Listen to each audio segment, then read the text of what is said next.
Détruire tout. C'est une obligation. Détruire tout. C'est une obligation.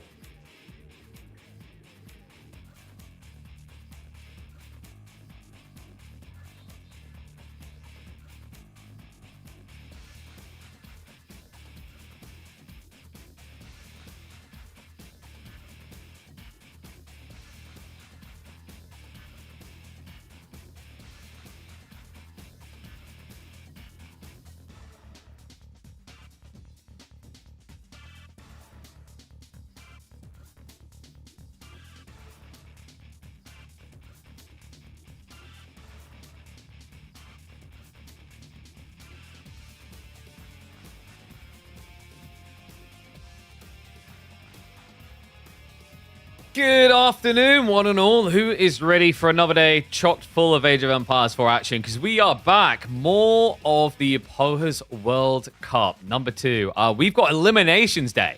That's right, group stage, and it is going to be a purge. Every single series, a player gone, as we have got the lower bracket runs going on. Jif, Numenor, Sass, Myriad, Scatterbrain, Corvinus, and Voldemar Core. I thought Scatterbrain Corvinus would actually be a pretty cool one to cook with. Might even set us up perfectly to go into the winner up against B.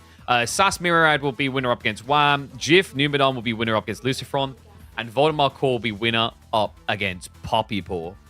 Yeah, I actually think this group of B is the spiciest, actually, because Scatterbrain practices a lot with B. And Corvinus, of course, managed to go all the way to a 5th game when he played up against B as well.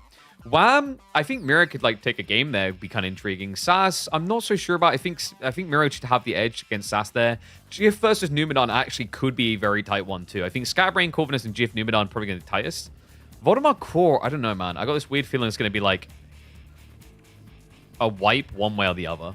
That's my instinct on it right now. Just not sure which way it's going to swing. Yeah, that is. I mean, dude, I don't think it helps that much. Everything looks so tiny to me still. But let me get ready to spin up the game.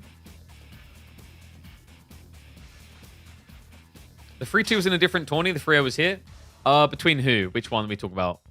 B versus Corv, right? Yeah, it was a 3-0 here, which we predicted, funnily enough. But the previous tournament, which was the one who was ran by Carlos, that we helped cast and cover, that was a 3-2. That was actually a really tight series. But the average game length of every single one of those games was like...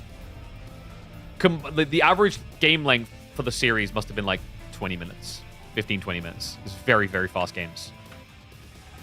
So we'll get span up here. Boys should be drafting momentarily. Actually, I guess I didn't need to open that quickly. We'll be going for the Scatterbrain Corvinus series because I think it's just going to be a little bit wacky. I think in a way it might be the most interesting. I don't know if it's going to be the closest score-wise, but I think like the playstyle-wise it's going to be the most intriguing. Unless, of course, you guys really, really want something else. Like, the options are as follows. Also, let me just close the game so we can see them. The options are Scatterbrain versus Corvinus, Voldemar versus Core, Sass versus Myriad, or Jif versus Numenor. I've got a feeling that Jif Numu... I think Numu should take that probably 3-1. But actually, like, Jif can surprise sometimes is the interesting part. He did get clean swept by Marine Lord. Then again, who doesn't? Lucifron, that's it. Sass versus Myriad, I'm still maintaining like probably a 3-0, 3-1 for Myriad. Voldemar Core, I don't know. Voldemar's been having it a bit rough recently, right? Like, based on what I was seeing in pub games, or is he caught up again? Okay, no, don't. Okay, he's 17th. No. I could have sworn he sunk a little. Maybe I'm imagining it. He's actually ranking pretty highly. And then I think Core is slightly higher. At that, he's lower. Lol. Core is 20th.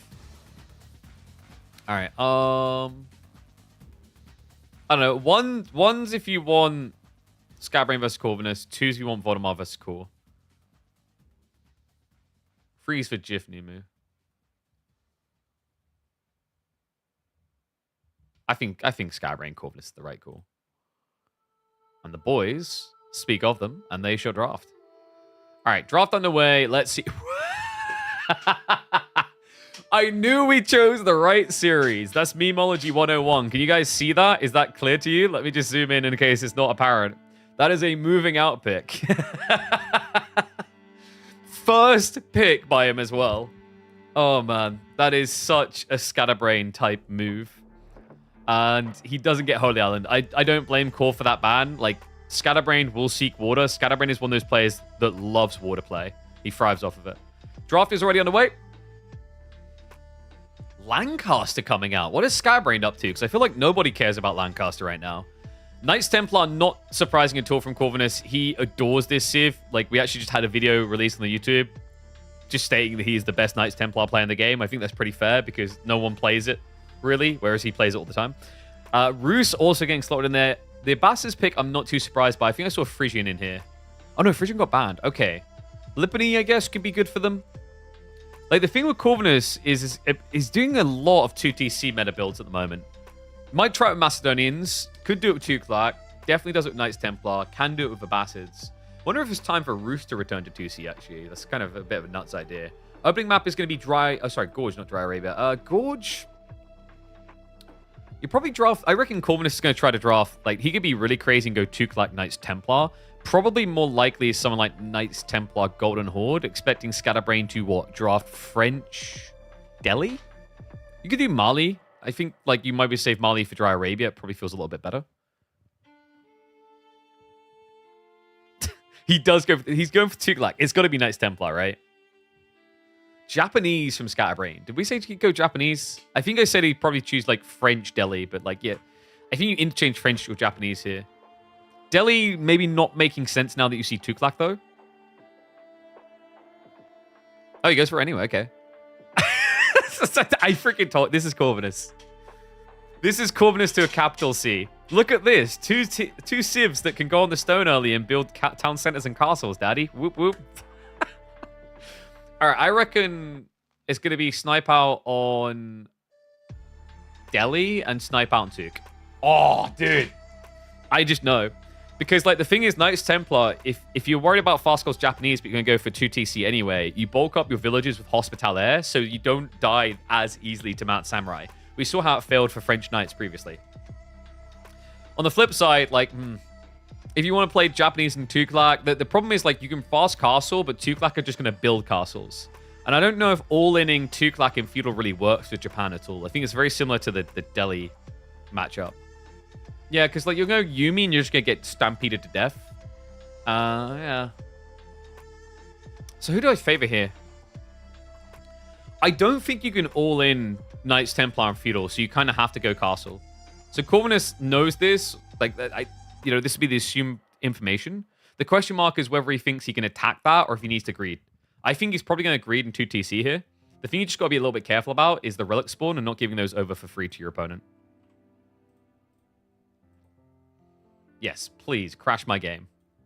Let's not start that crap again. I still don't know what it... So it was a kernel power issue, which could suggest that it is the power supply, but it could still be the motherboard.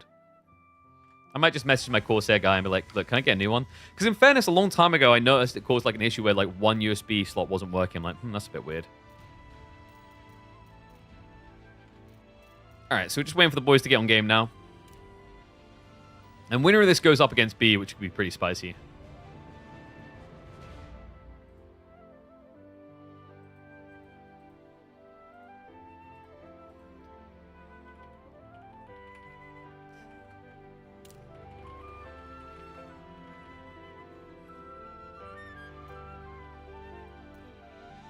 Oh, dude, I forgot about this song.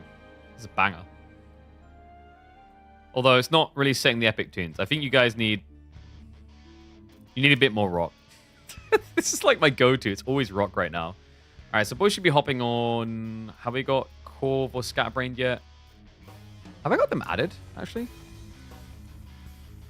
It might be because... So the thing is, like, some players might have deleted me because of my, like, temporary departure from the scene. Just because there is this weird thing where you can get lag in-game from having too many people on your friends list, which is stupid. I don't know why that's a thing, but yeah, apparently it's a thing. Ah, there you go. They're in-game now. Oh, he changed to 3D scattered. Or scatter, rather. I kind of like that more than Scatterbrain, because Scatterbrain is horrible in UIs when you're trying to like type it in on tournaments, I remember. All right, so we've got a few minutes. Do you guys like ads? I can cram ads down your throat. That way, you don't get them in game. It's a brain move, man. Yeah, well, I'll run the ads now so you guys... Oh, wait, no, I can't. Crap. Did the auto ad... Or the auto ad just ran. I swear, Twitch does this to scam you, because then they can, like, run ads mid-game, which you guys love, right?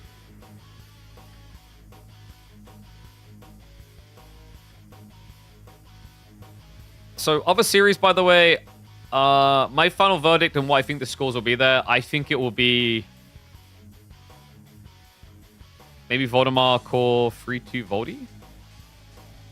Sass Myriad, I'm kind of expecting a 3-0. And Jif Numadon. I'm going to be ballsy. 3-2 Jif. I'm going to go different. Anyone know what game this is from, by the way? No, seriously, I don't know. It's a good game. It's one that I'm excited for them to announce the remaster of, but it keeps not getting announced for like half a year now after being delayed. There's something about the whistly... I don't know what you call it. What's the musical term for this? It's like a ghost whisper. Ghost whistle. But this is from Dynasty Warriors 3. Which actually might be the greatest Dynasty Warriors of all of them. If you compare it to like its predecessor, you know? Either that or 4. I never got around to playing 8. And we don't talk about 9 because that's depression. Alright, so Gorge, let me... Oh, that's a good idea. I knew it. We got in there in time. I was like, hold on a second. What's the chances I didn't reset score from last night? Because we were live for like 8 hours in the end. Was it 8.5, 9 hours? And I think 7 of that was Age of Empires 4. Just didn't look like it at first because obviously we had the crash, so it split the broadcast into 2. It's like, god damn. We spent a lot of time.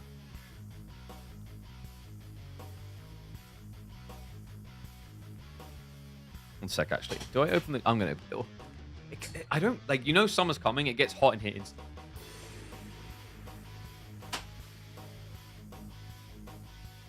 It's just weird because it's actually cold outside.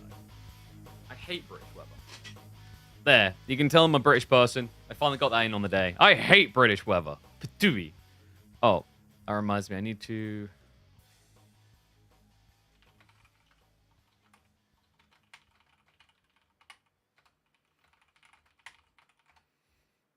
I'm going to ask Emma to find the caffeination that she lost of mine. Bi-directional AC was one of your best purchases. I have got like I've got an AC like one of the moving ones, portable ones, not the built-in. You fill it with water at the back. It's just like I don't know. It's like it's still cold. If you just open the door, like I'm now immediately cold. It took like no time at all. But that's like now you just have to go. You have to open, close the door, open, close the door.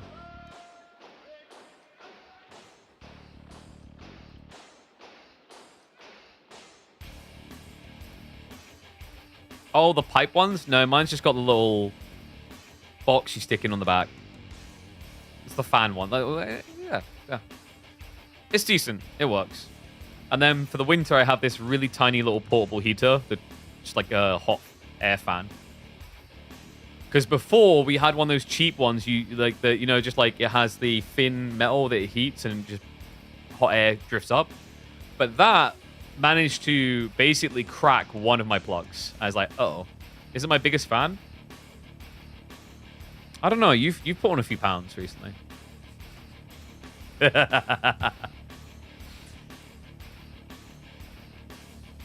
I'm sorry. I had to. I'm like, sorry, not sorry.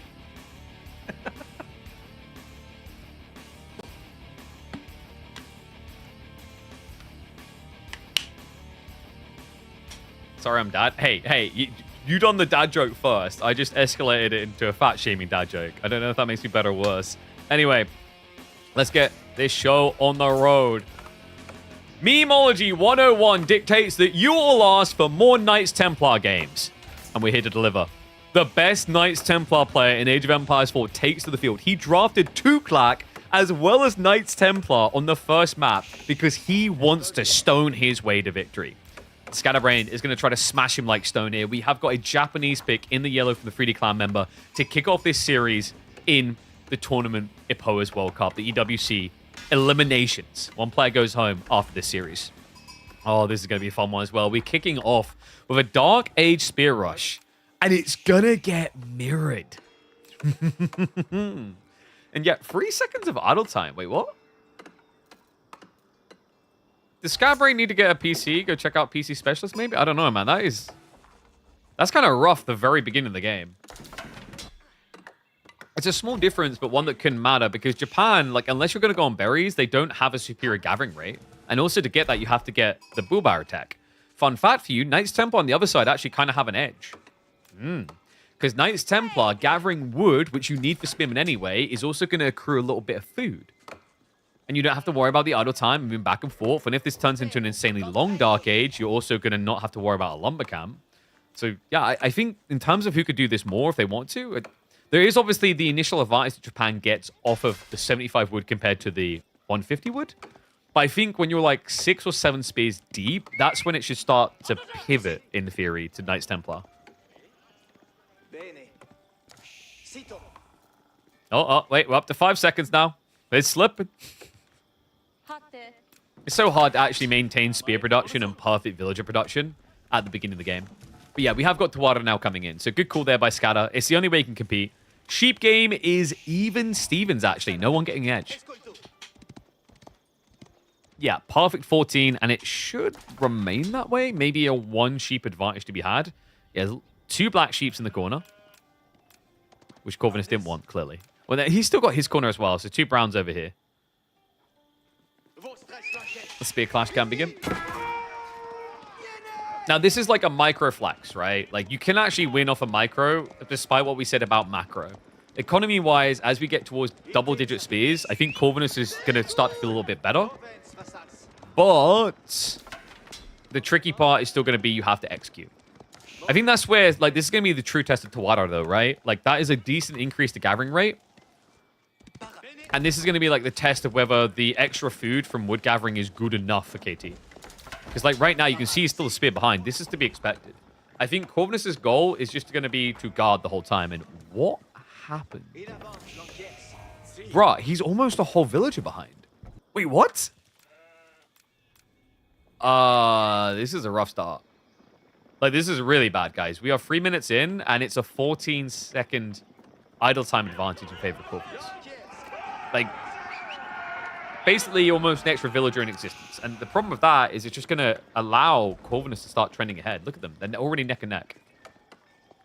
It's not like either one is trying to tech. In fact, Corvinus is now going to sliver on slowly.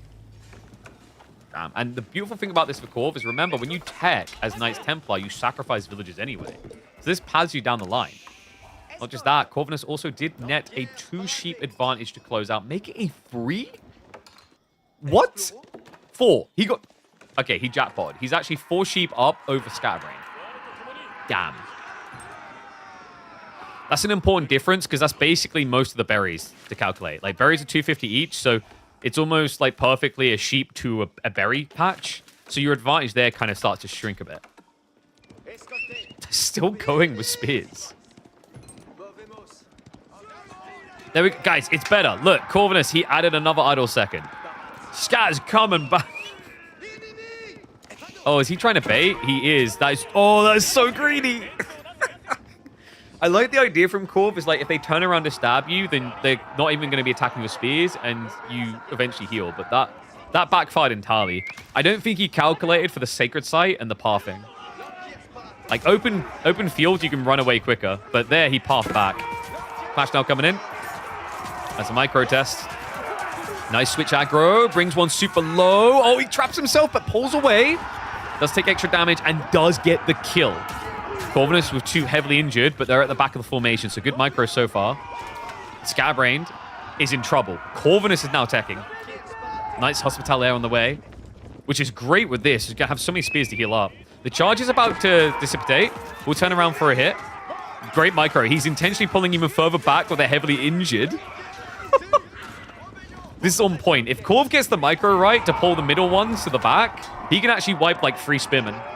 So Scatter has to be really careful. He also just got baited into a samurai. Yeah, this is not what you want to be seeing when your opponent is teching. I made cinnamon rolls in AoE tournament. Dude, I can't have cinnamon rolls now. My life sucks.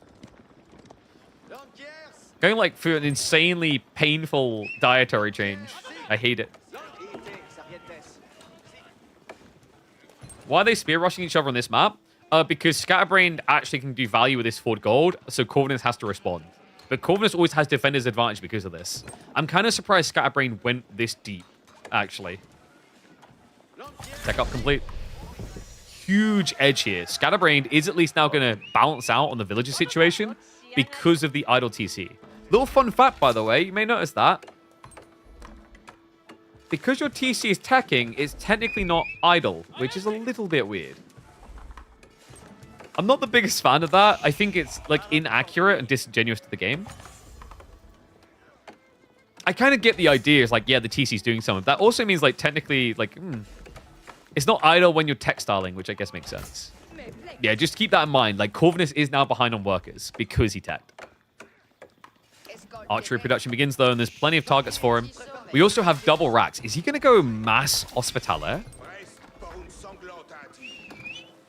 Must see the player's mistakes, not the game mechanics. I guess that's true. I guess that's weird for people as well, because like that means like textiles, safe passage, banker repairs. You have to always remind yourself, oh, those are actually like they're researching, so it's not an idle TC. Tech up complete for Scattered. Is he just going to imp? Imp castle? Imp would be impressive. No, he's going to add in. I was going to say 6 building up doesn't feel like you're going for a castle, but he's actually holding a decent amount of food and gold already, which is a bit odd. He's got the hardened on the way. Could go for Steel Arrow. More idle time adding up for Scatterbrain. I love this Hospitaler strat. It's so good. Because here's the thing, like, do you know what Hospitaler's weakness is? It's archers. But Scatter's archers are worse. Right? Takes longer to kill, so more opportunity to heal. And also, you take less damage on your lower 1 ranged arm. It's a cool comp. And not just that, look at what... Is he going for an outpost rush? Oh, man, look at the second berries. And the deer. Oh, if he gets an outpost here, he'll see him rotate towards the food. He'll block the gold and the berries as well. This is sick. What a push timing. Corvinus, he goes deep with it too. All right, this is cool. Oh, but the other side! Sky Spears! Corvinus completely missed it. Pulls away. Is going to end up going, what, -3 here? Should be. Good way of sacking your spearman. Worth it as well. Doesn't get the third, but still, that's 2 kills, and that's impressive considering the Hospitaler gives you an extra 15 HP. Mass Yumi now on the way. I mean, Scatterbrain, that's basically all he can build. I would love to see Corvinus go Horseman. Think about it. Like, your opponent has limited food. He doesn't have gold. What else can he build? And there's a Dark Age Samurai because we had 22 spearmen between the 2 players in Dark Age. And here we go. Healing comes through now. Like, actually, Nice Hospitaler Horseman is underrated. Because Horsemen, you can weave them in and out and heal more easily. Right? This just becomes your healing crew.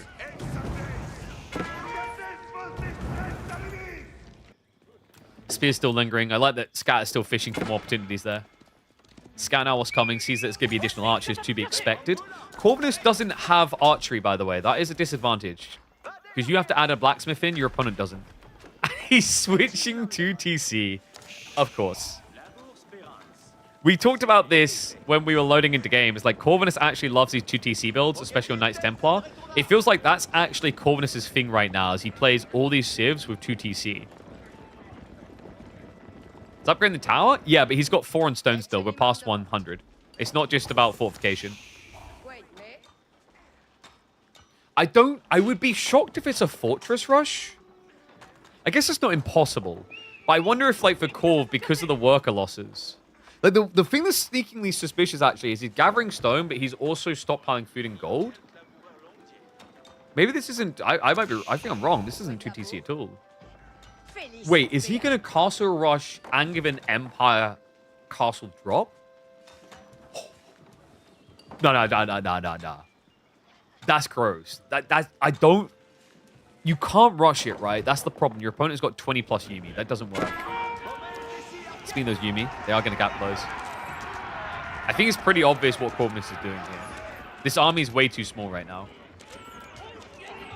And the heals! The circle jerk! We talked about the Yumi's damage being a bit pathetic. This is what I meant. Just stands there. He's like, hold! Tries to chain healed archers. He's going to have to retreat now. Man, if only he added a few more archers in before greeting for attack. The damage that could have been done in that fight. He's not too far off his age timing, though. I reckon he'll fortress drop at home. Like, there's no realm of existence which you fortress drop your opponent here. There's too many Yumi. But you can keep drop to secure yourself on the stone here, and then gather more stone to accrue more gold, I guess? Villages? Oh, no. Admirable, but come on. There's only so much mini textiles can do there. So it gets pushed off the food. I don't know, man. Like, Corvinus has no sheep. He's only got berries. He hasn't snuck ball. Is Scada's gonna beat him with just mass Yumi? Because, like, the problem now is, like, this seemed like a cool idea for Corvinus, but it's also super greedy, right? Especially the stone gathering, which is admittedly now being used for emplacements. I'm not convinced that was, like, originally the entire idea.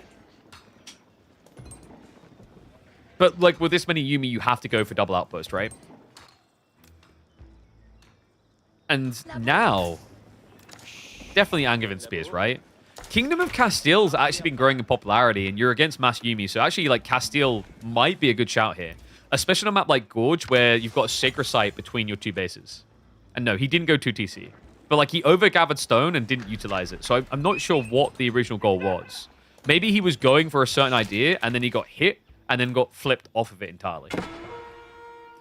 It may have been he was expecting something other than Yumi, and he was going to fortify the outpost, but when you see it's only mass Yumi, there's no point fortifying outposts. It's just kind of wasted stone.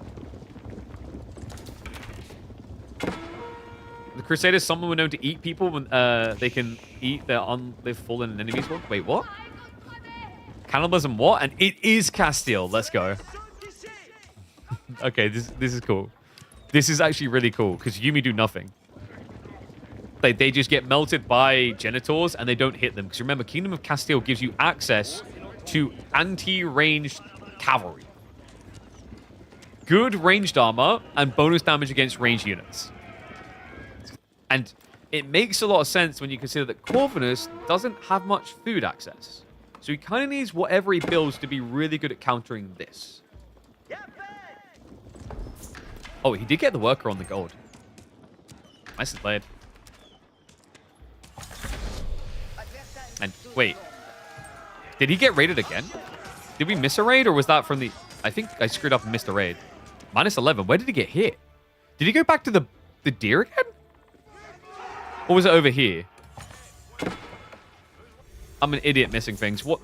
So we had 2 on the gold. We had like 2 or 3 on the deer. We missed something. Where did he get hit? What happened? A little bit, just a little bit from everywhere, you reckon? Because I was watching the big yellow blob. I never saw them make a deep dive. It's probably just chip damage. It's probably just chip damage, but we hadn't looked down for a long time. Like, he just got another one. Oh, it's the Pilgrims! Dude, the Pilgrims count, I forgot. No. We didn't screw up, guys. Pilgrims count to worker kills. I totally forgot about that. We're fine. And there's the genitals. Like, it takes him 105 shots to kill them. Like, guys, come on. And yeah, we had the 1 villager there. So I think he's lost about 5 or 6 villages total, and the rest is Pilgrims. Maybe 7 workers, actually, and the rest Pilgrims. Gentle chase down begins. He did upgrade the Hospitalet. I love watching Corvinus, man. We've been moaning about, like, no one really using all the unique units. There's always one, but then, like, one age's unique units isn't meta, right? It's either the feudal unit you don't use or the castle unit. We're getting both. This is a treat. No 2TC either. None of that lame crap. However, a raid on the backside is going to find worker kills. The push forward does continue. Counter-attack now. But this is dicey. Because he went for Hospitalet, he actually doesn't have a good answer to Mountain Samurai. Look, Scattered snuck the gold in the corner. Also, on top of that, you're playing Japan, so you've got food. You're never going to run out there. Farms are eternal. This is tricky, so you can't go Spearman. You can't go Spearman against Masumi. Right? I mean, you maybe kind of wish you had Anger and Spears now. The problem with Anger and Spears is while they don't die to Yumi, they can't kill Yumi either. And I think that's what he's trying to avoid. So he's going for a castle drop, by the way. He's not going to be going 2TC. I think 2TC here just kills you because you don't have enough to guard against knights. And it might just be a castle drop in his base to be secure. Which would feel sad. No, he's going for it! We actually predicted it.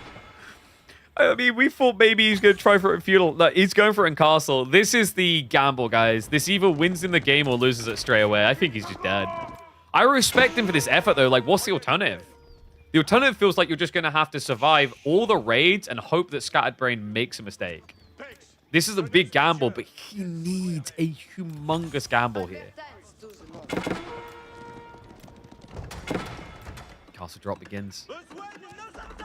15 workers to build it up. Meanwhile, the Mountain Samurai are like, wait, where's his economy? Oh, no.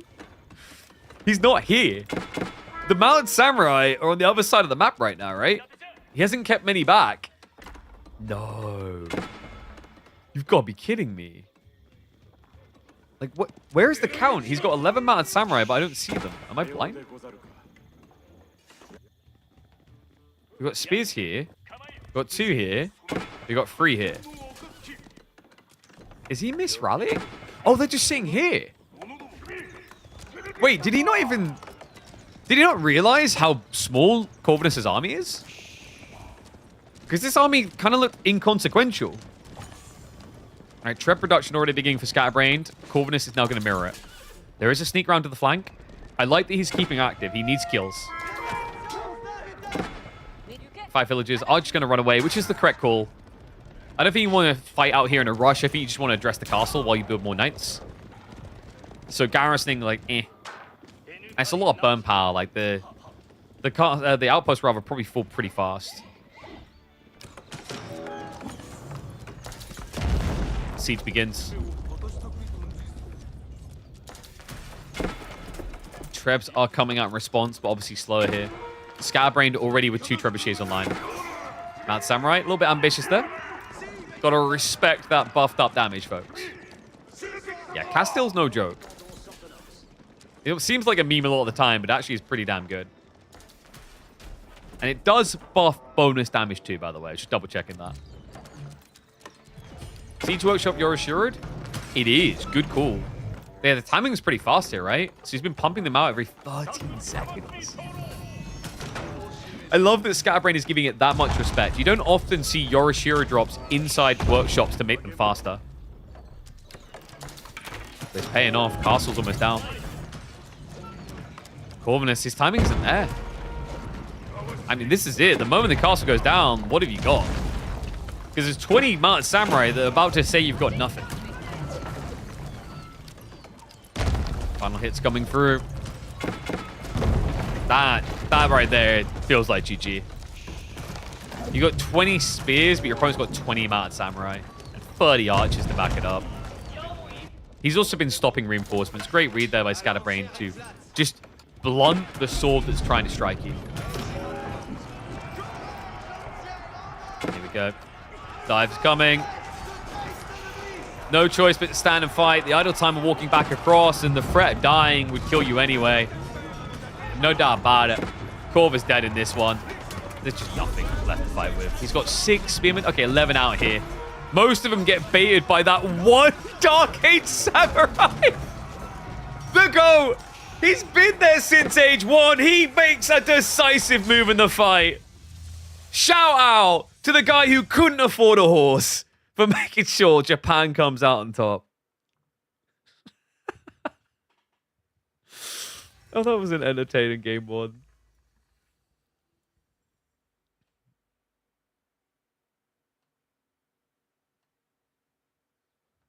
When all else fails, trust the castle.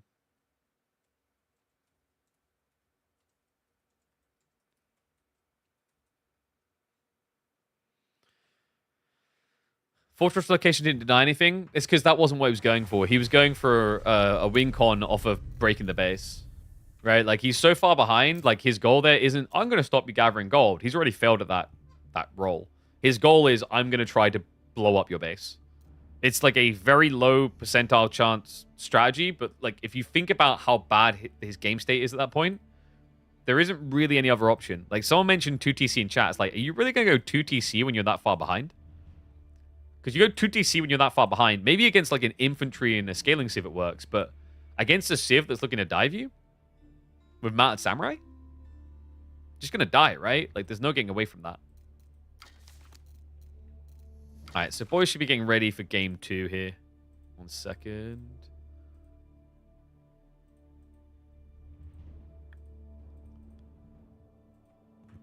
All right, so we have got a snipe on Tuklak of Corvinus, and he gets his Macedonians instead. Scatterbrain chose Chinese and French, and Chinese were sniped. So we've got French versus Macedonians for game number 2. I imagine they're almost... Yep, there we go. I'll run a minute of ads now for you guys so you don't get them in-game. Oh, wait. No, the auto ad tool ran again. Every time. Every goddamn time.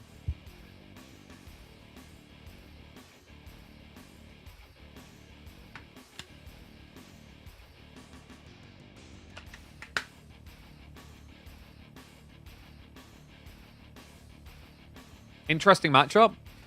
Yeah, because, funnily enough, Macedonian Knights can beat French ones.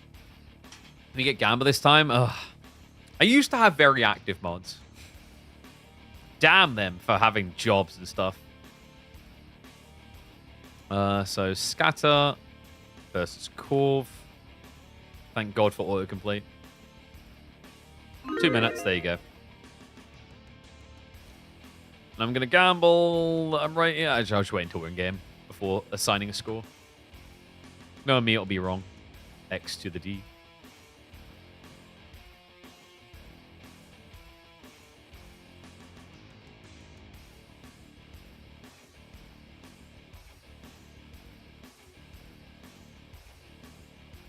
All right, let's see. Which side are they going to be on?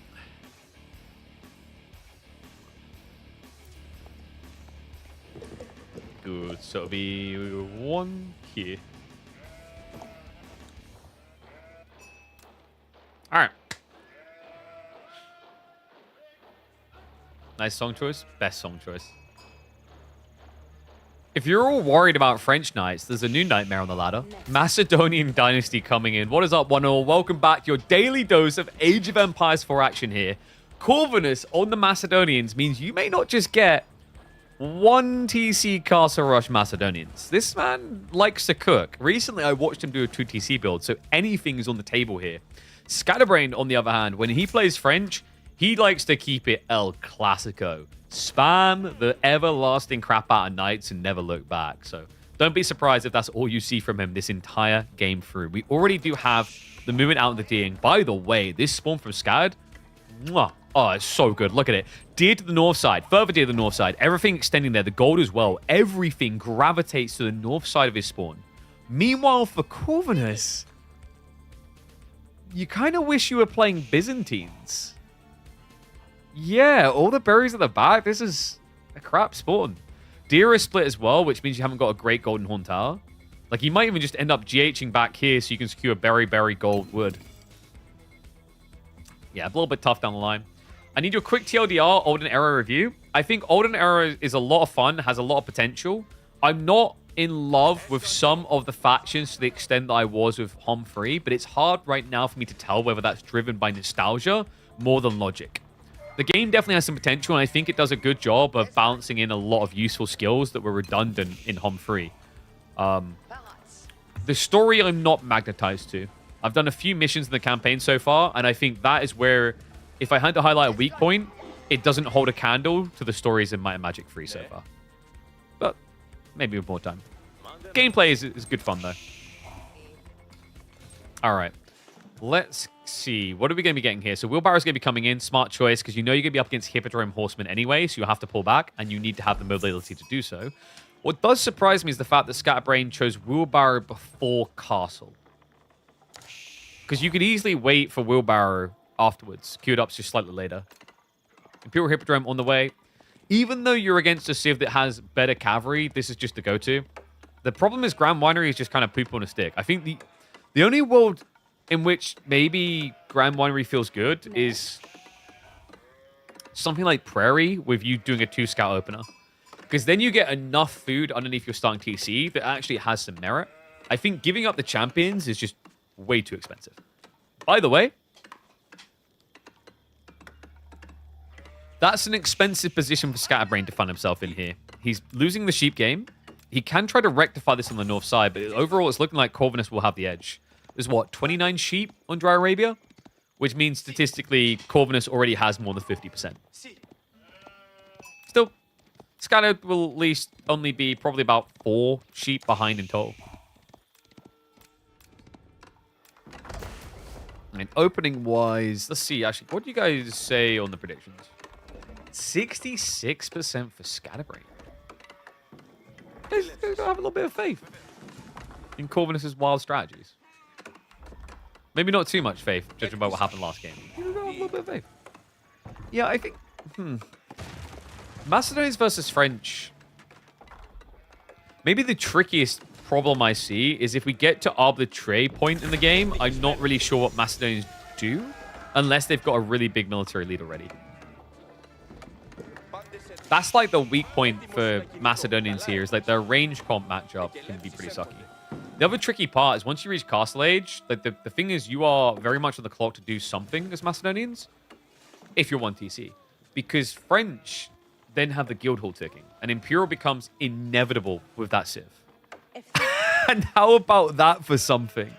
We said his spawn sucks. He looks to suck the wind out of that problem. Pro Scouts on the way now for Corvinus. He's going to bring it home. Only 2 deer stacks realistically attainable here, I'd say. Like, 1 deer stack will be cleared. The other one, Scatterbrain probably will move full anyway. And the Champion Scout, can he Pro Scout too? Actually, I haven't seen this yet. I would see no reason why not. But you never know with these things. If you can, it's a pretty good timing. It's also very hard to stop the Hippodrome Scout from Pro Scouting because his stats are just ridiculous. He's got double the health of a normal Scout and hits 5 times harder, while also having better healing. It's beneath him? he thinks it's for inferior beings. Is that what we're going with here? We'll find out. He's going to look to yoink the deer from Scatterbrain, by the way. Good call. Taking the ones close to your base gets you better gathering sooner, but you never get these if you don't come here first. Problem is, there's already a knight out. Where is that? Oh, that knight is hunting. Wait, why did Corvinus... Wait. Corvinus, is that a misclick? Okay, you can pick up carcasses with the champion, but I'm confused. Why is he coming home? What's going on? Did he just fumble? It looks like he misrallied, maybe. Because I'm trying to figure out why, like, you run all the way home. You wouldn't even run straight to the deer. Okay. Well, he's rotating around now towards deer. Maybe what happened here is he's like, I think I can do it. And then he got there and he went, the timing isn't there. Like, he's going to have more knights. It is realistically a good call. The champion could maybe pick up a deer there and get away with it, but normal scouts will die to knights. Problem is, that delay, it makes it even worse. Oh my god. The Hippodrome Scout reveals what's happening. He has to bail on the northern deer, so he has to go for the southern ones now. This is a lot of idle time for a Pro Scout build. We'll be able to pick it up now. We do also have the arrow slits from the Varangian strongholds to give some protection. Hippodrome Scout is buying vital time, and it is going to be a spear play. Meanwhile, guys, would you like to look at what Scatterbrain is only building? Alright, 1s if you think Scatterbrain will build archery range, 2s if you think he won't. I'm leaning 2. I've seen this type of crap before. At the moment, there's a lot of times where like knight players will just actually go castle instead of diversifying into archers. It's surprisingly effective. New Varangian stronghold, Corvinus. Just basically creating mini outposts to protect his gold. Oh, he done it. He went archer range. Boo. I've got the Hippodrome Horseman as well. And now we're going to be waiting for the champion, which is 140 seconds away. That's when the Spearman strat against French does become scary. Like, surprisingly scary, guys. Because like the thing you run into at that stage, these boys are fast. If a Spearman is charging you and he has got the Radari champion nearby, he will charge faster movement speed than Knights. 1.72. Then you add in Runestones. There's a big snowball effect here. The good thing about playing Knights over things like Archer's Spears is theoretically you should be losing less units to Vikings early on. Meaning there's less Runestone charges. Knights just trying to be a pain in the ass. Scatterbrain could actually technically get some charges in here and just try to whittle down this count and then use Chivalry afterwards. But it really comes down to what his win con is. I think if he was only doing Knights, he would have played that way. But because he's adding in Archers, he's more interested in winning a direct fight. It's a really cool little detail to watch there when you play against high-level French players. If they are trading Knights into Spears, it's because they don't want to end the game early. They want to drag it out, and Chivalry will make them better down the line. But when you're trying to avoid Spears like this, obviously he doesn't have Chivalry yet, I get that. But when you're trying to avoid Spears like this, it does usually indicate that your opponent's going for an all-inner. And we can see that. We have gold vision. We see the Archer Rangers. Second one now coming through. Corvinus don't see a thing, though, and that is important. Scatterbrain does go for the clash now. That was a little ambitious, actually. Is he ready? I would have thought he'd wait a little bit longer, but I guess the problem is, like, if you don't clash like that, your opponent is going to whiff out the Archers. He's going to sniff them out, right? Because although he doesn't see them yet, it starts to become a little bit weird. You're not engaged. Because remember, when it's Spear versus Knights, you want to engage early, especially against these Spearmen, to keep the number low and then heal in between. Because think of it as a stretch of timeout. It's like, oh, I've got all these injured Knights that need time to heal anyway. And we usually talk about critical mass with different unit types. Like crossbows have this too, where you need critical mass to really threaten Knights, or you just are at risk. Same with Spears. And these Spears are volatile because of the attack speed. The more there are, the faster they will attack.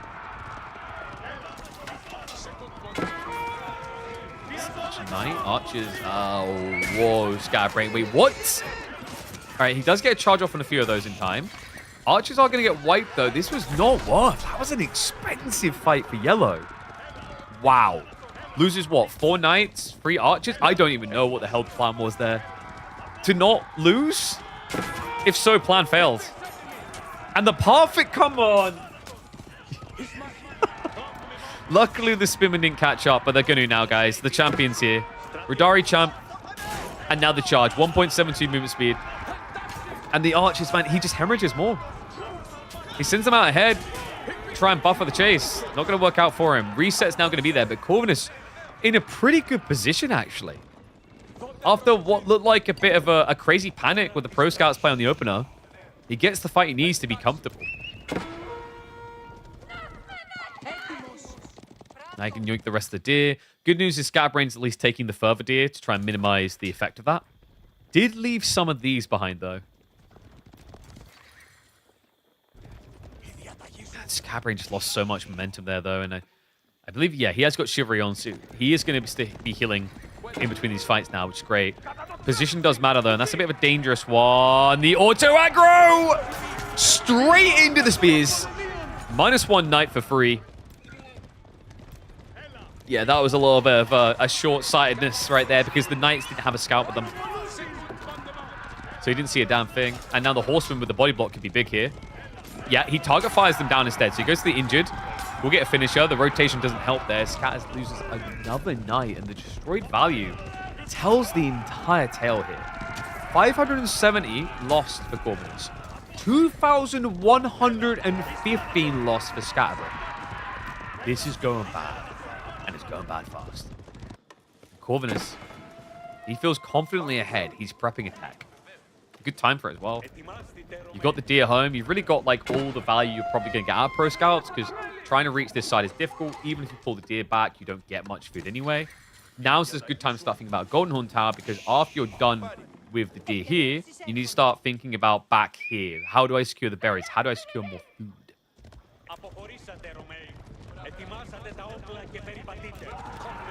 Also, shout out to Corvinus for this. Like, it's actually one of the better usages I've seen of recently. He's intentionally hugging every tree line with spears. Every time they are anywhere near a tree line, he gets close to it to try and ambush the knights. He just done it back there, but obviously scatter was too wide. And yeah, so now he just runs back towards the tree line again, and now you just wait. And what's making this even better for him is like, are you guys noticing the problem for Scatterbrain? What the hell are you doing? What the hell are you doing? Nobody is going with the knights.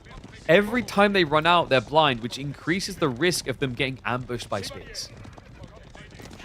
He's standing here. Looks like it's going to be Golden Horn Tower in the center of the map. That's a pretty ballsy placement. I actually would love to see Monastery drop this. Be careful not to reveal the build-up too early. It has now been seen, though. Scatterbrain knows. Is this too early? 12 building up. It's not crazy. Spears do have to back up a bit. Second wave's coming through. Knights will have to think twice until the archers show up. Instead, he brutes his way in. Might get bogged down on the horseman a little bit, which would be good for the spears. Needs it as well. I think this might have been a little bit too ambitious coming out from him. Corvinus continues to build up. Archers, they're looking to clear the spears, right? They need to try and keep the knights alive. And the knights are starting to break in. Here we go. He even directs them past it. Ignores the horseman. Goes straight after the workers. He's looking to deny the landmark. 4 left on it. It's not going to work. It's going to be a failed tower. And Scatterbrain looking cozy to lock in a second. Oh, cool. Cursed. He'll try to rebuild at home. But now the damage truly is done. Scatterbrained. He's still got a sizable force to push with. 17 archers, not so many knights, sure. But look at the villager difference. 52 to 34. I mean, you can get castle, but what are you going to build with this? More spears? Basically, more spears is all he'll be able to afford on this eco. Oh my god. Yeah, I get the design. Lock in an 8k, great gathering, safety as well with the Golden Horn Tower. It's the best option he probably had. But it just felt so risky in the center of the map like that. Scatter, did he discover it? He did. There's a gap here which Corvinus didn't account for. There's easy access. And this is so snaky. What Scatterbrain is doing right now, he didn't go in the knights yet. Why do you think that is, guys? You could attack him now and kill maybe 2 villagers. Or you could wait for him to come out here and then attack him and kill 5, 6, 7. He's marching the archers down. The scout is going to see this, but Corvinus still doesn't know there's a gap there. So he won't think anything yet. Scatterbrain missed a golden opportunity there. That's a blunder. That scout not getting seen means he could actually sniff this out in time. Really needs to. He sees the enemy scout. Gotta be careful with your knight. No, that reveals it. Okay, so now Corvinus knows. The good news, though, is he doesn't maybe know that the archers are sneaking. He might have thought he came here a lot early before the wall went up. Which means if he sends 2 spearmen, 3 spearmen to react to this, you can get even more value. Other side, divers coming in, guild hall being built up. It's like Corvinus did net himself 1 or 2 kills. And yeah, quad monk. Honestly, do not blame him. Corvinus is so far behind on economy, he needs everything.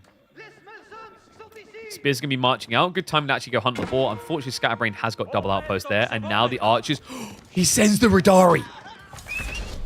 Good choice there by Corvinus. He will scout the archers. Scatterbrain will not get the final nail in the coffin. Not that easily. Okay, so there is a semblance of hope. A beacon for Corvinus, maybe. Radari count is ramping up fast. Veteran Seaford Knights is on the way. Spearmen are going to go for the bone on the outpost, and if they hug close, they might be able to get this. Dive for the stab. Gets a few hits in. Scatterbrain is going to lose workers for this. Oh, he tries to pull the other villages, but no, the attacks are going to be there. Villy's brought low. That is going to be -2 so far, and still more to come. The pathing doesn't help either. Now, the good news is there's only 1 worker left in there now. Bad news is Scattered isn't getting any return hit here. Kind of respect the way that Corvinus is actually still being of the mind that this game is not over. It's really bad, but I like the fact that he's like, okay, there's a small percentile chance. Like, you have a lot more workers, but here's the funny thing, guys. This is what we should have learned when Lancaster was OP. Having less is sometimes a blessing. Less villages means less things for my opponent to kill. Ergo, more villages for Scatterbrain means more villages for Corvinus to kill. And he has got 8 of the most powerful knights in the game.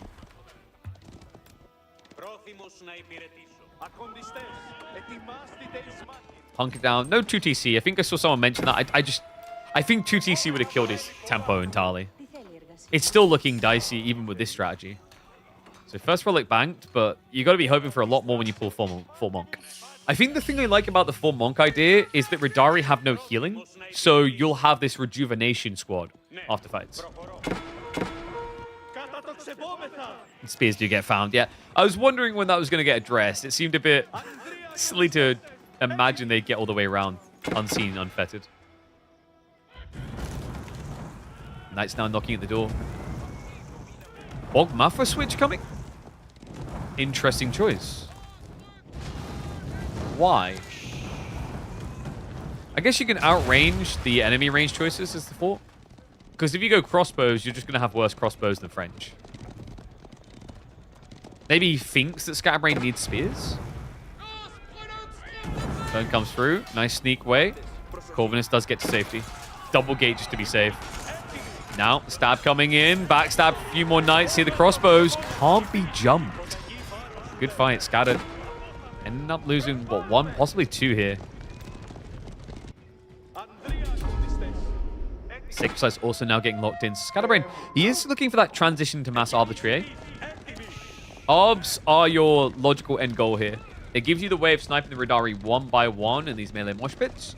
And also, your opponent doesn't really have anything he can build to beat arbitrary. He can try to overwhelm Radari, but that's about it. You know, if you build into crossbows, more than just the passive ones, you have worse crossbows. Building the spears, these crossbows laugh in your face because they have melee armor. They don't care. And then even the Bog Mafra that he was upgrading for, which, by the way, he still hasn't built one. I think that might have been a misclick. They suck against arbitrary because of the V's. Is that 2TC? Might be. It could also be Mangonel outpost on a gold. But he isn't moving for one right now.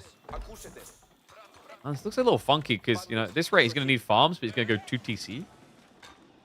Maybe it's castle drop? No, there you go. He does go for it. This is free TC. I think with the placement anyway. Flash coming through. Wall on the side. Monk gets beaten to the punchline. And the Knights have to stand their ground. But Diablo Trey in there. French Knights are going to win. Look, they're surrounded. He doesn't even try to get away. That's crazy. Now, either Corvinus lost track of it, or Corvinus thought he could win the fight. I'm not sure there, because, like, the reality is, I've seen these heavy cav win against Knights before in similarish numbers, but I don't think he attributed for, like, the healing over time, the damage done, the arbitrary, and a very loudmouth girl next to me. What do you want, Frey?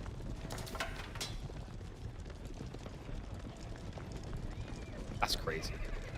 You know, Mommy said I can have that round new fruit thing. Okay, well, I don't have the round fruit thing. But I can have it. Okay. It's in the cupboard. Yeah, the cupboard you're not allowed in.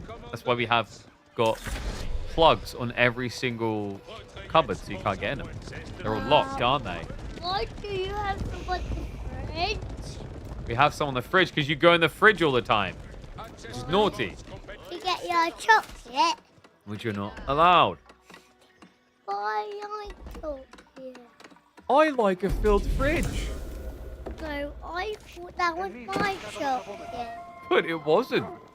I thought that. Uh-huh. And that's why we have locks and everything now. Okay, so we are going to be getting Ruinous Blinding, by the way. Now it makes sense. He is going for the Bog Mafra. So remember, Ruinous Blinding, huge DPS shift. Okay. Right. So I got something to say to you. Okay, say it then. Subscribe to our channel. Press the subscribe button to our channel. And you have to use this Mummy said that to you. all the Does Mummy time. keep telling you to say this? Yeah. I told you guys, I didn't teach her this. All right, Knights are getting a burn through. Who's going to win, Freya? Yellow or purple? We're putting to yellow. Yeah, yellow's looking real good right now. Purple has to migrate. Corvin is shifting away. Remember, he only just got 2 TC, so he's really far behind. Also, the guild hall. Daddy, Yeah? you know, the purple one don't have no more tea. No more team? No. Nah, they're all sleeping. Look, this guy's right here. They're in a coffee break. Which one? All these guys, look. They've got ponies. Which pony? All these ponies. Who? Those ones. Who? There's a pony. Who? All them. The red one? The purple one. You mean the purple one? Yeah. All right, red pass is coming, guys. This is big. It's going to be age 4. And also, he's just going to keep scaling arbitrary. Now the red one. This is hard now for Corvinus. Macedonians don't scale easily into Imperial Age. That big one's gonna happen to them. It is. You can't stop it. Corvinus tried this earlier and it backfired, remember. In fact, ironically, Scatterbrain dropped a castle where he tried it. Red one. It is. You need to stop pushing me away, though. You're pain in my butt. Ugh. That's the red one. That's yellow. No, that's red. So the problem here, by the way, guys, is that because Corvinus doesn't have an 8k gold, his scaling on silver is bad now. That's why Scatterbrain done this. You need gold as France, but also you deny silver away from Macedonians. It's a double win. Yeah. Did she guess all games? Usually. She's Yeah. got a good track record. She predicted Marine Lord winning Wololo, Ronaldo. Yeah.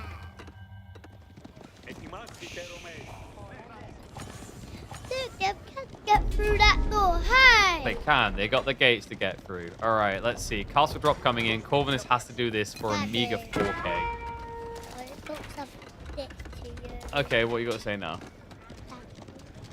You got to speak up. You saved us from that bear. I saved you from that bear. Okay. What bear? That's how we went on the big holiday. Oh, okay. Yeah, I'm manly. I'm a hero. Gambeson's coming in, by the way. Like, these arbors will not die to spin now. He barely has any Ridari. This is hard. Really hard, actually. Corvinus goes for a drop on the north side. This castle, the timing on it, Scatterbrain does see it. Look to engage. Charges for the Knights. Short range charge. The Spearmen try to stand their ground, but it is going to be a concave and a surround and a break straight to the back line. No beast drop coming in from Scatterbrain, though, so the archers are training out well against the crossbowmen. Starter step mode does activate as he tries to get rid of the few heavy cav there are, and that has bought the necessary time. Corvinus gets the castle. The other ones are there. Yeah, he got it up. They're much better. Yeah, but Yellow's now getting the big upgrades. Elite upgrades coming through, guys. This is where it gets scary. That's why I don't think Scatterbrain wanted to hard commit. He would have lost half his knights. Better to wait and upgrade them. Like, sure, your opponent secures a 4k gold. But now he's stretched thinner. He's further away from his base, which is exactly where Scat is going. They've got to into purple, you that one. Yeah. With the ball. No, Daddy, it's time to the other side. Okay. Go the other side. There you go. Yeah. Yeah. Is that what you want? Knights are knocking at the door. The other side. What side? The purple side. Yeah, this is purple. So we have got a farm transition underway. Scatterbrain has also done the same, though. He's 25 farms deep. He's kind of beating Corvinus on that front. Knights are knocking in. Obviously can't stay here long, but this is all about starvation and map control now. Scatterbrain has 2/3 of the map in his domain. See me. Mummy can see you, yeah. Why? She's probably watching, I don't know. There is. Okay, anyway, kiddo, you need to go in now. Or go play outside, yeah? Okay. What was that? You're not sleeping on me. Newcastle coming in. Scattered has starved out almost all the gold access points. Corvinus does have the gold to go Imperial.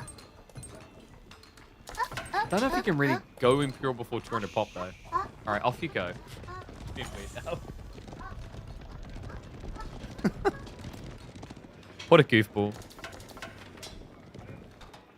I still like the Freya moment of the week is still last night when I'm like, all right, you gotta go now because you smell. And as she walks to the door, she turns around and very, very proudly looks at me and goes, "That's because I done a big poo." And just walks out.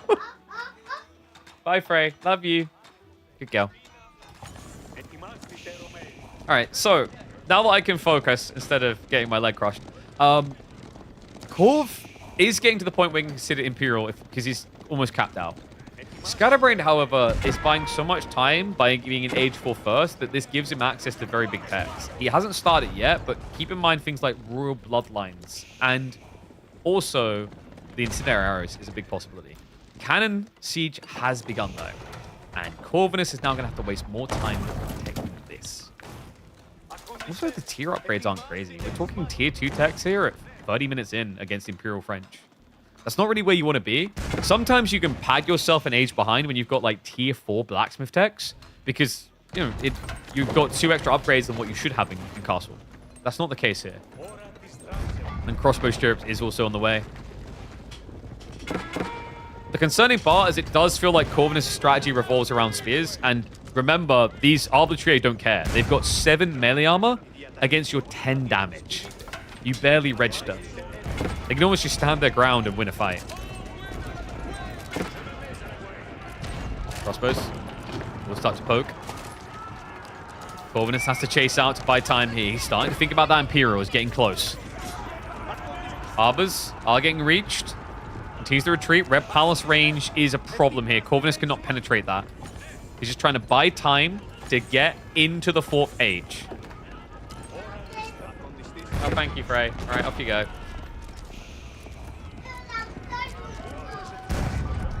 Siege begins again. Man, this is hard. Corvinus really can't afford any losses because he hasn't even started the tech up yet. But you don't have much time. When cannons start coming in, look at how quick they work. It's going to be Foreign Engineering or Palatine. I think in this game, probably Foreign Engineering. You need an answer to the Arbitrary, and he doesn't have it right now. Nesta Bees is your answer. The castle being brought low. He's going to actually snake one knight in. That's so annoying. Will be an eventual response. Idle time forced there on the gold as he does force the garrison. And now Reboldequins to make sure that those spears don't have a good time. What, Frey? All right, I'll go outside. I'll let you out in a sec. And there you go. Foreign Engineering Company is going to be the choice. Like, it has to be here. Mango and placement coming through. Not on the castle, but he's going for a backup. So Corvinus has cracked the age up. He's got 2,000 silver. This is critical to stopping the Arbitrary. Still, time is definitely not on his side right now, nor are resources. He has 1,500 gold left on the corner, and that's it. So 3,000 gold in total to work with in Imperial Age. He did win the Relic game. Oh, no, wait, he didn't, did he? He got 2. Okay, so yeah, passive gold income's not that great either.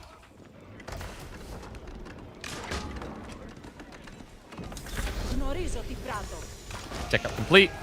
Nesta Bees should be getting queued momentarily. No. He spends more silver on upgrades first. Okay. So still no answer to Arbors. Which would also be an answer to Reboldequins, of which there's a second one queued now. Mango emplacements are going to start getting sieged. So the cannon needs to hurry up and get here. The Knight's going for the clash, looking to get the engage before the spear upgrade comes through, and the Reboldequin starts to scare him away. No second Mango emplacement at all. It's kind of weird, actually. Like, he's trying to fight around these choke points, but that doesn't benefit because there's so many Arbitrary. It does buy some time, but Sacred Site timer is protected, guys. It's becoming a real objective. We're down to 5 minutes on the clock for a scattered win that would put him 2-0 up, and Corvinus 1 game away from elimination in the EWC. Farm count neck and neck. They both got 47. And wait, he's getting the decap. There's nothing in range, so Sacred Site win condition is going to be gone. Scatterbrain needs to win directly now. Does push in. Army quality definitely better for him. Starts a siege under the Foreign Engineering Company because Royal Cannons are coming out. Reboldequin shots are going to be there. Repair comes in clutch. Royal Cannon has spawned. Snipes on the back. The Robotiquin's not going to be able to eviscerate here, but it may have already done enough. The spear count down to 18. Knight count still strong. He's breaking in. Scatterbrain, he's going to crack this. Cannon gets slain as well. Villagers also now getting butchered. The crossbow placement's not that impressive against this many knights. Corvy's struggling. It's 157 pop to 190. And considering Scat is pumping knights, that's impressive to keep that lead. We'll start to reset now. Does the damage he needs. Foreign Engineering Company about to fall. Incendiary arrows in just 35 seconds. The game is slipping away. Corvinus not able to hold a candle. Insufficient wood now. He's got a problem. He cannot keep it up. Foreign Engineering Company about to go down. With that, dashed any hopes of siege control in this game. Props to Corvinus for making this game that looked done at 50 minutes go the stretch to 33, but in the end, Scatterbrain looks too cozy on late game French. Damn, cool game all the same. The idea was there. You can see what Corvinus was cooking with. The way he snuck back after losing a huge amount of villages, goes to the 2TC. Like, he done a lot of things around the timing, but I think Scatterbrain, what you got to respect here is the patience and assertion of control across the map. He didn't overextend. He didn't rush an end. He understood that Imperial was his friend, that late game could be his biggest ally, not his biggest enemy. And let's also give a shout out to Freya, our guest co-caster for this series. She done a wonderful job for a 4-year-old. She even predicted that Yellow was going to win. Look at that brain power. Marine Lord, look out. Wallalol 7. Not going to get it. You might get the 6-star run, but by the 7th, she's going to crush your hopes. Oh, man. Let me know what you guys think of this, though. Like, what's your solution to Macedonia's late game? It feels like it's such a hard thing to nail with this Civ right now. It's just very unfriendly unless you get a very long game. When you have to transition, it feels like you're leaving so much scaling on the table due to the way Silver works. And also, if you like this, make sure you subscribe to the channel so you don't miss a damn thing. Now this is now good. At this point, Corvinus is going for one last hoorah in the hopes that maybe Scatterbrain ran out of food, gold. Fortunately for him, Scatterbrain still has in excess of 6,000 gold to access across the map. And a guild hall with 1.5k. Guild hall, best eco landmark late game full stop. It is not even close. In fact, isn't that like that time of year where people usually come out of the woodworks to moan about nerfing guild hall?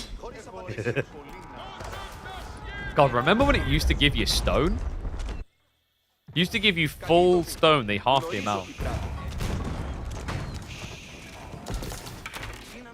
I think one day they may heavily adjust French. The Arbors are still like the best crossbows in the game, and the Knights are still really far up. The problem you have as well, though, is like it's one of the most popular Civs. Okay, if we go find a chart on like player base, did the count go down when English got nerfed in the ground? That's the real question. TC now just getting slain. Corvinus really doesn't want to leave the game. I've been here for 46 minutes. Are the melee infantry silver upgrades better than elite army tactics? In some ways, because this was tier 6, so health-wise, you get EAT, you get 30%, right? And then you, damage-wise, it kind of balances out. You've got 3 plus 20%. So it's like more health, slightly less damage, I think. But then you have things like the buffs here. These spears have increased attack speed right now. It's sadly not going to be enough. Little tip, when you do this, you want to hug your archers into your spears so they buff the attack speed of all the spears. Even with that, it just doesn't hold a candle to this back line of scattered.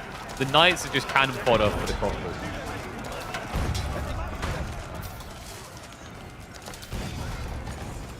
Macedonian late game.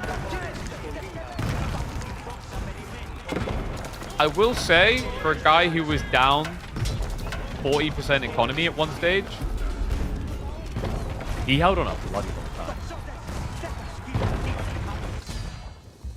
no more. GG. Make sure you subscribe to the channel. I'll see you all in the next chapter.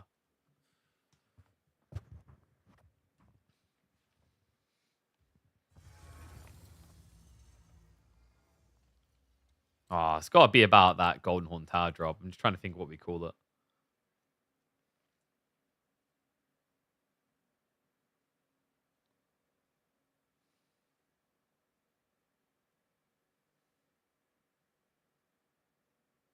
The worst, best tower drop imaginable? I don't know.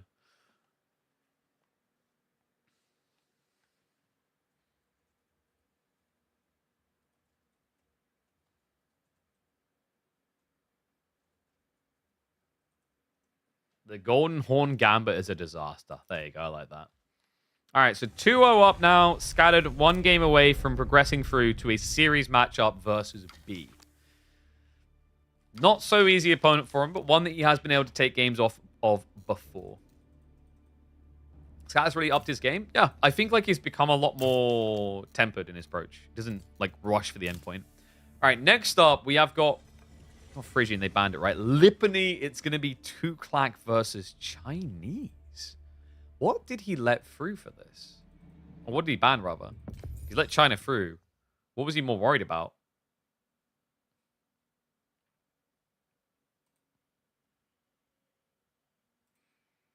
So Corvinus couldn't get Bastards. He has Tuklak instead. And Scatter wanted Delhi or Chinese. He was given Chinese.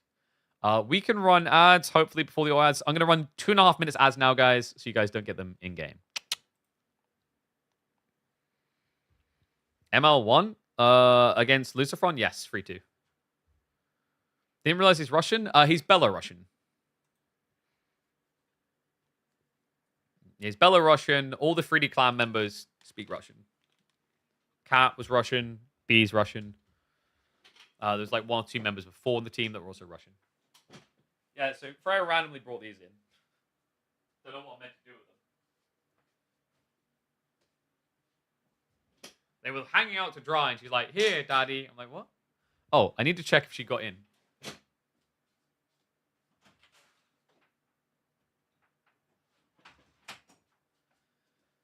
She did.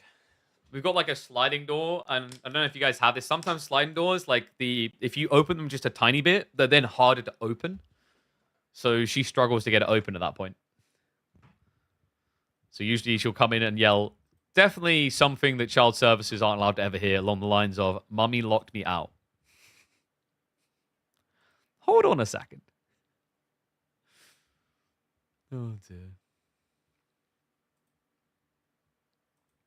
Oh, news in from the other side of the brackets, by the way. Just having a look at this now. I can confirm that...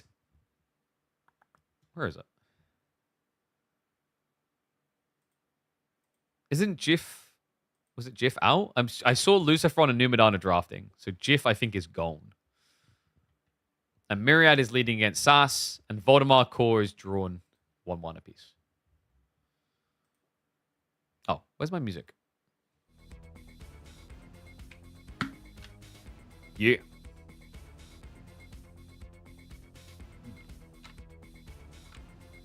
This one will be core for sure. I don't know.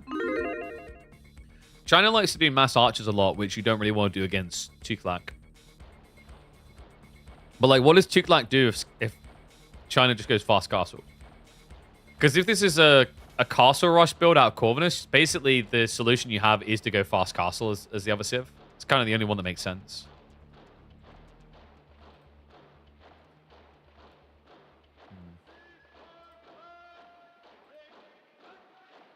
Corv playing Tuklak. He tried to draft it onto Gorge earlier. He picked Tuklak and Knights Templar was allowed Knights Templar. It did not work very well. Perfect song.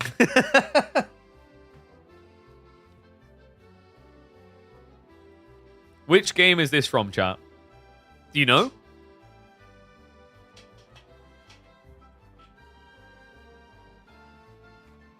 Mario? That's a broad spectrum.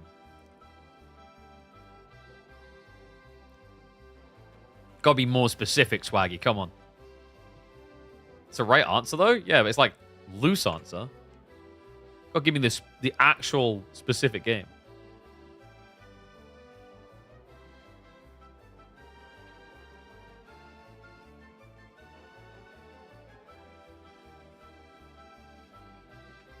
It's like hearing like diversified forms like a Spider-Man soundtrack go. That's from Spider-Man. It's like there's been like 20 different Spider-Man shows. No, it's not Sunshine. It's actually Super Mario 64, baby. The classic.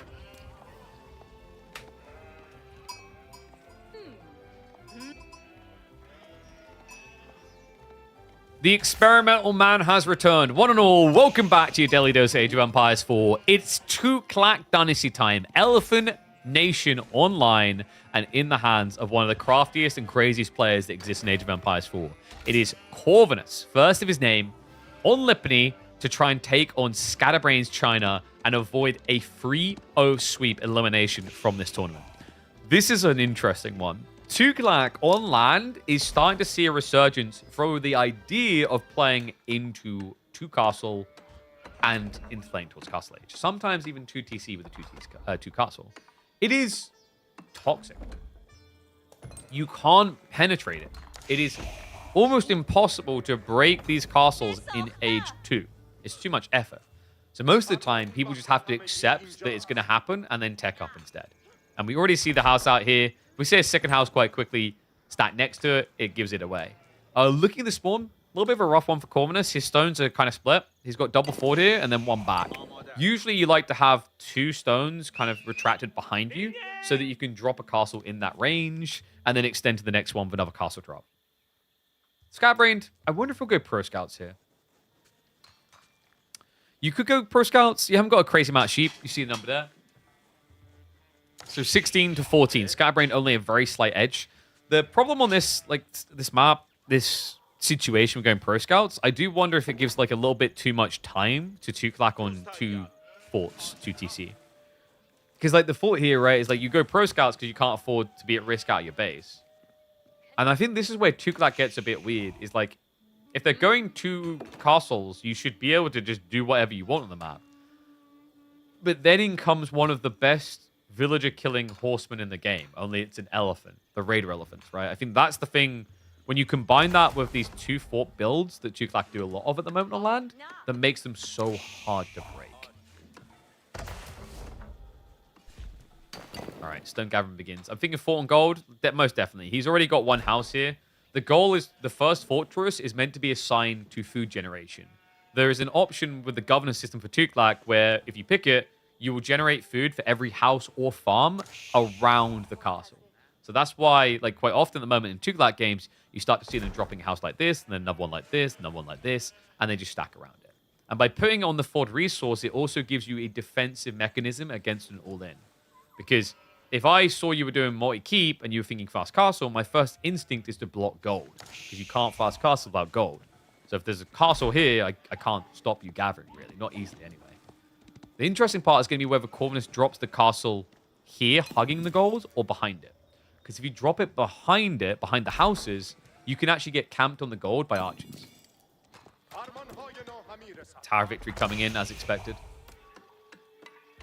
Imperial Academy on the other side, also to be expected here. Scatterbrained has 3 on gold still. This is looking like Pro Scout timing, right? Yeah, he switches 7 onto wood. Keeps the 3 on gold. Has the first tax man already coming. He's already accrued a bunch of taxes to pull back. 99 gold in here. So we should be seeing stables opener. Like, I kind of don't blame him. We mentioned that for China, it does make a lot of sense to try and fast castle. For a start, it's hard to break the castles in feudal. The other thing is, most Chinese players find success in feudal off of mass archers. And mass archers is a little tricky against Tuklak because of those Raider elephants. Raider elephants can run rampant and ruin the whole plan. Like, it's actually infuriating how good Indian nations are at light cavalry raids now that I think about it.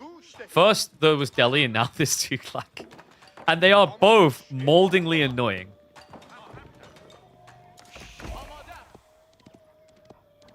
Final sheep haul, by the way, 16-14, so no change there. Yeah, they got the full load. Scatterbrained. Deer spawn-wise, if he does want to go Pro Scouts, it's actually not a bad one. One of the deer stacks is basically in his base already. Other one behind his base. And Corvinus's are forward. To a point that even if he castle drops here... Oh, he's going to castle drop the deer! Yo! Simultaneous drop. All right, this is different. He doesn't go for the house at all. Wait, but he built another house here? Hold on. Every game we've seen of Tuklak strats here has been the food governor. Is he doing something different? So he drops this one here to secure gold and the stone to upgrade everything because this stone is almost destitute.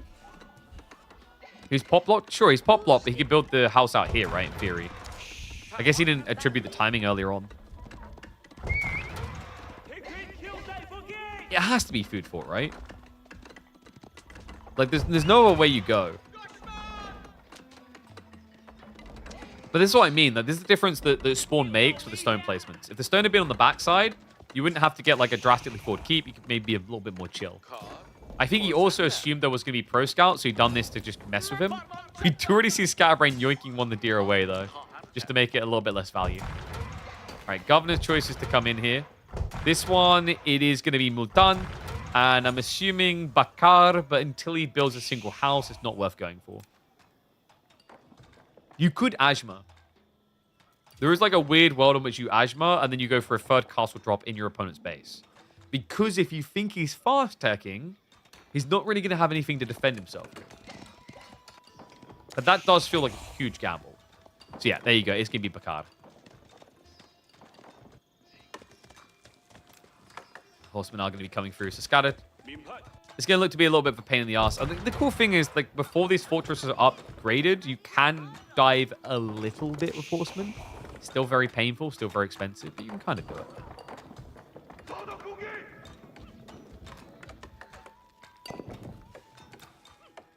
And he's tearing up the TC one first, because he doesn't have any houses here yet.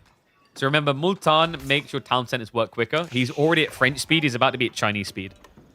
It's that good. And it's like not that expensive, if you think about it. You've got 400 stone, then 250. So you spend 650 to get Song Dynasty. Reminder, China spends 600 to get Song Dynasty after already spending 600. I'm not attributing the first 600 because everyone needs to do that for feudal, but like the difference is pretty damn good. Sky going castle and trebbing down his stuff. I don't know about Trebs here. You need an army first, no? Do you think he's going to rush Trebs? Because if you rush Trebuchets, you don't have anything to guard them. And you have to move them across the map as well. I would probably expect him to go Lancers. Because the thing is, you still have economy back here now unguarded. That's the tricky part with the way he's keep dropped. This is why people usually keep drop a little bit tighter towards the base as well. Imperial Pass coming in is expected. Corvinus may just naked rush to catch up. A lot of housing coming in. Remember, Bakar generates food off of each of these houses. So he's already got 27 food there. Numbers only going to start ramping up fast here. Because the rest of the stone should be going into this castle, not this one. It's not really a priority to rush tier 3 here for even quicker villager production versus getting all this food online. You should have more than one stables, or is it just going to stick one? You've got Imperial officials for supervising, right? And right now your economy isn't that potent. You can rush double stables, so one should be good enough.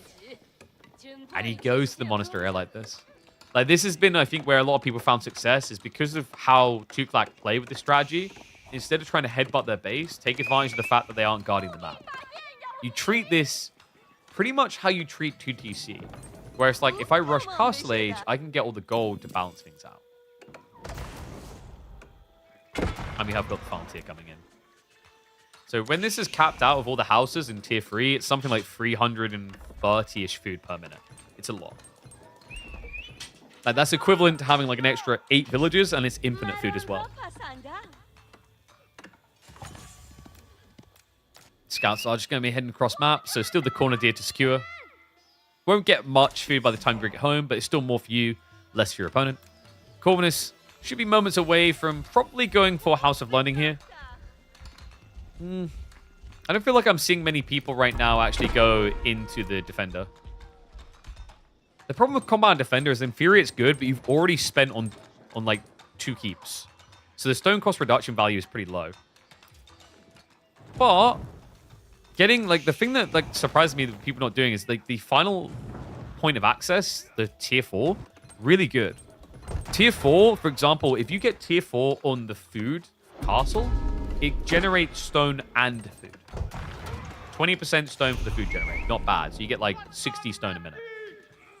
The problem here is there's a really good tech in House of Learning that you just can't give over. It's the healing tech.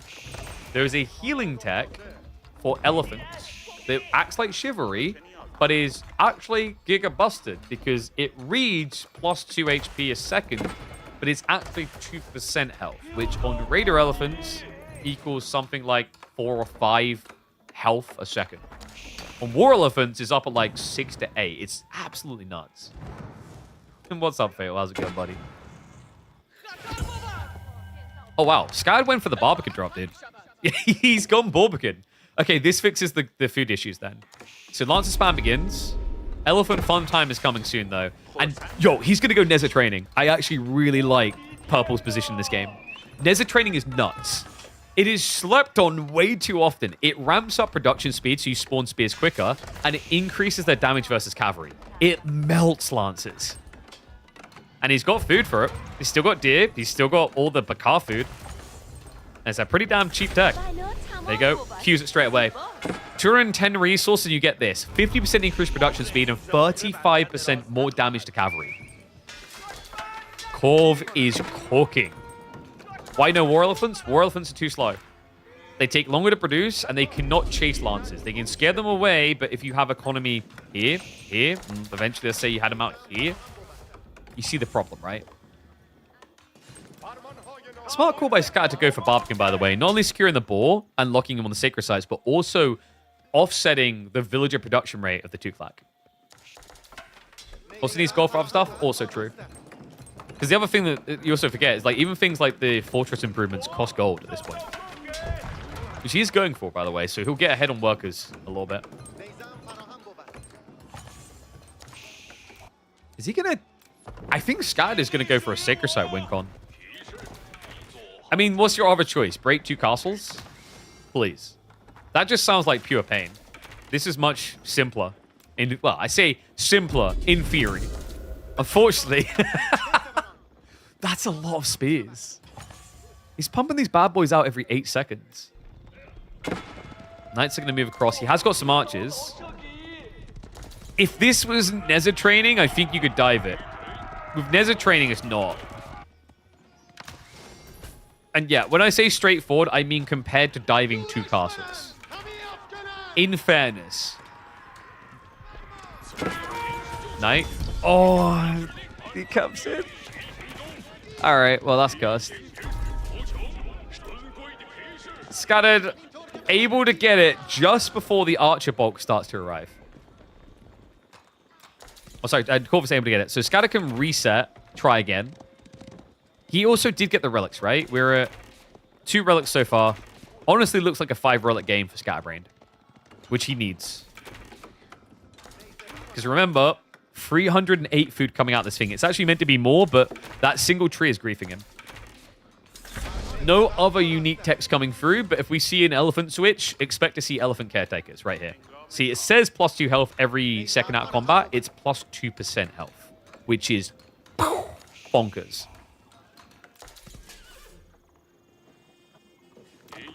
So what does Scatter do now? You can't do Siege. You can't do Springles to counter this because they're too slow. Spears are moving in again. Can we agree they actually have some of the coolest spears in the game? Like, weapon-wise, that's actually probably the single best-looking spear. Torch is coming through.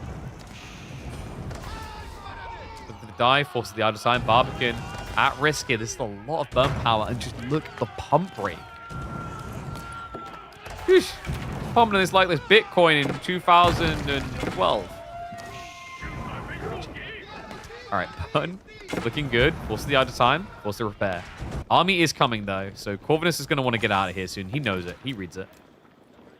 Still, this is buying time for other things. Stable drops now. An additional castle moving towards the sacred site. And here's the kicker. Governor of Jalor. This increases the health of your elephants. You've increased the attack speed of your elephants. And now you will go for those raider elephants with the healing. Does a halberd like spears? Yeah, but like they're still a spin. Kind of reminds me of Lubu's, like a mini version of Lubu's halberd. Didn't connect the tower in? He has. Oh, you mean Tower Victory? Oh, you're right, actually. Yeah. No. He's fine because the way Tower Victory works is I think it comes off of. Oh no, it doesn't. Wait. I'm pretty sure it comes off of the castles. I think. Someone quickly Google that, but I could have sworn they changed it so that it affects castles now. No.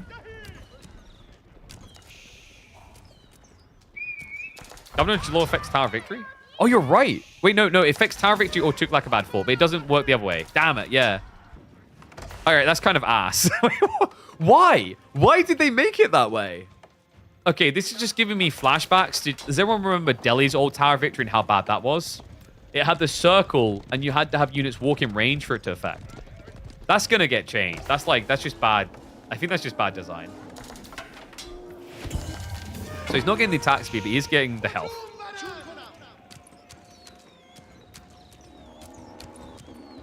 A lot of raider elephants coming, by the way, which is smart. Neza training forces archer development, and then archers get countered by mass raider elephants. And knights don't stop mass raider elephants from reaching archers. It's hard. If you have like 40 knights, sure, you can body block them, but otherwise, they can just trample over you. Spears already waiting to receive there. Whoops. And look at the split. The raider elephants move forward. Goes to the decap again. We're down to 7 minutes. He is switching spearmen, but it's going to come in too late. Nah, you can't. You can't. No, wait. Hold on. Scattered? The madman goes for it. Raider elephants slow things down a little bit. Decap continues. Burn on the Barbican, bringing it down a bit. Lancers are chasing. More raider elephants coming. And the rest of the Lancers are rotating wide here. Villagers pull. They buy a little bit of time against the melee. Decap almost complete. Raider elephants. They're looking straight towards the archers again. The spearmen turn around for the Lancers. Can he push it away? These spears are dangerous. You can't hang around them long. Raider elephants going again. They're muddying the waters here. You can't just A-click. He's got it. He's brute forced him. The Lancers have arrived, but more spears are following this up too. Decap continues. The body blocks as well. He has to run a few Lancers in. It's on the edge. But no doubt about it, look at the numbers. It's a swarm. Stampede gets activated. He bypasses the Lancers, goes deeper, leaving the spears behind. That's going to be a wipe. That's going to be a decap. And that's going to be Corvinus looking like the elephant boogeyman.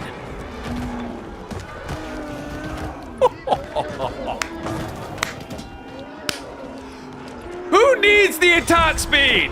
Attack speed is for pussies. You don't need attack speed if everything in front of you dies in one hit. Oh, I've gone deaf. They're so loud. Scatbrain, not so proud. I mean, what has he got now? He's playing pocketed resources. He doesn't have a farm transition. Corvinus doesn't have crazy food income, but he now has access to triple berry location on the north side of the map. That's everything he needs now. He also has 1,600 stone. He won't get to use it, though. GG. This is the build. If you want to play Tuklak on land, this is how you cook it.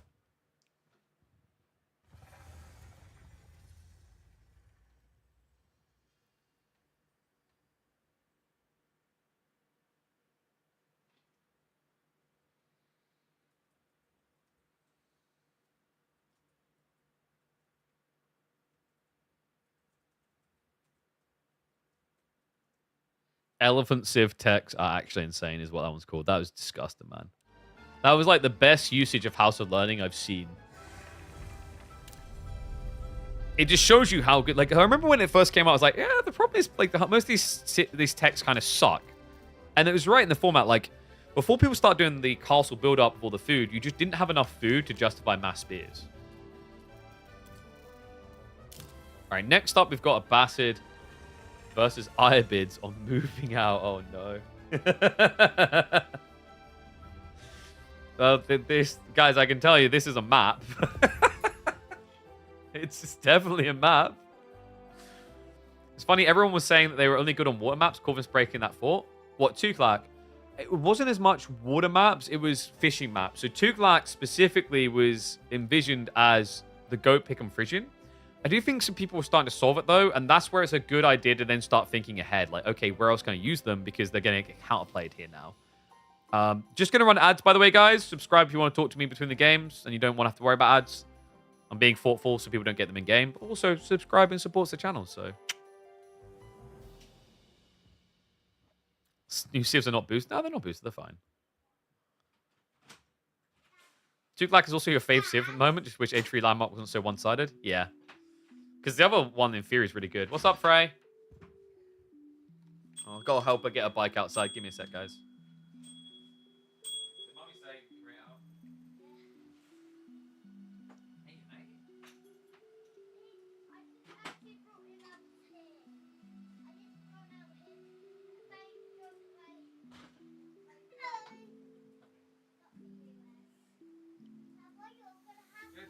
Just for a second. Look who's come to see us. Hello, little man. Hello. Who can't you see us? It's Ezra. It's Ezra. Yeah, he's my brother. He's my brother, Daddy. He's your brother, yeah. Yeah. You gonna go play outside with him? Yeah. All right. He's got that scoop.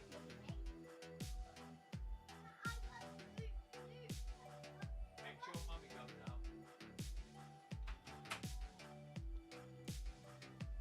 Bless him.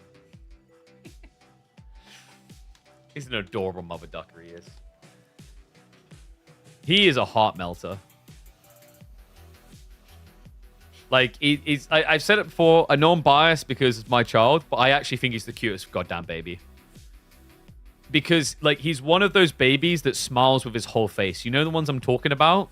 You don't see them that often. Usually you get a baby that has a lot, but, like, you smile and the whole face moves for the smile sort of thing. You know what I mean? Like, when you see it, you get it. Freya, close the door, darling.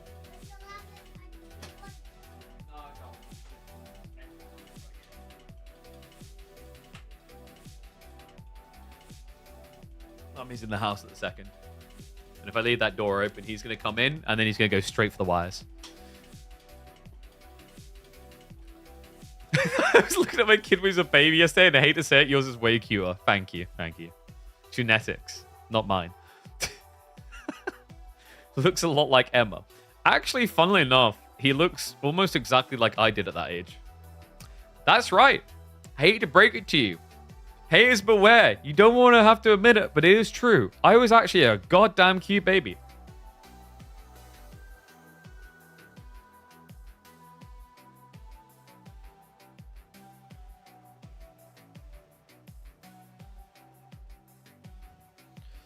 See, I left the silence there as I was adjusting the camera just so you guys like, no way! It's a lie! You know, it's like right now you're like Luke Skywalker, you're like, no! It's not possible! It's inconceivable. All right. Memeology time, guys. Let me flip the score around because it's actually 1-2.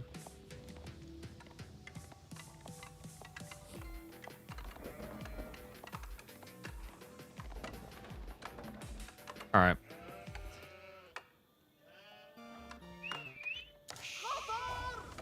That's appropriate. One and all, it's time for the meme show. Welcome back to your daily dose of Age of Empires 4. Scatterbrained up against Corvinus. Ibids versus the Bastards is a battle in the Middle East in the middle of the map. This is moving out. If you have not been treated to this map before and you hate water, calm down. There may be some water, but there's also a lot of memes. This map is by far one of the hilarious, most funny, most absurd maps in Age of Empires 4. It takes time to figure out. And usually a lot of people go their own ways with different cheesy strategies. But when it isn't a stomp, it is pure glory. Let's see what the boys have got. Scatterbrain leads the series. He wins this game. Corvinus is knocked out of the EWC main event. And Ibids versus Bastards is interesting. They both get the same kind of perks in certain ways, but I actually think maybe Ibids has an edge here with the water details in mind. Mainly is going to be the fact that you can get your hands on a lot of wood upon age up. I think that could actually be a game changer here. 1 sec. Oh, yeah, we've got to do predictions. Whoops. So, game 3, a Corv win. There you go. And yes, we have got Mario music playing. I told you it's a meme map. You just got to do it right. So, what's the edge here potentially for Abbasis? Because it can't just be all good for Iabids. Abbasis still has the cheaper arrow slits when they go for Culture Wing, right? But we haven't seen it much recently. It's difficult to rely on like arrow slits because remember on this map, you start with no gold, no stone. You only get wood and a few starting sheep. Everything else is outside. You have to transport across. So yeah, there is going to be some fishing. There is going to be some navy. But honestly, this is funnily enough a map where you can win after losing water. I'm not kidding. It's tricky to navigate, but the reality is if your opponent wins the central island, he has wood. That's it. Like there's actually more wood out here. They get wood, and then obviously they get fishing. But you get in the late game, you can get wood, you can get gold, you can get farms, you can actually win. So fascinating to see how these both civs play differently. Yes, it's one of those things where you go, oh, variant civs, they're just the same, they do the same thing, and then you realize, wait a second, actually they cook different, and I love this. We talked about the risk of the central island. If you have to bail on it, unlike other civs, Abbasis and Iabids cannot say, oh, I've lost the central island, let me build my next landmark elsewhere. You have to preemptively prep it this way. So House of Wisdom goes outside to guarantee that if Corvinus does lose the middle island, it doesn't lose the game. Scatterbrain has not responded in kind yet. He's just being more greedy. Yeah, he's getting more fishing boats instead. He hasn't even moved for gold yet. Oh, no, wait, there, he went down there. Okay, that's interesting. Can you transport sheep? No, you can't. We actually had a funny map where people had to move their economy across a river because you couldn't transport sheep. Sheep rotation, how are we looking? 14 to 15, actually, so they balance the tape between them. It looks like there will be an edge down here for Corvinus, though. There's a lot of unscattered ground. And we should be getting the House of Wisdom momentarily from Scatterbrain. Actually, I don't really like the macro here. 1 on gold? Okay, there we go. He's fixing it now. It's a little bit odd. Like, there's negative to what he's doing here because he seems to have more idle time on getting out to gold than his opponent did. Mongols are strong on this map? For what reason? Not really, because if you build your landmarks in the center, you can't move away. Mongols do have some merit. You could try to outpost rush, but people got good at dealing with the early outpost rushes fairly fast. Oh, wait. Careful with the boar. He goes to the House of Wisdom elsewhere. And Scatterbrain. How do we do final sheep haul? Looks like an edge. Yeah, 5 extra sheep for Corv. Graham, what are you doing? All right. Well, you go get Ezra then. He's got to go to bed yet. It's not bedtime. Go inside. Mummy doesn't want to go outside with Freya because it's cold.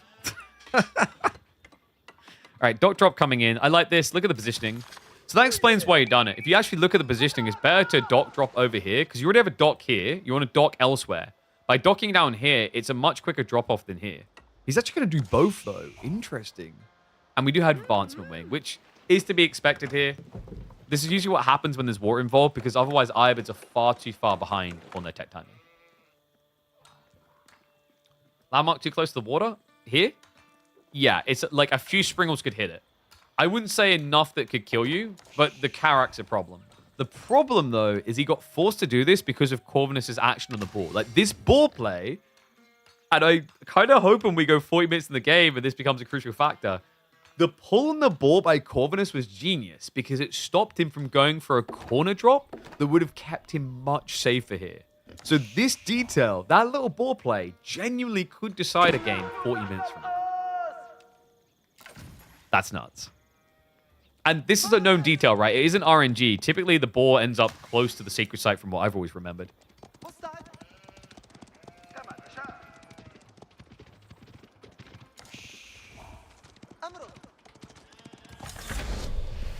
Tech up now complete. Walls are coming in.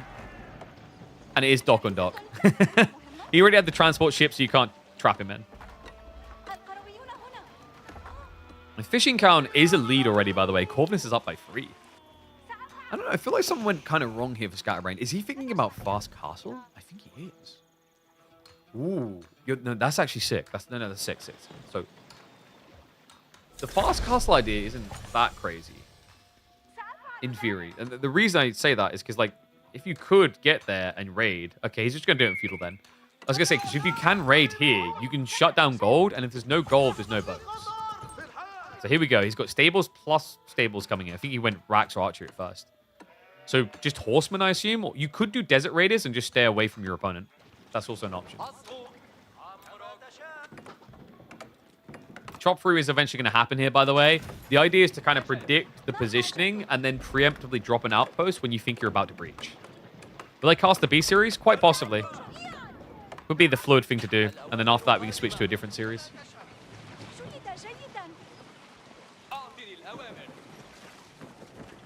Springles are going to be moving in. Corvus going for a ram.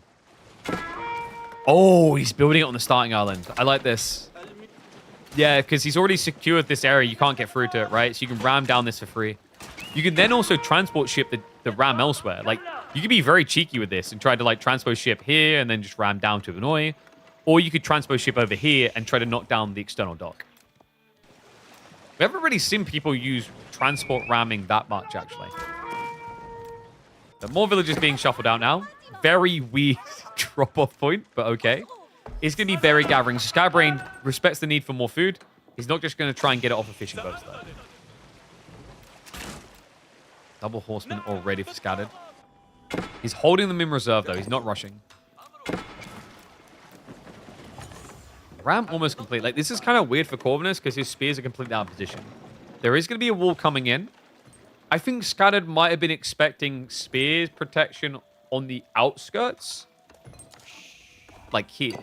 So that's why he hasn't rushed the horsemen. It's like 2 horsemen could be really annoying for the gold workers here. The alternative is he's gambling on just getting enough horsemen to win the game straight away. But unfortunately for him, Corvinus did read the play. Man, it's been a while since I've cast this map, but it's cool just how different this feels. Like, I don't think we had this much activity very often on the external. Usually there was a lot more boat spamming at this stage of the game. And people would just try to out-micro, and they build up to 15, 20 Springle chips. Siege in begins on the dock. That is going to be a loss for him for sure. He just has no way of protecting against it. You could technically pull villagers, burn, and like shuffle with a transport ship, but the idle time isn't worth it compared to a 75 wood dock that you're not really using. The horsemen are going to sally for. Throw here and riders go.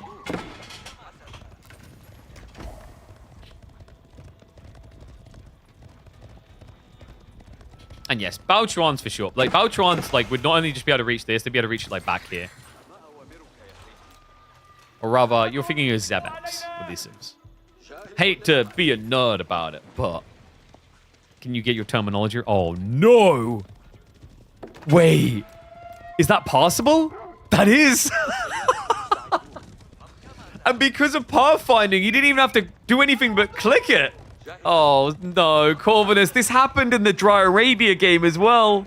Didn't cost him in that one. Spears are here. That's going to be minus a worker. Horsemen going to rotate towards the north side. There is a gate to get through there, at least. Might be able to connect for another. Oh, wait. Okay, no, he actually just walked back. Seaside looks like it is a slight advantage for Corvinus, actually. Has the extra archer ship. More idle time being forced over here. Does he try and switch archers? He does. Double archery now coming. Whereas Corvinus is trying to win C. Here we go. Demo ship pulls out. Archer ship. We'll try to contest it. Does minimize the damage. Nicely done. Man, the sails are still active for it. Horseman will get out. Spears scare them away. He's like, wait a sec. That's how you got it. Oh, you. Demo's chasing. Good hold there by Scattered, but now he has no archer ships left. That's going to be a pain point. Does lose one the Baglers. Counter Demo plays now coming through, but Corvinus is actually just sniping it down with Springles. He doesn't care. Fishing is worrying me right now. Corvinus has a huge lead there. 13 to 16. Yeah, he's winning water, but remember what we said Scatterbrain's trying to do here. He's trying to win land. queued up 5 archers now instead of more boats. Demo's ship will get a connector. Nicely played there. Oh, come on! 5 HP?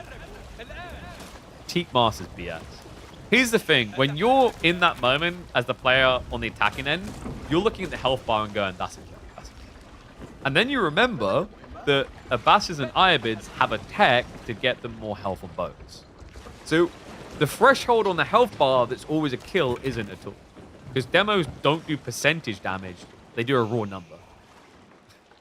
So a well worthwhile Teak Mask play there. Scad will look to go again on land.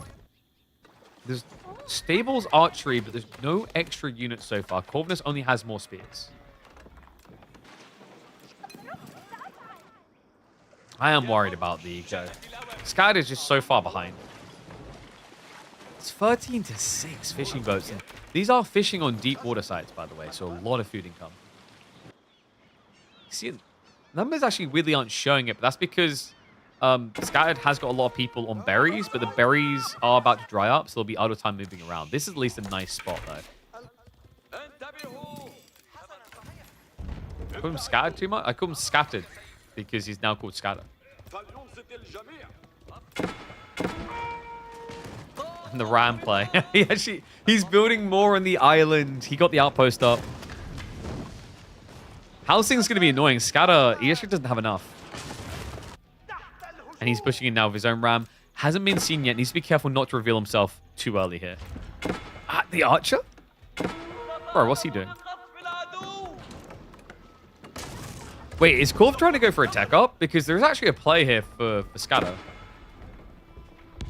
At this pacing, he could try to ram down the landmark as it's attacking. It's not easy, but there is a window. Scala is going to be pushing in again. Tries to get a snipe on the workers, unable to. Knock at the door. Remember, rams do more damage to walls.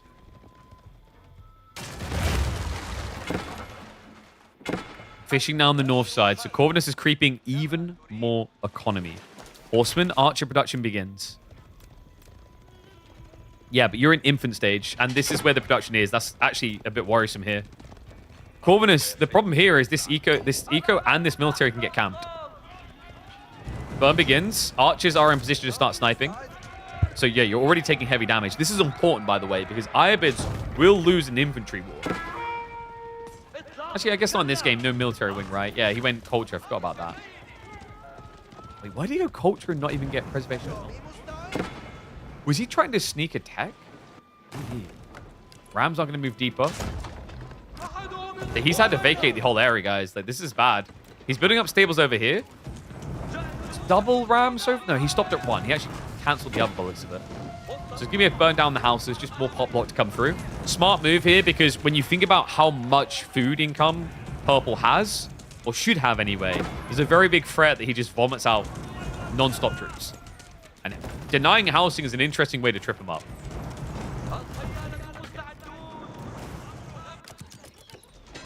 Idle time for Scatter is worrying me here, guys. That's 15 workers. Yeah, so all of a sudden, the raid in isn't as impactful as this, because yes, Corvinus had to run away, but his workers are working. They're doing things. These guys are just standing there staring at a ram. Yeah, I don't know why he's not trying to kill the ram. I'm really confused, because like there's an outpost here. That's it. It's out of range, though. Maybe he thought there was archers here? Like, he can't see there. Look at his vision. Scatter can't see past this. He's going to continue chasing. Probably more walling to come from Corvinus. Definitely more walling needed. He'll probably just wall this and keep running around, because the cool thing about this map design, there's gold all the way around. So you can just keep wall, move, wall, move, wall, move. We want to do it soon, though. Scatter. Going in with the horseman. There are some spears here, though. Doesn't react straight away. Corv. What? Gets in, but can't hang around. Too risky. Corv somehow does not take a single worker loss to that. Ram's still dealing with the housing in the main base. Archers are now going to be forced to retreat. Numbers are starting to trend against Scatter a little here. Spear Horseman can actually overwhelm this. He's got to get that kite right. This is a perfect moment to attack on C, by the way. The demos aren't even detonating. They're just standing there. And he... Oh my god, he shot them. All right, so both of them are distracted by land, but that's still working out for Corvinus. Now the dive comes in. Spearman, Horseman on top of it.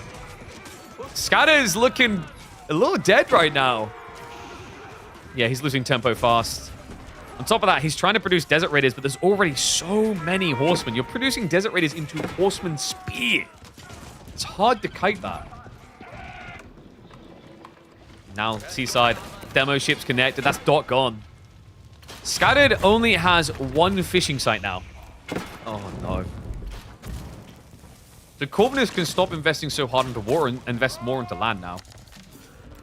Which is key here, because remember, both of them have got the House of Wisdom on the outskirts. So one of the key points to win the game is here, right? It's a way to go for a landmark victory after going back to TC. But also, if you get rid of it, you deactivate the Golden Age, which is a really big deal for Scatter, because it will lose the gathering rate. But you also stop your opponent from escaping a GG by castling.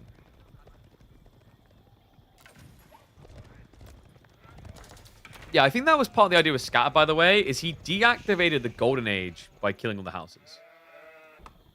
Corvinus does have a lot of wood. What is he up to? He could build some farms around the TC, actually. An underrated idea we don't see very often on moving out.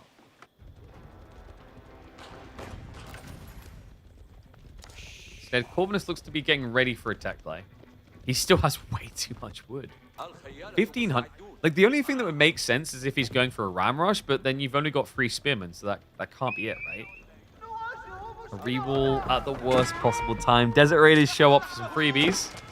Say, yum, yum. Don't mind if I do. -2. 3 docks come through, but Scad did block it well.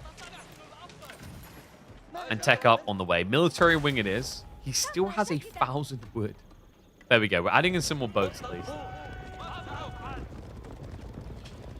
I wonder if Corvinus was holding for a big demo play, just in case Scatter tried to resurge Sprinkle production, because like with that type of wood and gold, you could get 5, 6, 7 demo ships out instantly. I think the thing that doesn't add up, if that was the goal, is like you don't actually have many docks to do that with. I mean, he has 4, but they are so split around, it's a bit weird. So, Scatterbrain about to be a big disadvantage. He needs something that he can double win. He's moving around with his fleet. It's not an overwhelming fleet, though. He has got Desert Raider count up to 5. Not crazy. Key concern here, actually, is like, what you're pushing. Could Corv just pump Camel Riders? Kind of could, actually. Like, more Horsemen coming in particular makes it great. Like, Camel Riders can kind of contest the Feudal Archers fine. They'll just syndicate Desert Raiders. They'll beat Horsemen. Speaking of those Horsemen, hello. Archer's a bit ambitious there. Desert Raiders outnumbered. He tries the choke point hold. Wait, he's still in range form of some of these.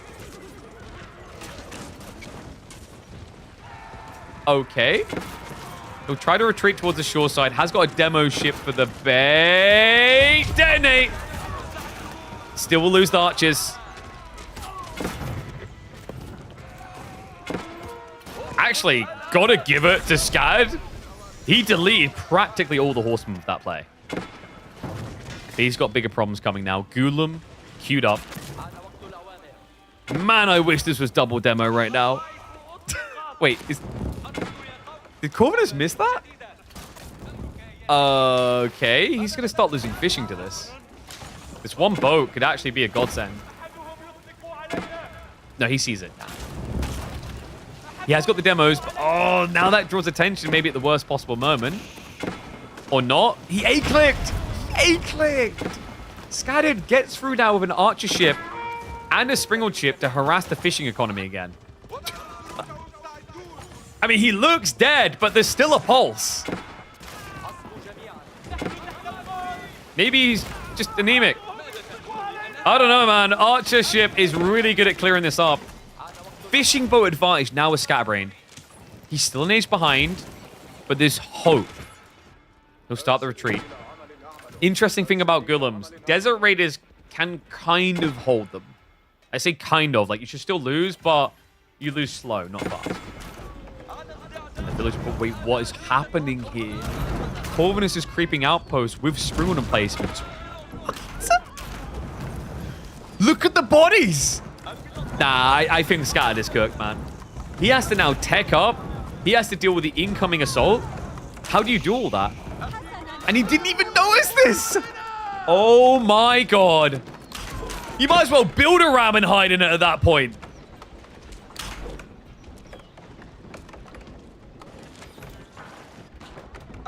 It's more floppies than I'll find in a Windows 98 convenience store. What the hell? Minus 12, I think, with the dive. 15? Whatever it is, it's a mile difference now. 33 idle also. Something else has gone wrong. I think we've reached kill point. Because here's the other fun fact for you guys. Corvinus doesn't need to run across with the Ghoulam. He could actually just garrison them and float them across. Transport ships are quicker than infantry. There's options. And you just have no solution to Ghoulam. How do you get castle and then build a solution quick enough? He has migrated out for more gold. He needs it. So he's going for attack. Like, the problem is, usually when you have to attack from behind, you need to get an advantage. Where's the advantage right now? This game looks like this weird bottom of the ladder games. It's because that's the design of the map. This map is pure chaos. That's why I love it. Like, usually the advantageous players in this map are the ones that are better at reacting to stuff. Because it's hard to find a fluid build order that just works on moving it. There's too many variables. I think that makes it entertaining for viewers, but the idea of playing it for themselves sounds horrible for that reason. Ghulams are starting to arrive in the center as well. He's got the racks here, yeah. Oh, he's been selecting all army. So he just realized, oh wait, I've got a few of these guys out here. Ram's moving in to deny the dock. No fishing coming back that way, but he has got it over here. However, the boats are now clearing up. Industry wing queued by Scatterbrain. Honestly, I don't even know if he'll hang around for the tech up. He might just do it as a little yay flag, but that's going to be it. We're getting a 5th game.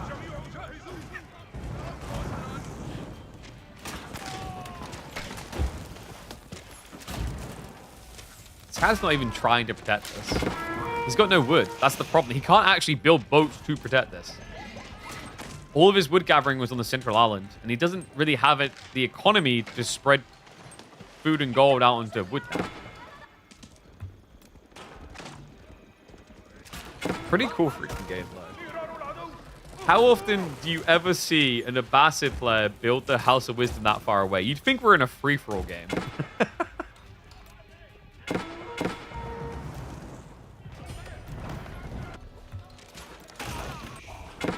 At this point, Sky is just processing the loss. Industry is going to give him an injection of wood, but it's just not going to matter. Look at this. The TC is about to die. The House of Wisdom is being attacked. Like, he literally doesn't do damage quick enough to stop this.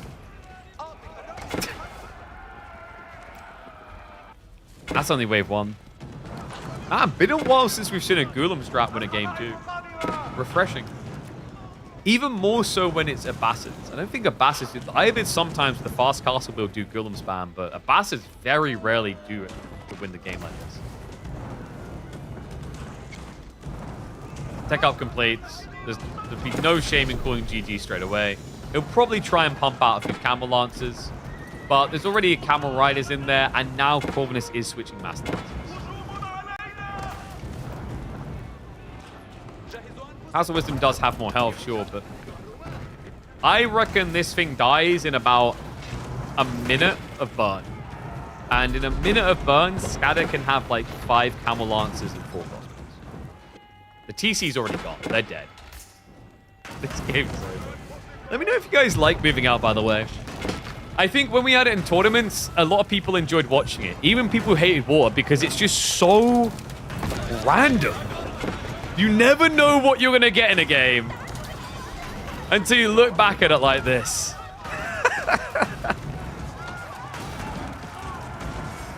GG.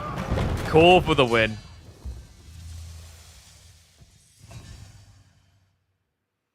Oh, man. What do I call that? Originally, I was going to like, that one was going to be the ball pull decides the game, but it didn't go that way in the end.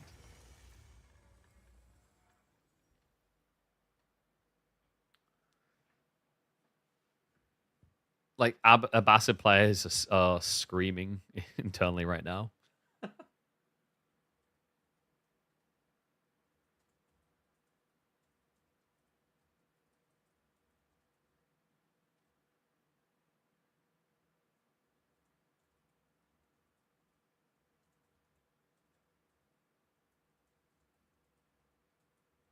Oh yeah, I know what it is. Landmark placement makes Abbasid players mold. Or scream. We'll go scream. Don't know how many people really know what mold means. All right, so 5th game coming through. Guys, we chose the right series to watch. That much is for sure. Next up, it's going to be Golden Horde versus Marlians to decide this on Coastal Cliffs. And in terms of the snipes, Byzantines were sniped away from Corvinus, and Scatterbrains Delhi was sniped away. Oh, this is kind of cool, actually, because like usually Golden Horde hates any Dark Age rushing civ on this map because it can block your stone gathering indefinitely. When does Marlians Dark Age rush? It's not really a thing. I think Scatter was smart using water units to attack land units there. Yeah, but the problem is your landmark is still too far inland, right? Like, you're still going to lose the landmarks always. Remember Core playing this map and just stay in the middle island? Did he lose that game? Is that the one he lost, I think? I think I roughly remember the one you're talking about. He was just like left on an island with only wood. It's like, now I have to get out of here. Uh-oh. Still remember, I think HRE on that map, and they basically were losing bad, and then they built a Schwabia on the outer island and just rebuilt their whole economy.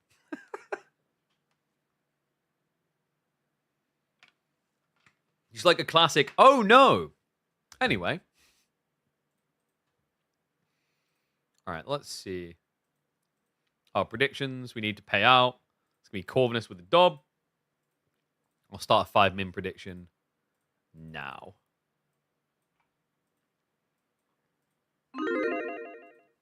There you go. Oh, where's my music?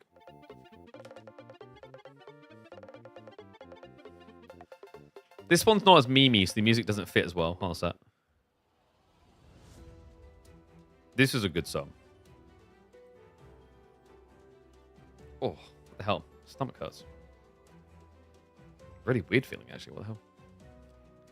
Actually, I need to be careful because I think maybe Lorien Testard's ego's gotten a bit too big, and he started to like copyright strike people for playing Expedition 33 music.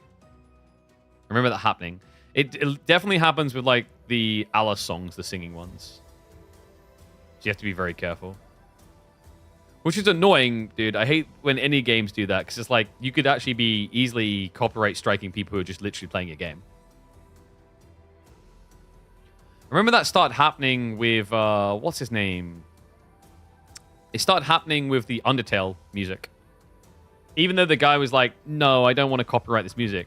Some copyright trolls started copyrighting it. So a lot of people started losing all their revenue on YouTube.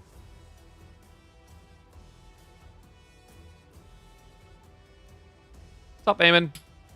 Yarp, back doing good old AoE Forski. What's up, Mahendis? Welcome back, buddy. Hope you enjoyed your time away. Oopsie. Alright. Let's get ready to rumble.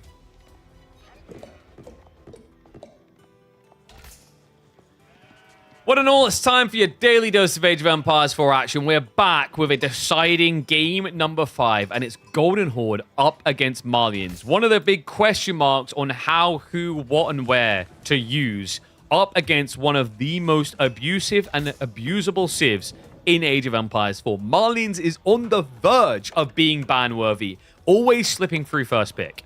And yet Corvinus allows it and ends up with the Golden Horde that still feels so underexplored. Let's get into it, folks. Deciding game between these two, and it's been an entertaining series. If you didn't catch these live, your mistake. You could have been part of that chat right over there. You could have been part of these incredible games. And the two have played their hearts out. I've got to give them props to it. Very entertaining games through and through from the two. And the sad part for them, whoever wins this has to go face B. What's up, Kasama? Appreciate it, buddy. Thank you for the 5 gifted, Z Legend. Yeah, like, I think that's the worrisome part, is like you... Either one of these players, style-wise, I think has to be kind of worried about B. Corvinus can be wild, but I think B takes wild to a meta-esque level. He somehow evolves the meta in a very impressive way that other players want to pick it up, but don't quite know how a lot of the time.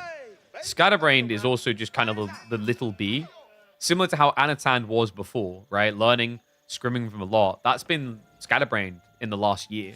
And he has definitely learned a lot, but it still very much feels like Vader trying to step up to Sidious. Are we at the 3rd movie, or are we still in the 1st and 2nd? Of the real trilogy. We didn't talk about the prequels. And the Gold Spawn is indeed terrible. The good news is Golden Horde don't tend to Dark Age Rush. They are, ironically, a spin-off civ of one of the best Dark Age rushing civs, but they are the worst Dark Age rushing civ in the game. That's the thing about this, is like both of these civs get a chill pill and get to be greedy. They don't have to worry about harassment early on. That's why you see Scatter just invest in all the houses without hesitation. And that's why you see Corvinus just run out and set up an Uvu on a map that's usually really rough for this.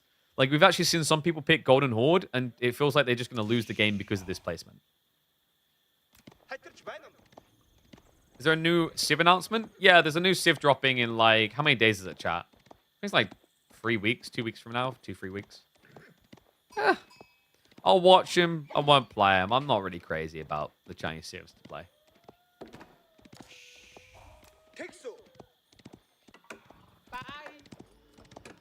And the new Civ will be the Yufei's the legacy, so it'll be... They call it Yufei? I think they did.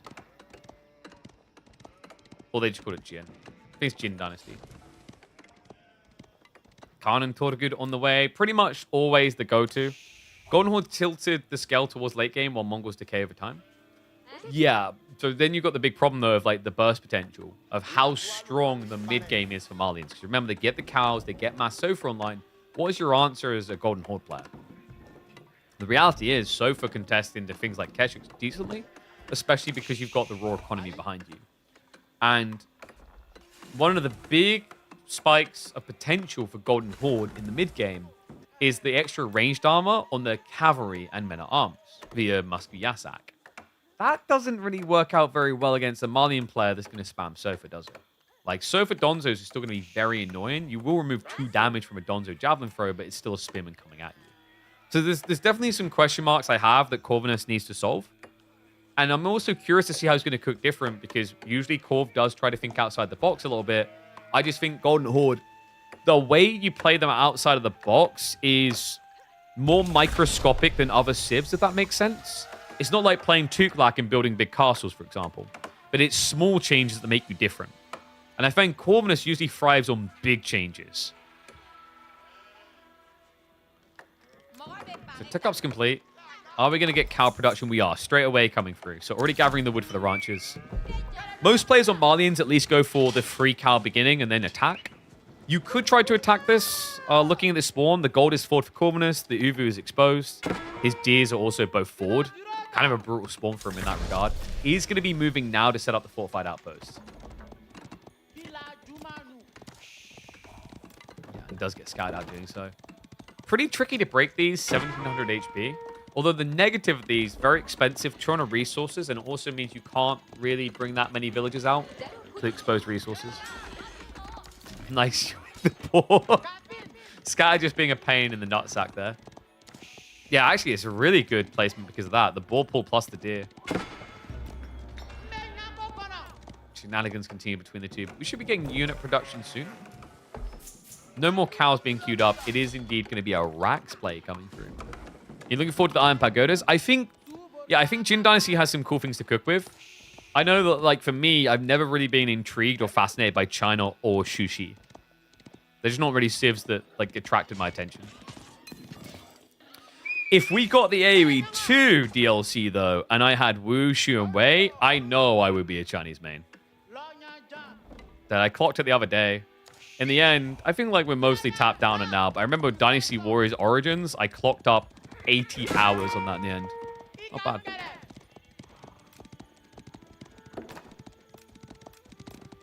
Oh, did we get predictions up?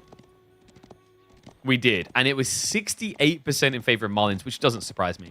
I think we've just seen too many Malian games. It feels like they almost always win. It's very hard to turf them out. Second mine setup as well. Cool thing about this is, like, yes, Corvinus can burn it down, but it's going to take a very long time. There's plenty of time now being bought to build into Donzos. Donzo Jav, I guess? Yeah, I don't really see a reason why you want to go archers here. Javelin just keeps your opponent off the archers. I think it's kind of tricky to actually out-lob Mali here. It almost feels like you have to out-micro them. The other annoying thing is the penetration point. What makes Malians one of the most frustrating civs to attack is the fact that the army they build will attack you first. Donzos have more range than Javelins. Javelins have more range than archers. There are not many civs that get to start fighting with Malians and get first strike. Bloody annoying detail. I think many people who've been up against Malian player have experienced exactly that. You just feel like you begin the fight and are already behind. New Civ looks busted in trailer. Have you guys not clocked this yet? When they release a new Civ, they make it broken. I don't feel like I'm revealing some dark secret that we didn't all know. It's just subconsciously we didn't want to admit it, right? But it is a thing. For sure.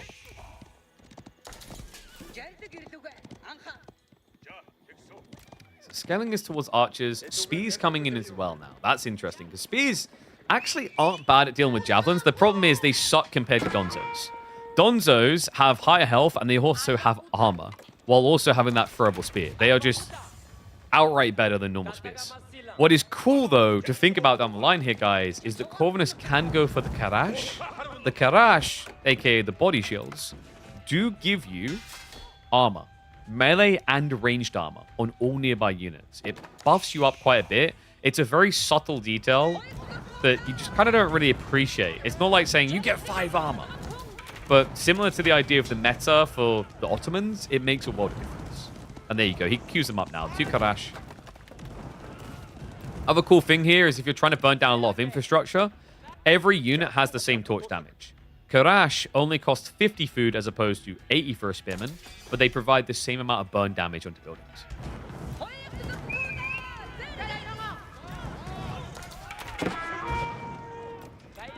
Scattered. Moving in now. We'll intercept some of the reinforcements. Thinking about a backstab, but like right now, the javelin count is a little bit on the low side. Only 3. Not enough to insta-kill archers. He's getting there, though, quite quick. Yeah, you do 12 damage per strike, so you end up needing, like, what was it, 6? 6 is good enough. 6 javelins is a kill point. Why no more cow? Because you're, like, not focusing on greed, you're focusing on scaling military. Technically, he could go for a little bit more because he's got the gold plus the wood for a ranch. I just think he's a little bit overly locked in right now. Yeah, he's got the food as well. Is he? Nah, he wouldn't go for a semi-fast castle here, right? If you scale javelins, there is actually a Farimba rush. And your opponent's going for quite a lot of archers. It feels weird to say, though. Do you really want a Farimba rush up against Tortugud?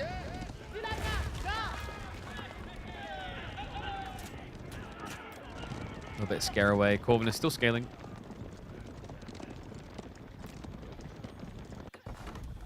Back home. Any change coming? Corvinus, there we go. He has got the blacksmith now.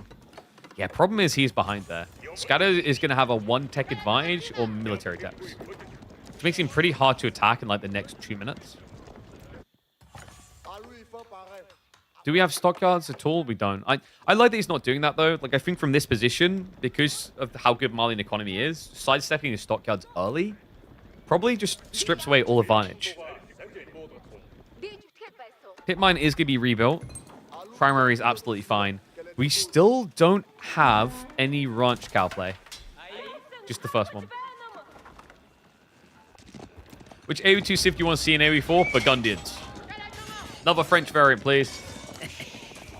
But, like, make them insanely different than France.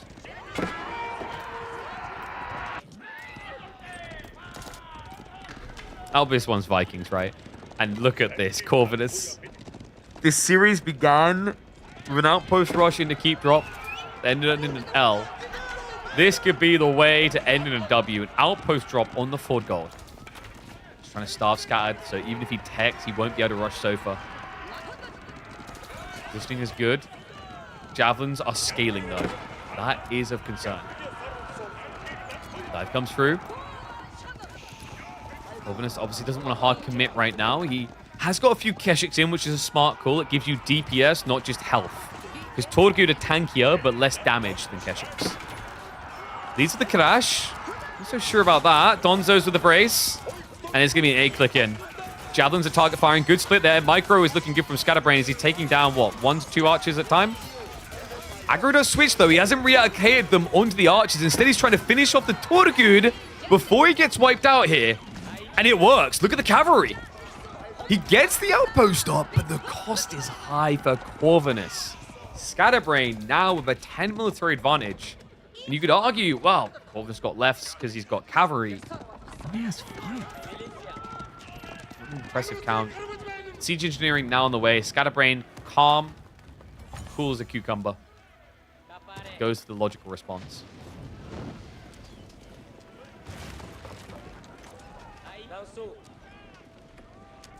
What have you got now if you're Corvinus? Scatter did eject cows, by the way. We've seen this before. B would do this a lot. A few players are a big fan of this to get that extra burst. And wait, he's going Musafadi. For raiding? I mean, they're kind of okay at dealing with Torgud Kashik, but why not just more spears? Because Musafadi are countered by archers the same as Spearmen. Dad's like, I don't know, dog. There's too many wieners in this nightclub. We got to rebalance it. Spam the ladies. Musafadi and Sofa are both women, right? Scottish can be funny? Hell yeah. Like, just bring that hero back from AoE 3. The one that says, like, was it Per Schmeckel or something like that. It's been a while. I haven't played AoE 3 in ages, but I kind of loosely remember a clowny statement being made every 5 seconds by him. Javs. Whoa. Overstaying. Ram is going to sneak in, though. That's going to redirect attention. Donzo's now trap him into the fight. That's a weak front line. Corv. Arch count low. Donzo's being finned, but still decent enough here. The Javelins, their DPS will finish off the cavalry. I feel like Corvinus is a little dead here. We've now done this twice, and both times the results have just been worse for him. He has still got the fort infrastructure. I appreciate him trying to do this. Actually, what would be sick, and he's, oh my god, he already done it. Outpost Overwatch. The fort outpost, he switched to fortify their health. So remember, there's an edict choice here. You already have at the start of the game that gives 10% more health. Even with the 10% extra health, it still wasn't enough to break the defense force. And my other concern here is, like, Corvinus, the Torgud are getting shrunk in count. Yes, there's not many Donzos left, but the Javelins are lasting. And the important thing there is the Javelins are 33% more expensive than Donzos. So replacing Donzos over Javelins is actually beneficial for Scatterbrain. The Javelins, the more they scale like this, the more realistic a Farimba rush comes. And a Farimba play here with the poison damage against Torgud is really good. Because it's a unit that won't die in one flurry, the poison actually adds up. Ay, clash again. Just feels like Corvinus is trying to fight long enough to get that buff there, but by the time it comes in, the fight's already decided. Yeah, we might be getting your classic in AoE 4 drafts, which is 5th deciding game and a bit of a womp-womp. It is very rare, extremely rare in Age of Empires 4 that a deciding game is the epic tale of the series. More often than not, it feels like it ends up being the Stomperoo. Fort infrastructure also just now being forfeited. Obviously, Corvinus is not just going to GG straight away because this is his last game of the tournament. But I think we can agree this isn't looking impossible, but it feels like it takes a big mistake now from Scatter. Corv's eco slowing down. That's because he doesn't have these yet. He's now setting up stockyards. More cow coming, so Scatter's going to get ready to scale. He's going to scat doodle all the way across to Corvinus' base. Ram moving on to the forward infrastructure.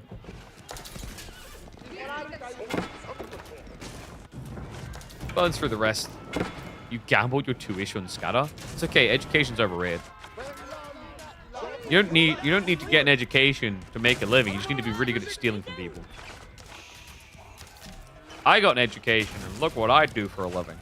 I just sit in front of a camera, talk. There's people that do what I'm doing that definitely didn't go to university, and they make lots more than me. See, it just doesn't. Tuition's overrated. Why does it always go like this? Because when you go deeper into a series, your Civ pull thins in a very predictable fashion. So it makes it much harder to have that flex of control. Stealing our prime subs? Hold on a sec. I haven't got your prime sub. You haven't got a sub on, what are you on about? Don't say we as if you're one of the gang. Jabs now. It's 27 javelins, man. The other problem is, like, it's very hard for Golden Horde to sliver a tech out of this. We have got another income burst from Corvinus. He moved his food to the north side. So berries plus the stockyards. Still got a few deer left over. Scattered is saving up now. It looks like it's going to be a Fulani, probably half full. Actually, he can probably benefit from a second mill here. He's kind of overgathered on gold a bit. Does rebalance it nicely now. For him, all it's about here is, like, you just want to position on the edge of Corvinus' base. Because you know remassing Cav is expensive for him. Really expensive and hard. And if you're this close to his base, he can't try to raid you when you tech. That's going to be coming in. Villagers get targeted straight away. Maybe a slight overextension there from the jabs. I'm not really sure what he was hoping for. Grafulani is on the way, so we'll retreat. What do you want, Frey? You got... Wow, that's a big teddy bear. Teddy bear, reach up high. Teddy bear, reach up high. Teddy bear, touch your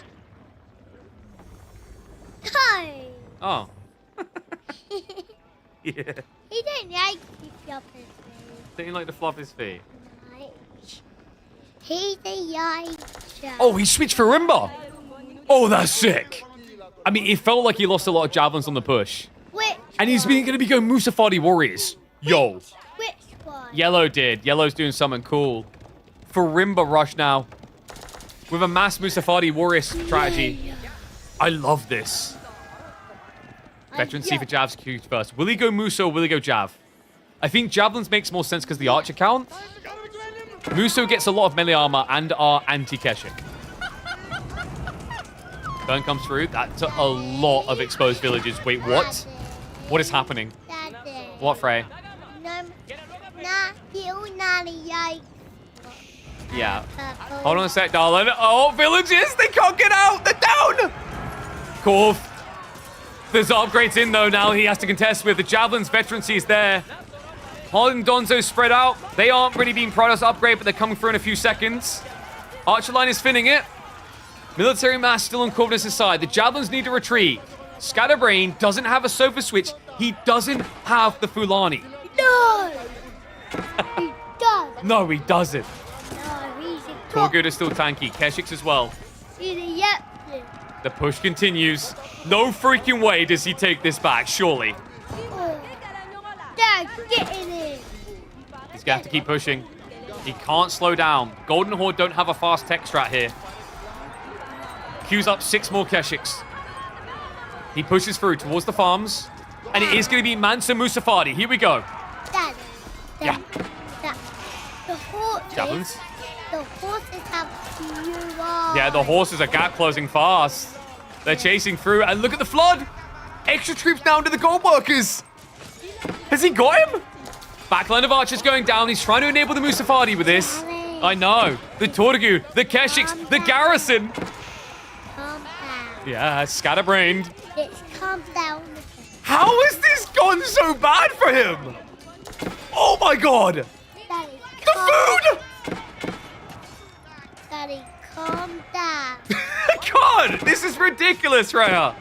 Yeah. He's finding him everywhere. Yeah. Corvinus, more workers down here. You spit me. Sorry, doll. It's 35 to 67 workers. And you spit me again. Shush. Corvinus.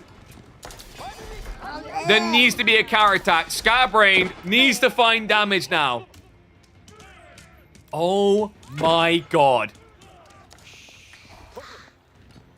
This is ridiculous.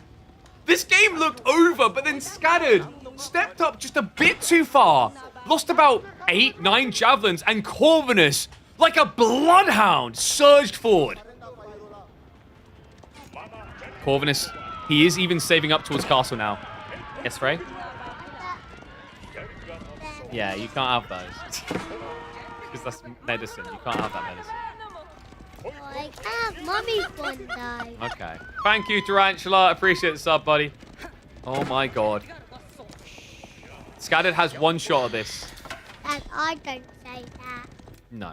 I don't say that. One giant ham fist to thrust. Corvinus continues to raid. More idle time being achieved. Javelins are going forward on their own. He has got the Mansa Musafadi following this up. Remember, these are bulky boys and gals. 6 melee armor at this stage. Fred, don't press the keyboard, please. Because you do weird things.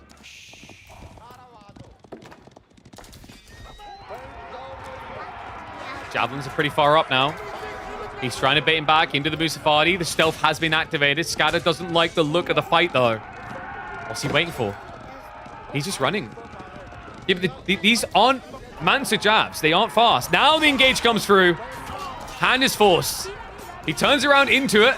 Javelins go for the trade against the archers. Mansa Musafadi is standing their ground. He does block the backside of this. The Keshiks, can they get rid of this? Javelin count down to 8. Barely any archers left alive. Corvinus has still not started a tech up. He has to invest all of it back into army. Oh my god, the Manta are working. It's such a rare sight to see, but when they come out, they're beautiful. They're just too tanky. 125 health, 6 melee armor, and only 75 resource for this godly unit. Only when them white things. No. Teddy was getting in the way, darling. You just made the everything very loud and deafened us. There's no way. That's not much fair with This game has rubber banded what? 2, 3 times now? It's just point. I said that these last games are a wash, but come on. Daddy, Yeah. you need a bigger chair. I need a bigger chair. You just need a smaller butt. What? You need a smaller butt. Why? Because it's too big. No. Now move your bowl. Who's that? That's a character from World of Warcraft. Raid? Oh! Dude, he's got like no economy left. Leave him something. No. Villagers get caught again. Scattered, pushed off the gold. Dive coming in. Corvinus' army size is underwhelming. Yeah! The bond through, oh my god. Yeah! Gets rid of the outpost. That's getting rid of the extra health. Manta spread out. The javelins targeting that backline of archers. Meanwhile, raid continues. Corvinus, he's actually doing this. I'm getting angry. He's just doing enough in the fights while raiding on the side, shrinking that economy further and further. Yes, darling. 4 stockyards. Decent amount of food coming in still. He's got 4 golds. Yeah, yeah! Yellow. Is yellow going to win? Yeah, You think yellow's going to win? yeah, You really sure about that? yeah. Okay. She's usually right. What? What? Am I actually right? We're going to find out, darling. Purple's still raiding. He's keeping the reinforcements back. There's still no tech up coming in from Corvinus. Oh, purple don't have mortar. Oh, and now the Keshiks. That's a bit of a brave fight to move forward to on their own. Archers following this up now. Second wave being held back. The spears are charging in. Daddy! They... Daddy! Wait, what? Daddy! The switching horsemen. Daddy. Wait, Freya. Wait. Corvinus. I think that front line's failing him again. The backstab coming in, though. He catches the javelins. Yes! Both sides shrinking the army, but this is everything back now. Corvinus no longer raiding Eco. Oh, it's me now. No, it has to be here, darling. And I think that's it. Corvinus, he's lost the army. Scatter stays alive. You know, this is a tiny bit. What? Just a tiny bit. No, you just need to get taller. That's your new. I just want to talk to them, okay? Yeah, okay. You know, I just love teddy bears, but Daddy saved me from that teddy bear. Okay, yeah, save the teddy bear. But who is gonna save Corvinus from 30 Mansa Musafadis? This is a big force, guys. They are so obnoxiously tanky. He even has local knowledge, which means when he comes out of stealth, he heals with 25 health. This is a crazy game. It's still not over yet. Crazy. Crazy game.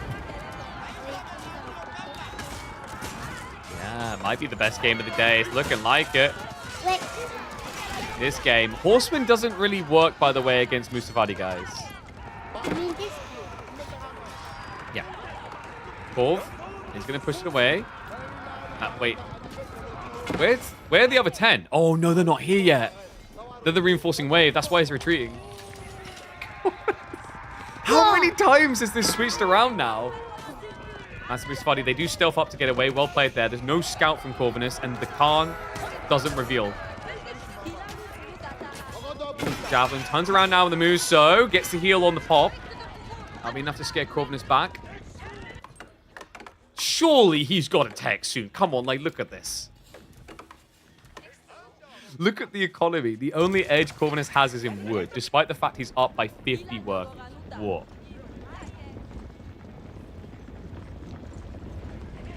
They suck in your fingers. That's what Ezra does.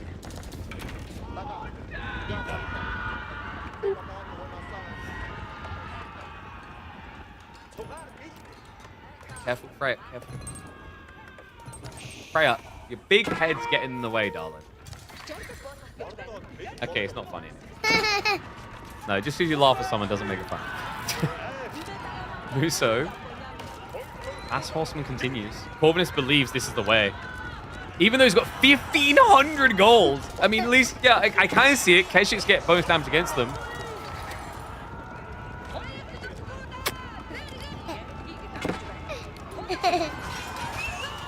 Freya, I think you're breaking my headset. How are you doing that? What? Oh, concave. Horseman breaking around the back. Surely this is the break point. I don't know. Like the Musafadi. The problem is the reinforcing wave. Archers looking good on the count. Corvinus, he's starting to shrink it. This is good enough to hold. There's only 12 Musafadi left alive. That's it. That has to be it. Scattered has been cracked. The fact he lasted this long, down 50 economy, is absurd. But the Farimba has been tapped.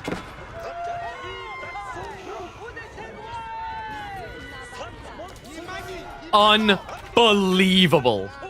He had to come again. It was more thank you, come agains than you'll hear in a season of The Simpsons.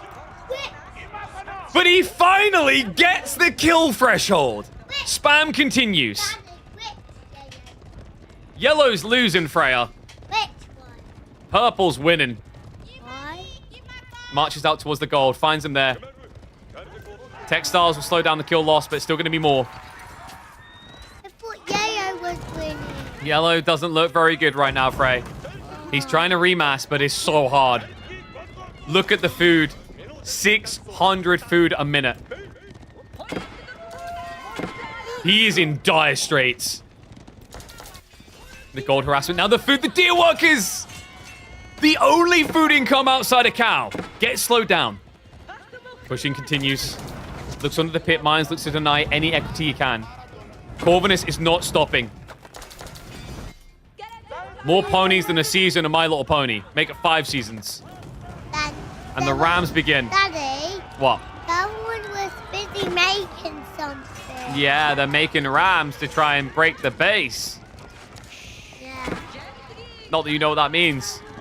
But guys, remember, this is reliable 1,500 food income for Corvinus. It's all this. Oh my god. Is Corvinus Hungarian or German? Because that's a lot of kebab shops being set up over here. Keeps the push going. New wave of Mansa are in, but there's 36 archers to contest it. Target fire is good. He has enough for an insta-kill every single time. Frontline horsemen are holding it back for the time being. Corvinus knows he's going to lose a lot of military for this, but that's the idea. Javelins are being left alone. The horsemen could not quite break in. It's going to be Javs versus archers left over, which means Corvinus should have to retreat, but he's done it. He's found the timing. Castle Age is now on the way for Corvinus.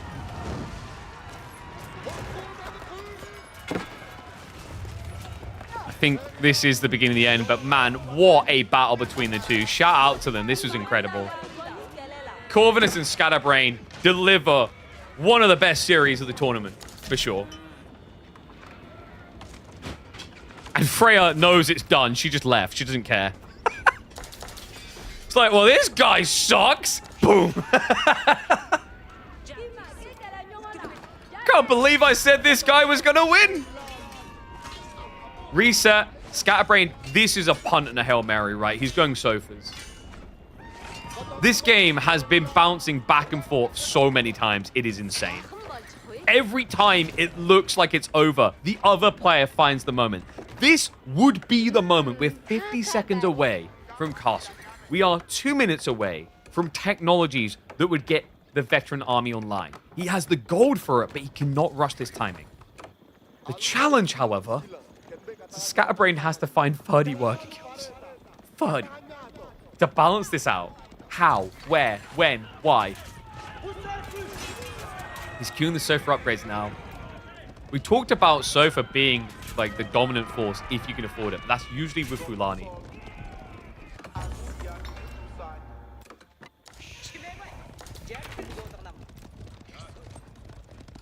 Corvinus. With Muscovy Yassat, the Javelins are going to feel pretty irrelevant up against Keshix, but I don't know if he's going to be in Keshix here. He's definitely got the goal for it. I don't think we've got a fast imp build. Horsemen are in onto the workers, though. That's a bunch of idle waiting to happen. The Sofa do arrive, coming in clutch at the right moment. The Verge begins, but like with this move, Scad kind of split his army a little bit. Corvinus looking to buy a little bit of time. Horsemen are going to flop dead. I think they found 4 or 5 worker kills their max, but it's now a 57 worker lead. This series just keeps on delivering. Villagers are in a bit of trouble here. Hold on a second. He's still got wood reserves, so it's not the end of the world, but still losses. That's the beginning of returning from the deficit. We've still got a long way to go for Scatterbrain, though. Corv, hold on. Horsemen see an opening. Dives forward. Javelins need to retreat. Sofas are being ignored. There's not enough of them to form a front line yet. Musafadi, however, do come in clutch there. Horses in back. Corvinus buys more time. Veterancies ticking in now. The castle army is here. Army value does favor Scatterbrain still. The horsemen spread out.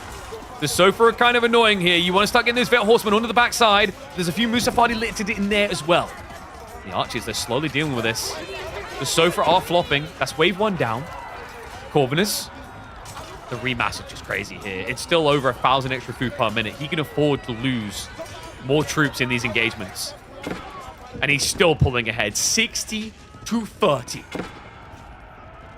When it was feudal versus castle, there was always hope. Always a chance of a miracle play for Scatterbrain.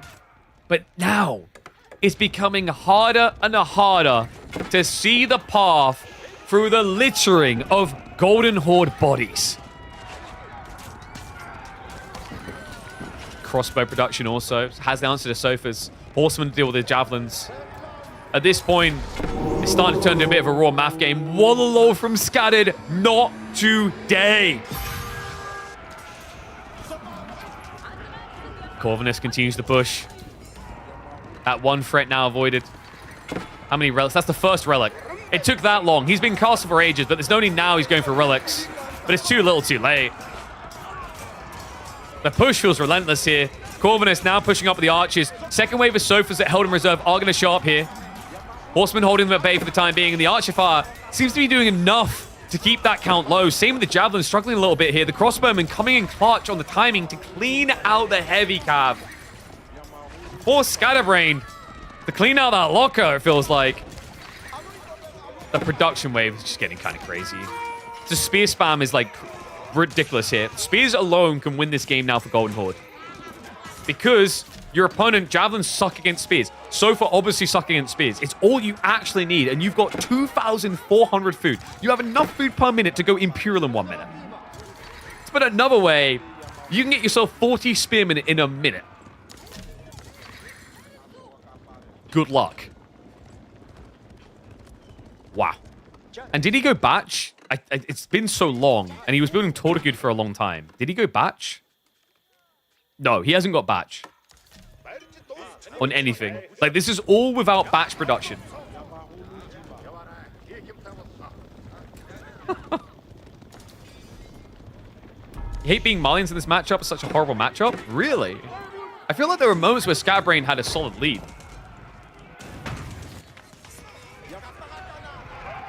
But definitely no longer.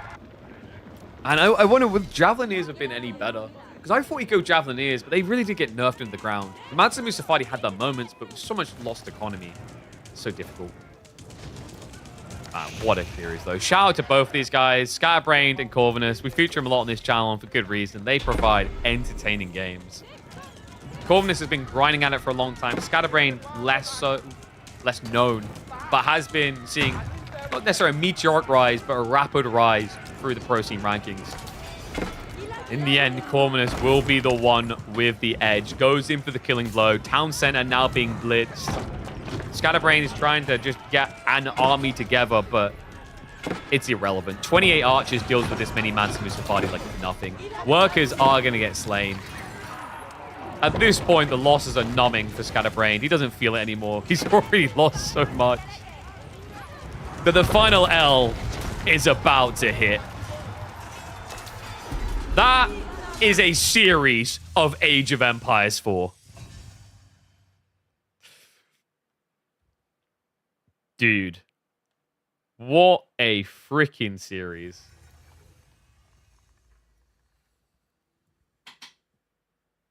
This was reverse sweep? It was, yeah. What do I even call that one?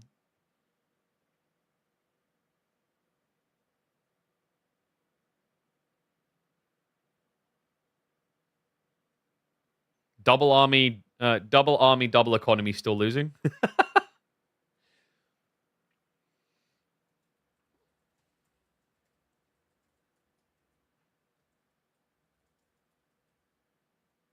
Or is there another name for it? The most times I've ever seen a game switch hands.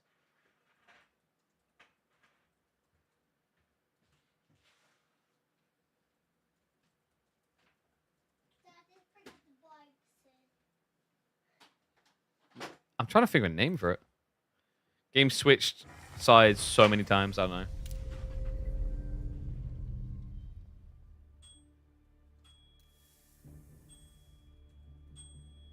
Good luck guessing who wins this. There we go. Maybe that's the one. All right. Good news is we've got more games to come. We've got another series. The winner, Corvinus, will now be going up against B in a best of 5. The boys should be drafting momentarily. Which I wouldn't be surprised if there's been an ask for a 5-minute break after that.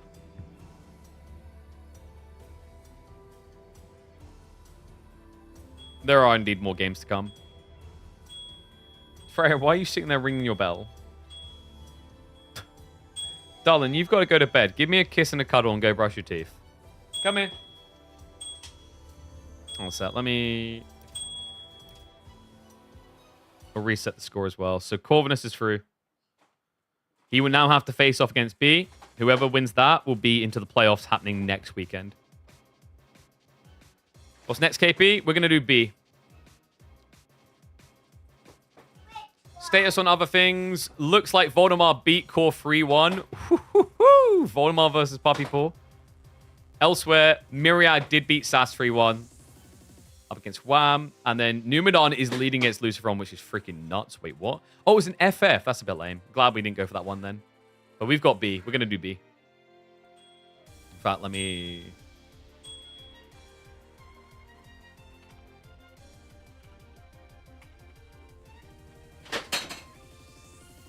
Freya, stop knocking things over, Duff. Muppet. And there we go. Draft now underway.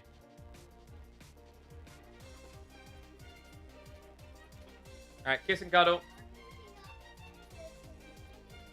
Finish. Day one. What? Give me a kiss. Give me a kiss. I know.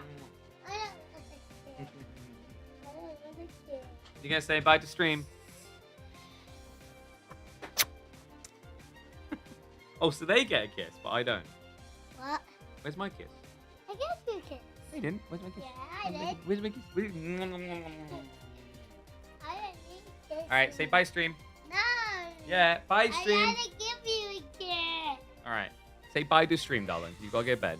Bye to you. What? Last thing. I didn't give you a cuddle and a kiss. Oh, oh, oh, oh, oh, oh. Didn't give There you go. I All right, you give me a cuddle and a kiss. didn't give Mwah. All right, night, night, darling.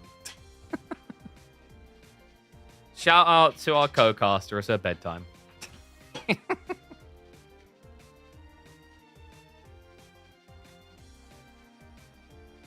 So, best of 5 again. And reminder, winner of this will make it through 2 playoffs.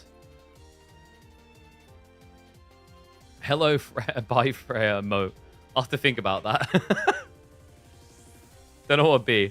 Don't know if we should really... Wait, where am I? Wait, if I should be going for, like, you know, her head on stream. 3 Little Pigs got drafted. Holy Island as well. This is such a B thing to do.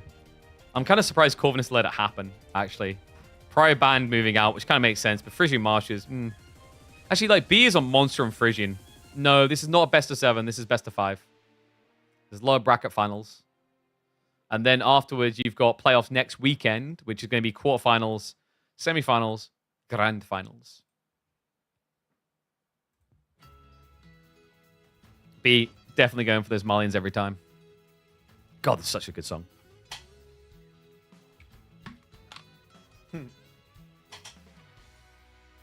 Guys, did you see the ban? My big head's in the way. Good Tuklak. They both come to the same conclusion. Tuklak gotta go. So Macedonians will probably see him go for Knights Templar. Corvinus, he can leave it till back here unless he thinks for some reason B's gonna pick it. So it shouldn't really be a prior pick. I would say you go after other things instead, like Delhi, French, Ibids. French coming there. He does it anyway. Such a freaking Corvinus thing to do. Like, is anyone else really ever going to take Knights Templar mid-pack?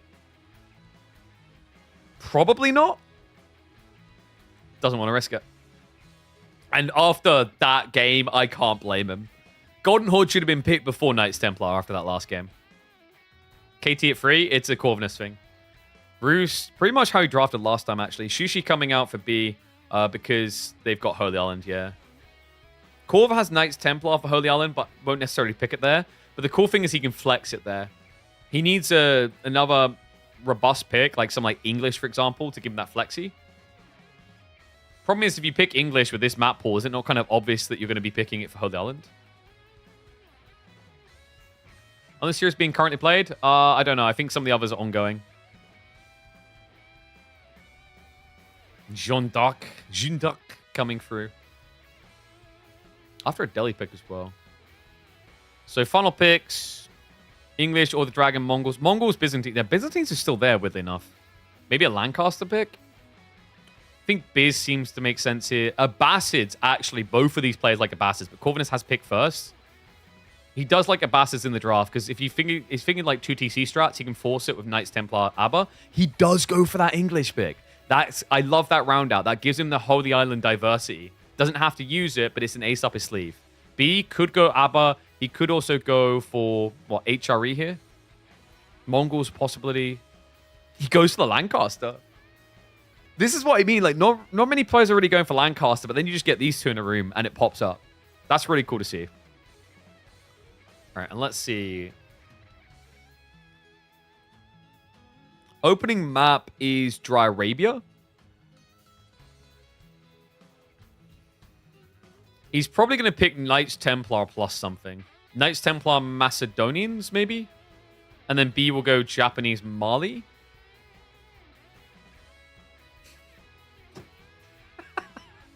Oh, like, way around than what I was anticipating. But yeah, like, I think we could easily end up at Japanese Mali here, Macedonians plus Knights Templar. Like, KT versus Mali is kind of interesting with the 2TC strat, right? I haven't seen it in a while. It used to be that 2 Town Center was a good answer to Mali and Calboom. But Sofa, I think, changed the dynamics. When the Sofas got buffed, it was a bit easier for Malians to crush 2TC. Oh, no, they picked the French civs. Okay, so that's probably a snipe on... What, Mali? Because Jean is terrible against Malians. So Mali and then probably... Yeah, and then Jean snipe. So Macedonian French. A similar sight, if you guys remember, in Corvinus's last series on Dry Arabia up against Scatterbrain, this is the matchup he got. All right. Get the boys in their seats, ready to go. Let's kick up the game. They'll be in lobby momentarily. Corv beat Scatterbrain. Not only beat him, it was a reverse sweep. Came from behind. Came 2-0 down to beat him 3-2. And a hell of a deciding game to do it with, by the way. Freaking fireworks of a game.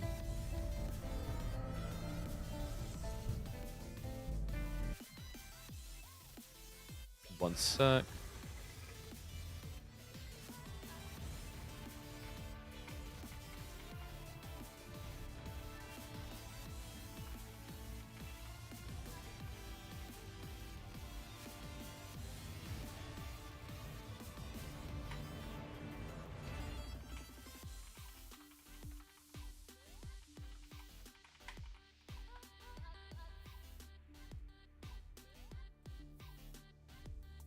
Alright, there we go. So boys should be getting lobby now. Whew. 3.7k hours of AoE 4. Not bad. Yeah, especially considering that I don't really play the game much. That's all casting. And that doesn't attribute time on other channels. Yeah. The only thing that beats that is Dota 2. Alright, so what I'll do now, guys... Oh, the ads literally just ran. Okay. We should have an opportunity to run them before the game actually starts, so that I can get ads out of the way for you guys. So we'll just keep an eye out for that.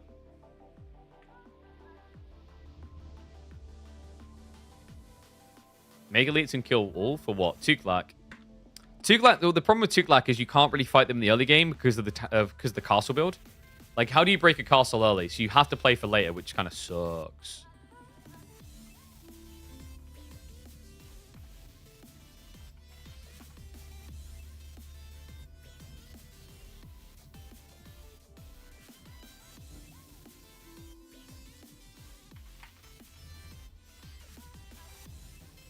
Sorry, just messaging some of my creators. There we go. All right. Who do I favor in this opening matchup? French versus Macedonians? I don't know. I just kind of like French in the way they scale into late. There was a time where Macedonians cracked it because Ridaria were just insane. But I think the arbitrary switch has been refined beautifully by a lot of French players, and they're getting a lot better at snaking Imperial, which kind of makes it impossible for Macedonians to end the game. It can definitely go either way, though. Like, it comes down to opening plays. I mean, we saw how close Corvinus came to turning a French game around, despite the fact that he went minus 10 workers trying to build a castle landmark, which should have just ended the game almost outright. So be in lobby now. Should be getting underway momentarily.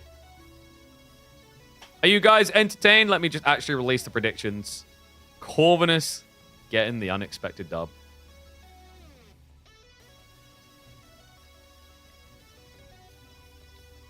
Be a long evening, actually.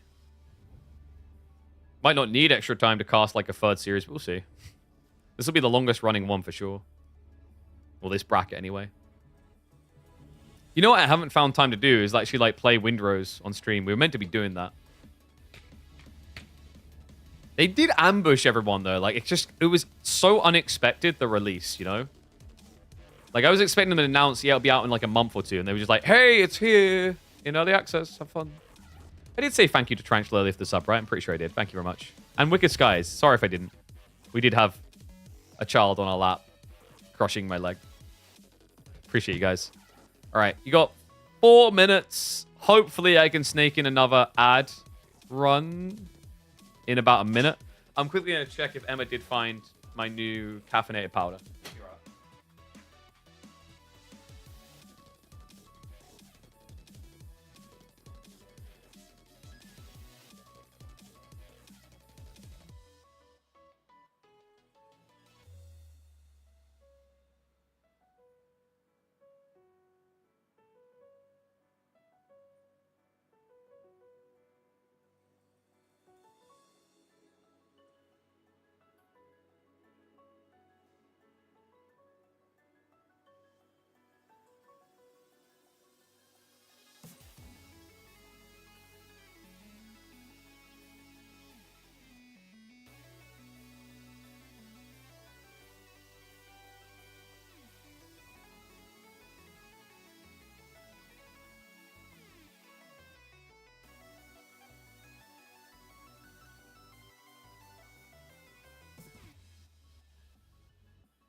I really don't know where she put it.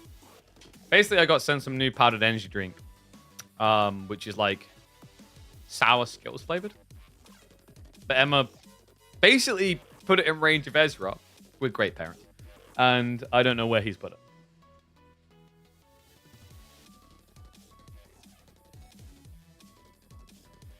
Still can't run ads, dude. Seriously, Twitch is so annoying with this. Sorry, there might be an ad in game then. We'll see. Hopefully not.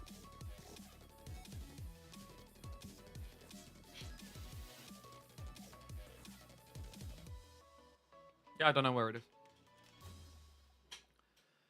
Oh, should we get predictions started up for you guys? Let's go for it. Who will win game Van?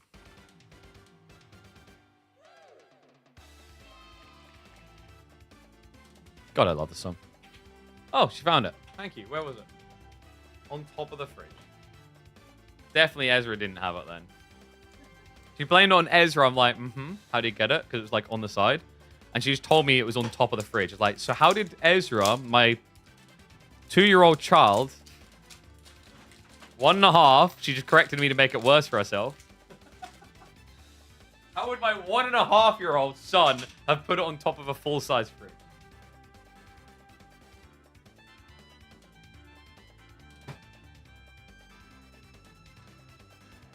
I already put someone in there.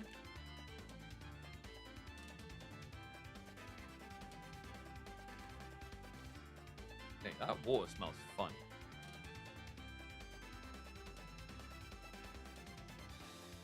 Oh, no, it's fine. It was just like trapped air. Dad and Caster? Yeah, dude. Got 2 kids. 4-year-old and a 1.5-year-old. Oh my god, these are so annoying to open. I don't have nails because I have a bad habit of picking them. And I'm now, these are like one of those weird sealed things. Oh, yeah, I got it. Oh, let me start your predictions. 1 or 2 scoops?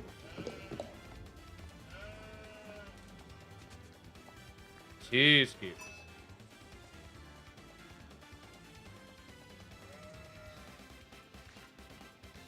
Hopefully it's good. It used to have a Skittles flavor, which was dope. But I'm not really a sour Skittles person, so we'll see.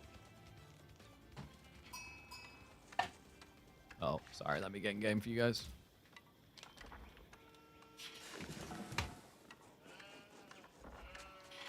Plus X programmer? Yep. He probably just read that as pro gamer. He's like, oh, programmer. Game design student, programmer. Caster, host, influencer, content creator. Influencer manager. I do a lot of things. It's time for the wackiest series you're probably going to see all tournament.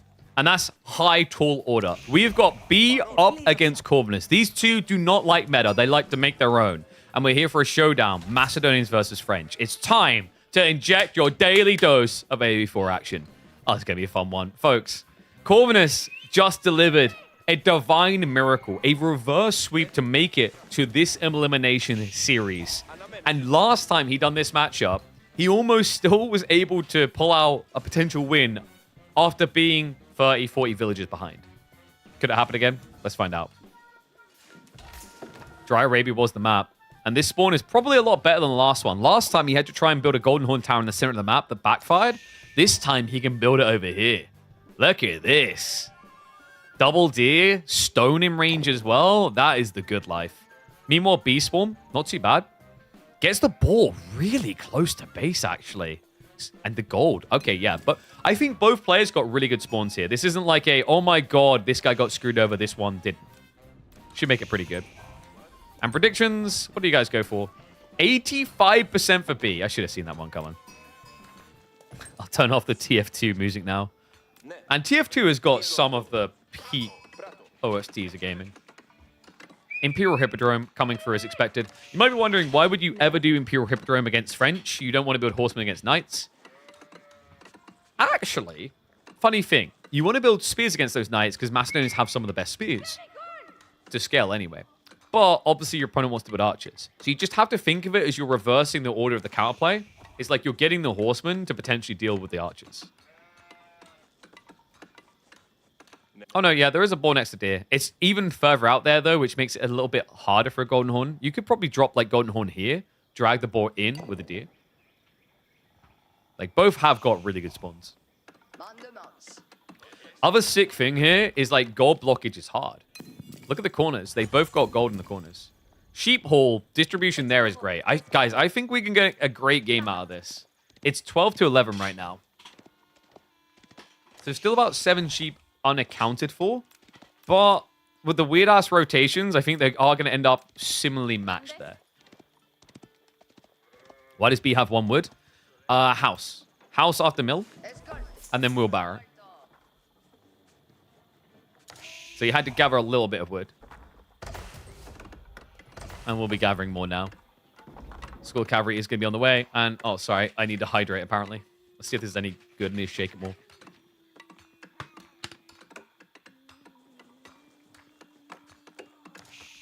Oh, that's pretty good.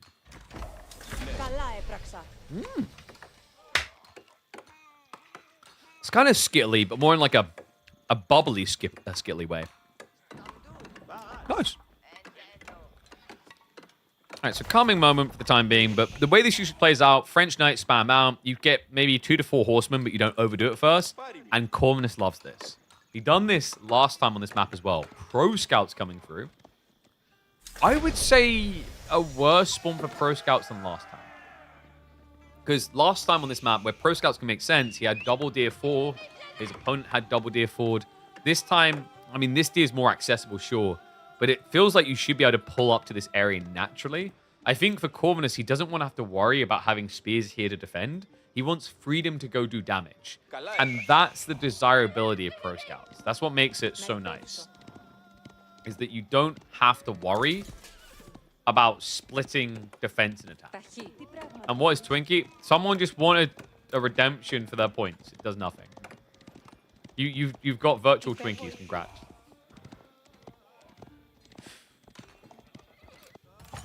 I don't think I've ever had a Twinkie in my life. I'll be real, you guys. Like, the way I've heard the manufacturing process described doesn't make it sound sexy. At all.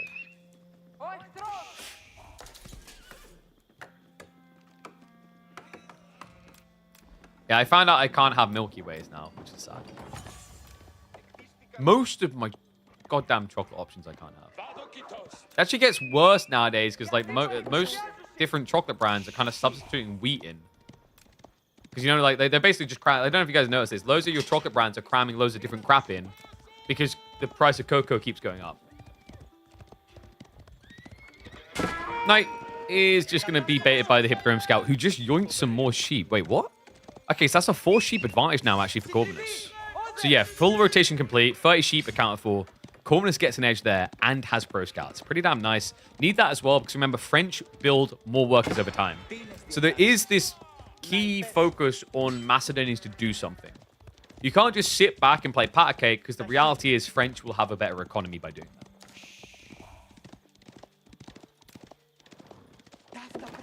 Same how hot dogs are made. Oh, yeah, the disgusting one is, like, if you look up how ketchup is made. Dude, ketchup...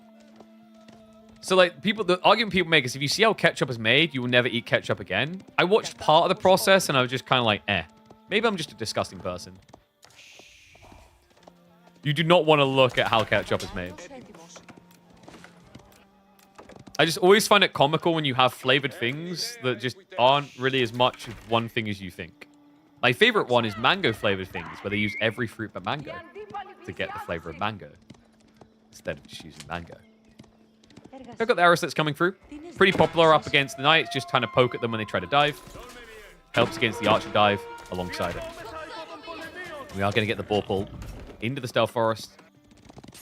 Spears on the north side. A little bit greedy from B, but I like the idea. Unfortunately, Corvinus was ready and waiting there. It's a great return damage done. The Hippodrome Scout still being a pain in the ass.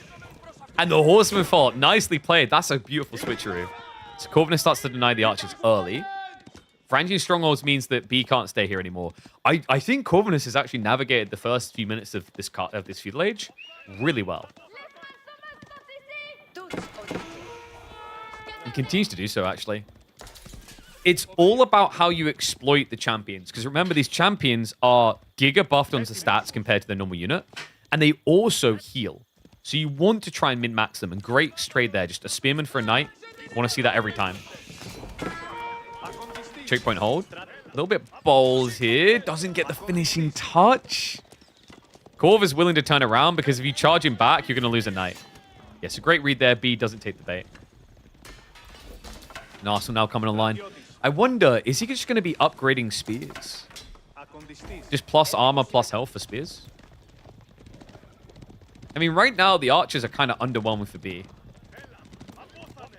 You could try to buff up your cavalry, but you're not really going in that direction currently. The spears. Oh, B. Oh, the micro. He gets the split perfectly, and Chivalry about to complete. The Hippodrome Horseman is ambitious. There's way too many knights. Nah, this is not worth. This is not worth. He loses it. Corvinus goes for the ego child, and B just shows him his third hand. Must have a third one to micro like that. That's sick. Can you get silver from trade? I'm pretty sure you can. You can also get a bit of silver from fishing, apparently.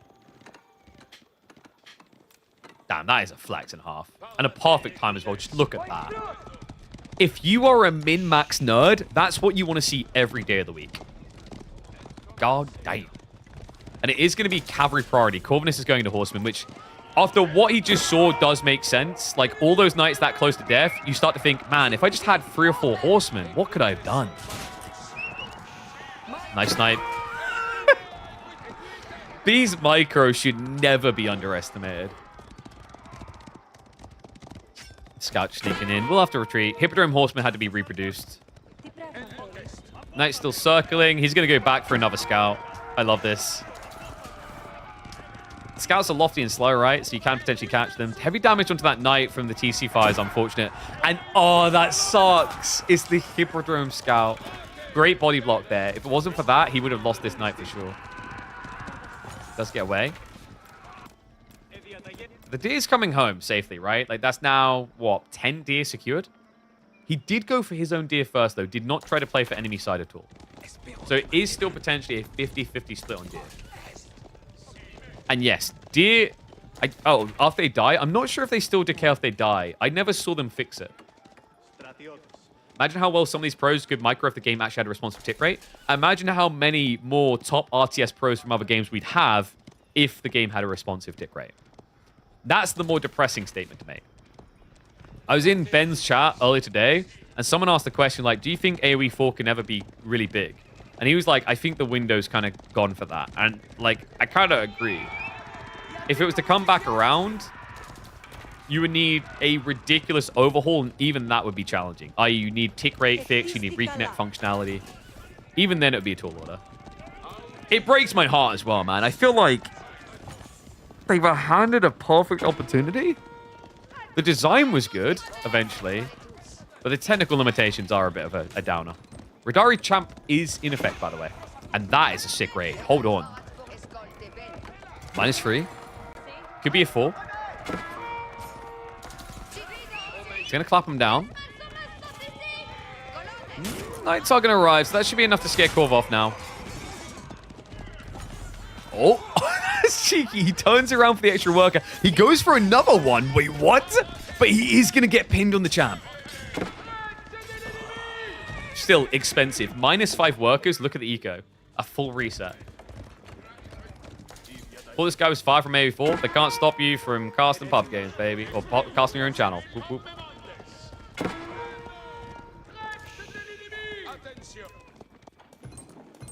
Triple Varangian now. This is very hard to dive. Because even the Knights take a lot of damage. Remember, it's 10 base on each of those arrow fires, and they have a pretty crazy attack rate. It's almost every second. Ryan, the Knights only have 3 armor. He doesn't even have the ambulance.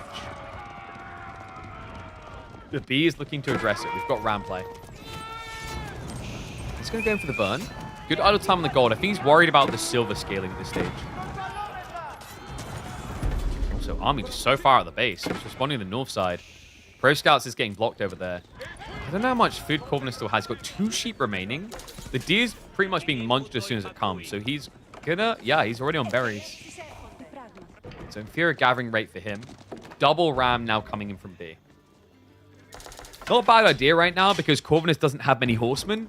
I.e., he doesn't have a quick way of killing a ram. Like, mass spears isn't going to blitz through it as fast.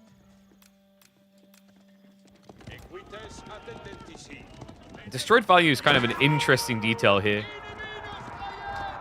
He's 1,000 ahead, and this would be devastating, but I think that worker strike back at least kind of kept things a little bit tempered.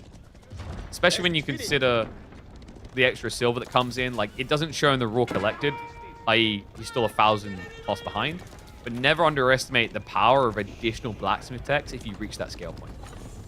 Remember, Macedonians get double the blacksmith techs per age.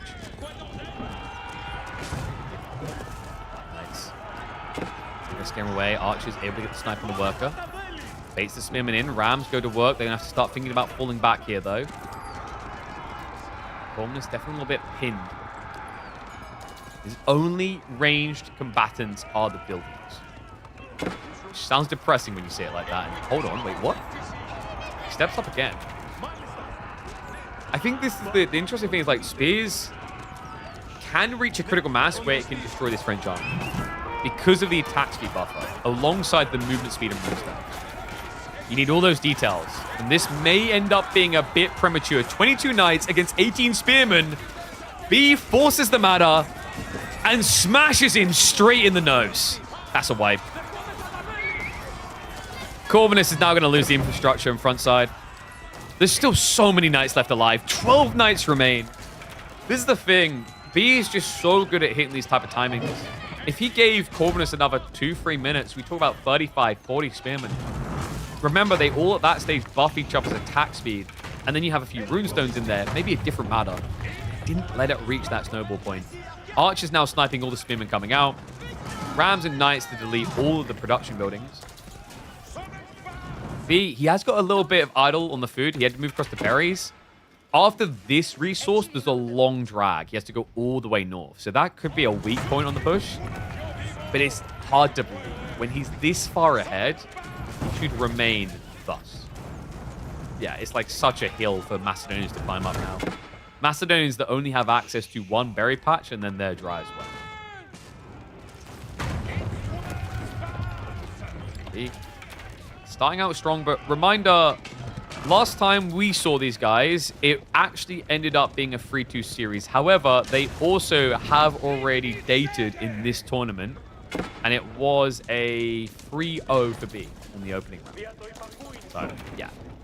If we're to follow history, Corv is looking a bit roughed up, but maybe there's something he's learned from that series. Maybe we'll still see it to come.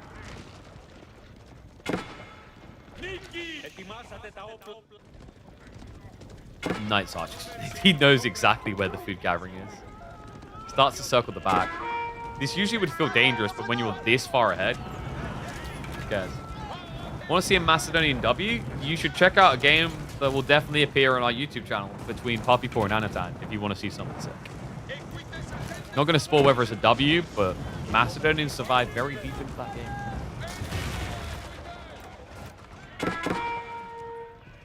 Break in. Just camps one knight. Slows down the food income more. B has options. He can keep just all investing to kill, or he goes for attack. B is usually the type of player that just keeps investing.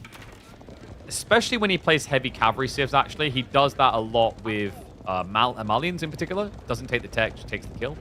And I could see it being the same here with French. French is, in theory, even better at that approach. Unlike most esports, I feel like I root for civs more than players. I think it's because like a lot of the players in the scene don't, like, there's not a lot of media around them, and not too many do a lot to try and advertise themselves.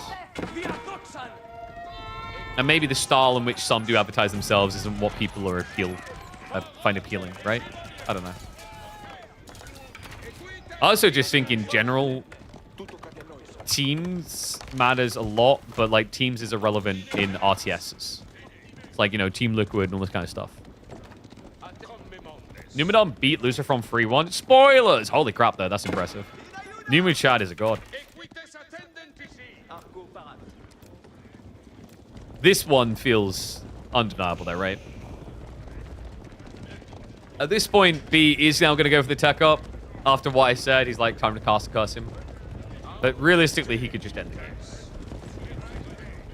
With 24 knights, there's just really nothing left to go. It's definitely safer to just go for a tier up. Plus, something else teams is team vitality. Well, that is a team, right? But like AoE4 doesn't have them, other than Gentlemates. We lost Team Liquid. My Insanity's gone. Not this, like, in my opinion, a good rep. It doesn't even scale. You know, you think about other scenes, Ninjas in Pajamas, OG Esports, Method, you know, Echo, so on and so forth. And I've tried to recruit some of them in, by the way. There was one interested in coming in, but they wanted a website, and the websites we tried to steer them towards weren't really for sale at the price they wanted. Nice find. Unfortunately, there are knights here. Guildhall is on the way. These are once again within the threshold of accepted losses for B. He can lose 5 or 6 villages and still be fine. We'll end up losing a few, sure, but with an age up coming, I think we see where this is steering. B just going to keep diving. Idol's out the berries again. There's not really any left, though. Burns down the Frangium Wall. I like that detail because it's the easy thing to forget to rebuild. And if you don't rebuild it, you're just not getting free units after fighting a lot.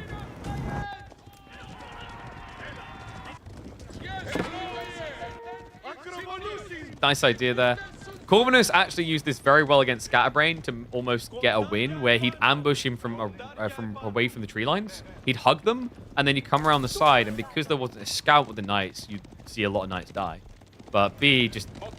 He's basically a level up. Scatterbrain is like the mini B right now, right? Like, he's learned a lot from him.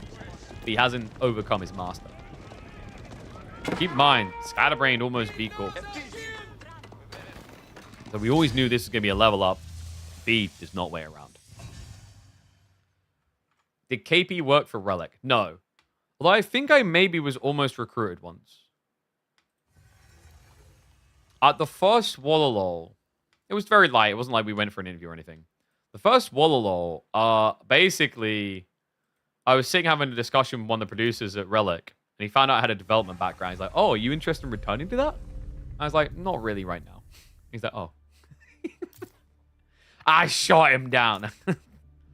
It wasn't a direct job offer, but I think they were intrigued.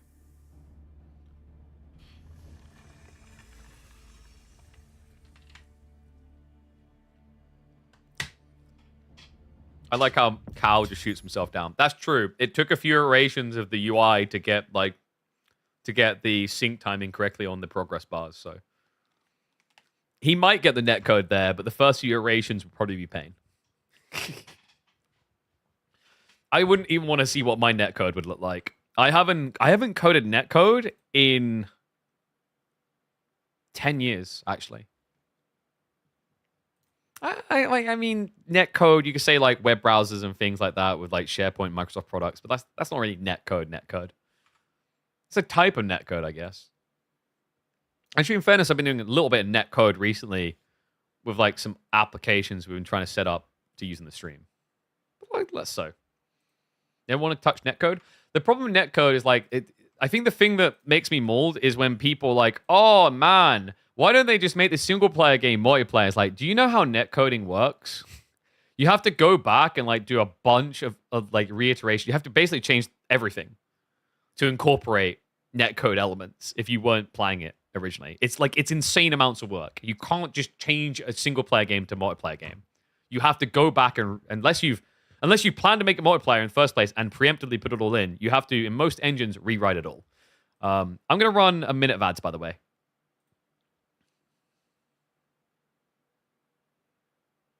Lockstep sim engines are a different beast. Yeah.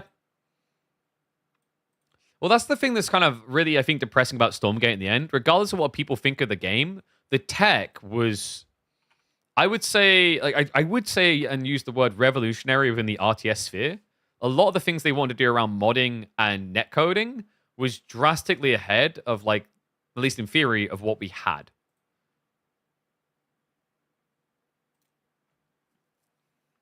Is this what happened with No Man's Sky? I thought No Man's Sky always planned to be like co-op eventually. They had other problems now. All right, you guys ready? Let me... Oh, wait, dude. China Sushi, we didn't even talk about this. We're actually going... He didn't... I think his English got sniped. So let me update score. B is 1 up.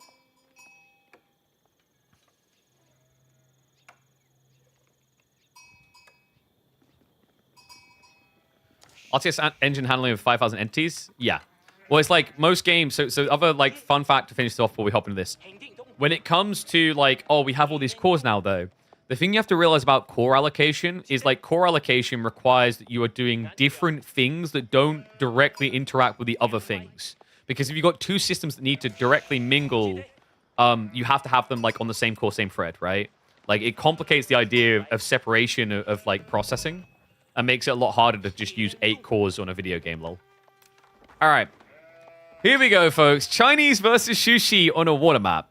Don't hang around, because if this ends up on the YouTube channel, it's here for a good reason. B versus Corvinus, usually two of the more dastardly, villainous, and creative players in Age of Empires 4, have found themselves into close to a mirror.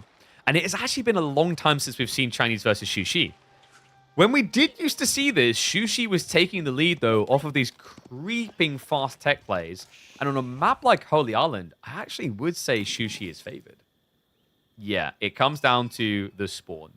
Did he get the divine drop? I mean, wood food kind of good. I don't think he got the most disgusting drops, though. He can probably get some wood here. This is probably the one I'll go for. Medigarden here gets 48 food, 50 gold, and probably like 20 wood, 15 wood. You're looking for the broken one. Sometimes you can get 5 resource deposits in range, and you end up escalating towards like 150 on a meditation garden, which is insane that early on in the game. Oh, look, a mirror. Look, if I had a choice, we'd clock off it, but we're here for it. At least so you know if it appears on the YouTube is good. Has a disgusting stone spawn, right? Like, it's so weird. It feels rare. Rarer than... Like, it feels regular to see double stone overlap. Rare to see it split like this.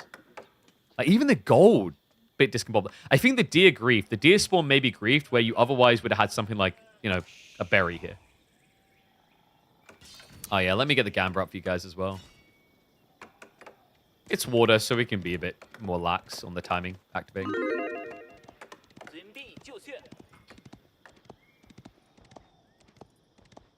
Oh, you're talking about the engine, SE2, and what they've done, why they built AOE4 the way they did? Because the thing you have to remember, the AOE4 engine was built for a Company Heroes game, and a Company Heroes game is designed to be very different. So, for example, Company Heroes games uses a very different style of formations. It's called flocking behavior in Boyds, right? Because they're entities, they're multiple units sitting within a unit. Compared to like StarCraft, things like that, there's like single entities. So that's already like a very weird difference they had in mind. And I think they were thinking too much about like details like that and the way that they were envisioning what mattered. Because the other thing with Company Heroes is like, basically what you have to realize is the way that Age of Empires 4 is designed on an engine level doesn't make sense for a competitive RTS. Because Relic didn't want to make a competitive RTS. There was no plans for an esports scene. That was a community-driven thing. And I can tell that Relic never wanted to have an esports scene because anyone who followed Company Heroes 2 knows how disastrous that was. I'm going to say a word right now, and when you hear it, try not to cringe. Esports ready. They bragged that Company of Heroes 2 was esports ready. I was there. It was not. So they wanted to stay far away. So they weren't thinking about these things with the engine. It's sad, though, because in my eyes, no matter what style of RTS you're making, responsiveness should be top 2 most important things for your engine. Probably top 1. It's like let's be fair. I think RTSs should get that degree of importance. Because here's my counter argument. Would you play an FPS where aiming was not responsive? Maybe if you're a Quake boomer trying to go back to 1993. But, like, otherwise, hell no. So, Imperial Academy coming in. Looking at the game a little bit. Fishing is similar. B does have an advantage, though. He's 2 fishing boats ahead. The Medigarden is going to come in a little bit later. But Corvinus hasn't gone for spear spam or anything like that. You wouldn't expect it. Now, he needs to prioritize attack timing because this is a 0 Imperial official build. That, by the way, is why B is having a fishing advantage here. When you go 0 Imp official, you can't actually stay in Dark Age. It's so suboptimal as the minutes go on. Good spawn, though. Yeah, actually got like a pretty tight deep water fish. Same for B. His is even closer. The stone kind of griefed him. HD ready back. Wasn't HD ready 720p back in the day? Yeah, because you had like HD and full HD. Oh, no, that was such a... And then, like, what is it nowadays? We have, is it Ultra HD? No, it's QHD for 1440p, and then Ultra HD is 4K. What are we going to call, like, 8K? Is that going to be Omega HD? Giga HD. We'll just keep going. Giga Omega HD. Scout's going to force him home. This is always a good thing to do. Your Scout doesn't have much else to do right now. But the reason this is good, you're not going to get the worker kill. You might get it later. But the main reason is you force a worker home and another worker to come out. That's idle time. Not happening on the other side, though. Well, I say that. B's causing his own idle time. Was that intentional? Wait, did he miss rally?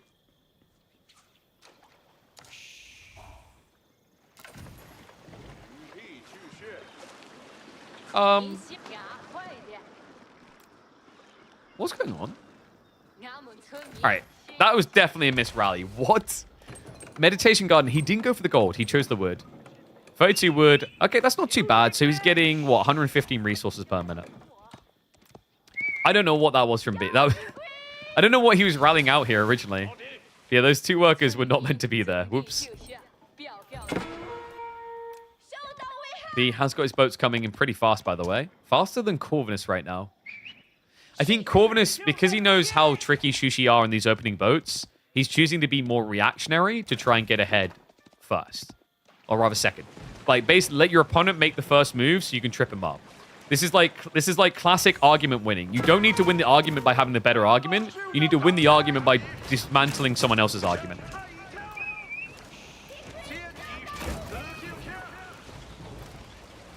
It's like when you get an argument with your wife and you're like, oh, I just cannot stand fat people. And then she's like, well, why were you looking at my sister so much? Wait, what? Anyway, demo ship connect, fishing boats. Oh, that pull's a bit weird. We'll stop off the repair.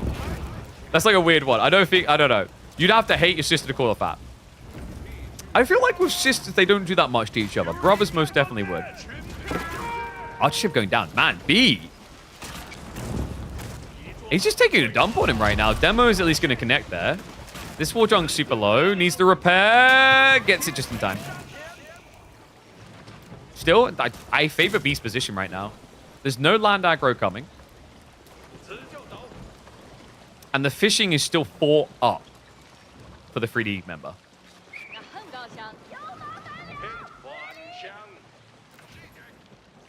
Corv blocked the medis. Oh, you're right. Good shout. That's why I got my chat live. I lost that small detail. Yeah, so he was probably going for that. Nicely read. Good sheep block. Ooh, demo connect again. Corvinus.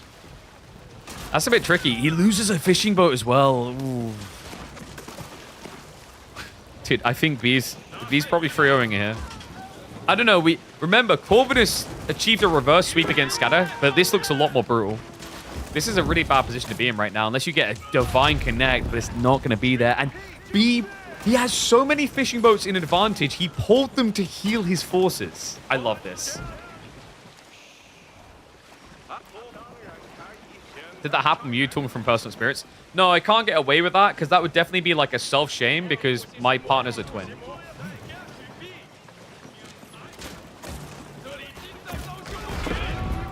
Demo ships. Oh no, double demo wasted for nothing? You know the Bilbo argument about women? Oh yeah, dude, like isn't it the one where they win arguments by making it about something completely different? And then like trapping you by focusing on that. Something like that, right? Like, they make it about something like that comes around to them being offended. I remember seeing this recently on YouTube. That demo. Follow it up. Send them to Davy Jones' locker. The Archer ship. Oh. It's about to be divine. 1, 2, 3, 4, 5. Once I caught a fish live. No, you didn't. There's no fishing for you, Corvinus. 4 to 13.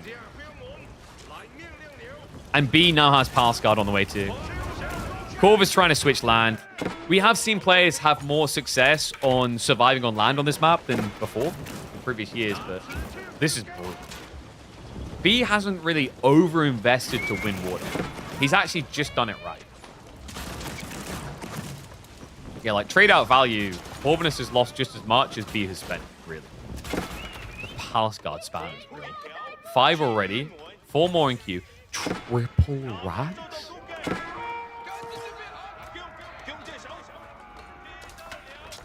This is going to get hefty.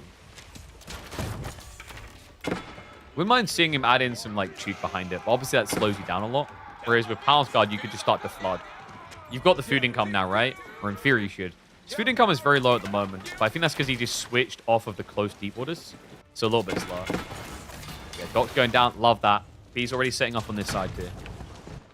There is still double dock here, but Corvinus has committed nothing more to the water. Yeesh. Idle on the front side too. What was he carrying stone for? Hand cannon slit defense, I guess? He doesn't have any.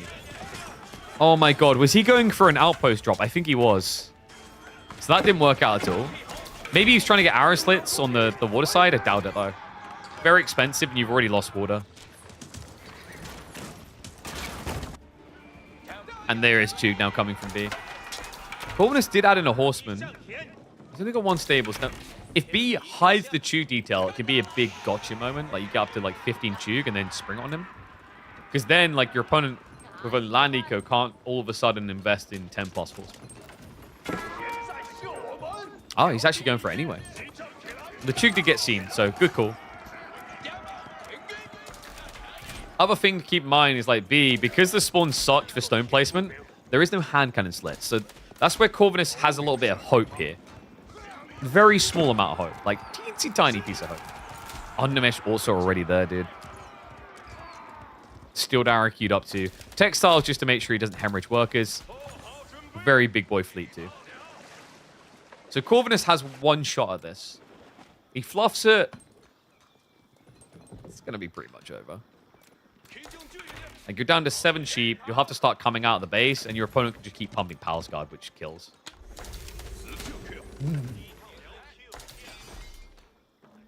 Okay. This is the beginning of the call where you're trying to get me to invest in penny stocks. I've not hung up the phone yet. I'm listening. I just heard your mom tell you dinner's ready. That's not a good sign. If you're rich, why are you still living at home with mom? He has to back away from her at the Barbican. He's going to pull away for now. He goes back towards it. The Chugnu are here. And wait a second. All of a sudden, I somehow just found out you're deeply in debt. And that your wife is divorcing you for everything you own. No, I'm not buying penny stocks from you. Corvinus, I will not be sold on this strategy. I just heard the other guy laugh in the background that I'm a schmuck for buying them. I am not buying penny stocks. GG, that was the one hope for Corv. Yeah, Palace Guard is just lasting too long now. He'll try and go for a backup Barbican, but... Yikes. This doesn't look good. There's almost as many Chug as there are archers, which means they can just melt you. The Palace Guard just becomes too muddy to try and deal with the tool. The archers aren't really going to stop this from happening. Chug, just dive in. Worker kills coming through. Corvinus now almost 30 eco behind. Oh, I think we might have a quick series here, guys. It is not looking great for Corvinus right now, but he's a tricky bugger. Don't write him off just yet. He's still got things like his Knights Templar. I think he also got 2 clack in the draft under his belt. For now, be moments away from cracking that match point.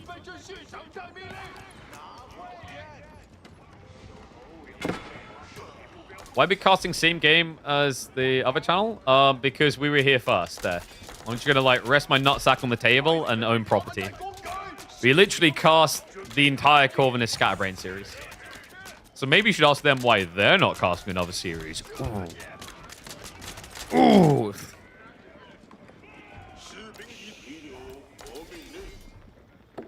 I think B could just tech up if you want to now. Or just end the game. Options everywhere. I find that usually happens when your opponent has 50 food.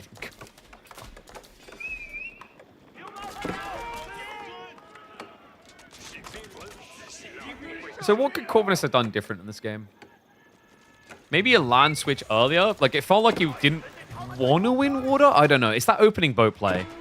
Honestly, like, when someone's just better on the water, like, it's a 1 boat difference that can happen. And in fairness, Sushi are better at the opening boat plays, I find, than China. They just tend to have a little bit more gold because the timing around, like, the tech up being cheaper, the Meditation Garden influx, and the Taxman being there earlier in the game. But, oh my dear God. There were people. Not anymore. Can China make Palace Guard in Age 2? No, they require Age 3. It's a unique thing to Sushi. I still don't understand how a consistent skill gap exists between top players, especially when at least APM is sorted. It's timings, right? So that, I think that right there is one of the biggest stretches. Is like, APM is one thing. It's not just actions per minute, though. Like, attentions per minute. Ooh. The thing that Holy Island is really popular for weeding out the weaker players is it distracts you in multiple locations. And when that happens, it becomes A, your attention, but B, your actions become harder to be accurate and correct.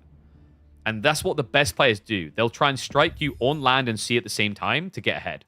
Like, extremely far ahead. We've seen it so many times where, like, someone is riding across with cavalry, and just before they strike, they move their boats in. So then their opponent is looking at the boats, they don't see the cavalry coming. Then the cavalry is already in an auto attack, and they go back to managing the boats, right? So, like, even the top level players understand that it's hard to micro all those groups at once.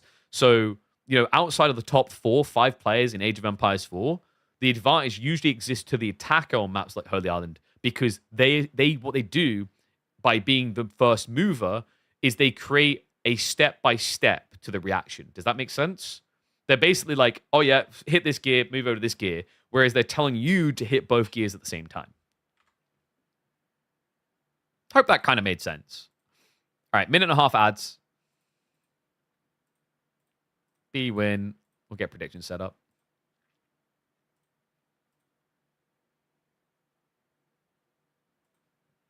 What if only land? You can, so you can do it with shifts like French. There's actually ways to like outplay there, but you have to micro a lot. And even then, like, you can have like 3 different groups of knights, but it doesn't necessarily count for much if your opponent is just staying in their base. So it is more limited there. All right, there we go. So game 3, predictions now going up.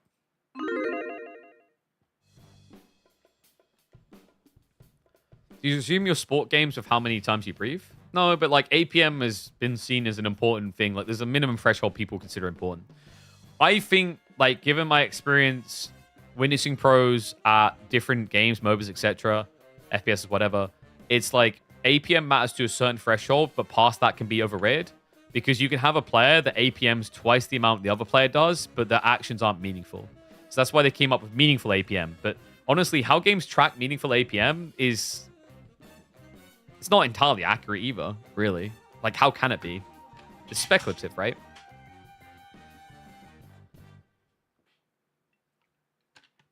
It's like trying to predict someone's thoughts per minute.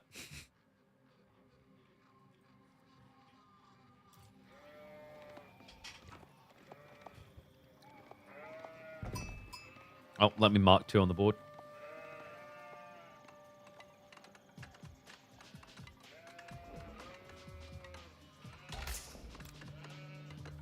We are back. This map has delivered nothing but incredible games. It's Age of Empires 4 time, and we have got Roos up against House Lancaster on Three Little Pigs. A new and improved version of the pit. If you hated that map, you might love this one because the water has no fish. It is merely strategic, and we've got one hell of a matchup. House of Lancaster going up against Roos. Two fairly unpopular civs at the pro level for the last few months are going to be clashing. And Corvinus is fighting for his life here. And right now, they're apparently fighting for that piggy. B on Lancaster goes straight out for the ball. He gets the snipe down. No way! You gotta be kidding me.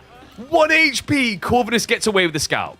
All right, this game is already turning into a beautiful party. However, he's now taking heavy damage on the only 5 villages he brought out. He baits him back in. He gets the kill. Scout down, and that stings a little. He does have the hunting cabin, so he has more coming.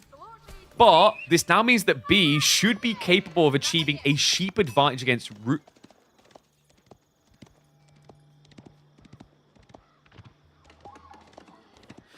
Oh. Hey, looks like Corvinus is going to get a sheep advantage against Lancaster. Oh my god. That was so messy. That was so messy. What's the wrong? That was so messy. What a crazy way to open this game. You can't tell me you're not entertained 2 minutes into this game. This is why I love these two. How many players have that wacky of an exchange pre-20 minutes? So B settles for the deer. He took way too much damage on the villages. It became a liability. Sheep concerns me now. There's a chance his cheats get a little bit clapped on this. Because Corvinus is doing both flank externals. B isn't building a new scout. He's got 12 sheep. This number's a lie, by the way. There's a number behind me. This is why I don't like the sheep count. The sheep counter says that B got 16 sheep. He may have touched 16 sheep. He don't have them. I think he lost. Does it actually convert across correctly when you lose them? I don't know if it does. Either way, like the real sheep count here is B with 12, Corvinus with 16. He's going for the boar again. This time he'll get it. Because Corvinus' scouts are super wide. I actually appreciate B waiting that long. Because it could have been that Corvinus was going to come back with a scout down the center. So he does get the ball. The clownery is definitely real. He doesn't have the wood yet, but because boar gathers a lot of food before needing drop off, he'll get the wood in time. His tech timing, though, is going to be worse. I'm going to say something, and I want you not to punch me in the face. For some people, I mean, that's probably a challenge. There is another landmark that Lancaster has. Nah. No, there's no way, right? I have not seen a single Lancaster castle building competitive in over a year. It's over a year now? Close to. No, like 9 months, 10 months. It's been dead for a long time. I would be surprised to see it here. Lancaster Castle got changed drastically. Manners got changed drastically. It's just not really the same anymore. But, like, to secure the boar? I mean, just build an outpost. Like, why would you not just build an outpost instead? We'll find out in a moment. Now, Roos is really good on this map because of this. Similar to Pit, similar to King of the Hill, you've got these tree lines that you can just spam hunting cabins along and generate crap loads of gold. Good thing for B is he's playing a Civ that has cheaper ponies, so you can actually pony up a lot more push and burn with Hobbler. Look, I was half right. The landmark is in the center of the map. I kind of like this idea, though. It's very forward, but the idea is, like, if you can anchor here, you can much more quickly reinforce. You can much more quickly heal your units between fights. 20% HP is very strong to make a light castle, plus chat arms. Yeah, it's like, even with all the nerfs, the Kings is just still too good. I remember warning them about this in the preview as well. Like, the Lords, like, I read them on paper. I was like, that sounds kind of nuts. Because the thing you have to remember is the Lords with the aura that gives more health basically equates to elite army tactics in Feudal Age. Minus the damage component, but the health component is pretty crazy. And by the way, corners of this map do have Ronin spots. Corvinus has already snatched both of them, which is pretty crafty with Roos, as Roos will have a lot of gold influx off of the hunting cabins. Now, maybe we see him just try and rotate in. Ronins are kind of speedy. Scout's going to try to force this back, but I mean, you can just short bow him to death. Doesn't even care. There we go. Yeah, he goes to the target fire now. He'll go for the body block. Nice. Just getting closer for it. Boom. And that's going to be dead scout. Knight is coming, though. He's going to need a rack now.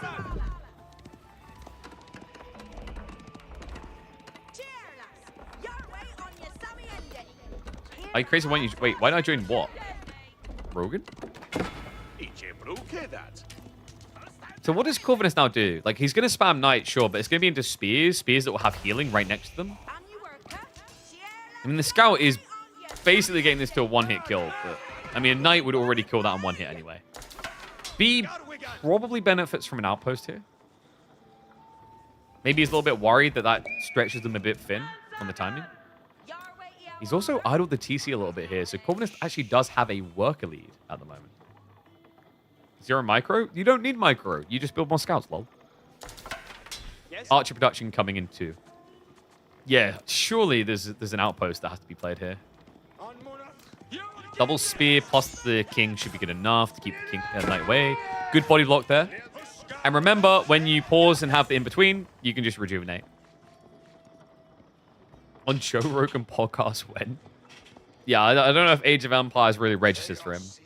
I don't know, like, dude, I don't think Joe Rogan has ever interviewed a gamer, as far as I'm aware. Like, as in, that's the whole career thing. Right? It doesn't count if it's, like, gamer turned lifestyle influencer. Spears. Ooh, that's double Knight now. Try to bring him down. Archers, I love that. The short bows to get rid of the damage that would get rid of these spears. Knight down. Hobbler coming out too. Villagers now on the menu. They're just going to keep short bow. B isn't even microing them away. This guy's crazy. And no, Elon Musk doesn't count because he interviewed Elon Musk, not the guy he hired to play Diablo for him. And oh, the Archer gets the hit. -2 workers. Corvinus now with a 3 villager lead. 2.5. Magnus Carlsen? Yeah, but chess isn't like a video game. I mean, you can play as a video. It's different. And the Ronins. Oh, my. Wait, no, he's not taking them across, though. He's bringing them to fight. I thought he was going to try to send them into the tree line because the TC barely protects that. Also, you could go for the gold. Your opponent needs gold to get Hobblars. He also needs it to get Lords. Like, the gold is actually a perfect point to attack the Ronin. Instead, he's going to bring him here. I think it's because he wants something to absorb the spears. And the Knight does fish for the kill. Ronin's going to bypass. Remember, these guys have decent-ish stats. The movement speed is key here. 10 damage, 2 armor. It's respectable. Doesn't get the kill and gets baited in any way. Come on. This is just getting ridiculous. He is still 2 workers down, but every Knight lost is damn expensive for Corvinus. And the pressure is on. When you fail like that to get a kill, all of your work, all of your hard work gets reset. Because remember, there is a landmark here that heals. You have to kill them, or you might as well have not tried.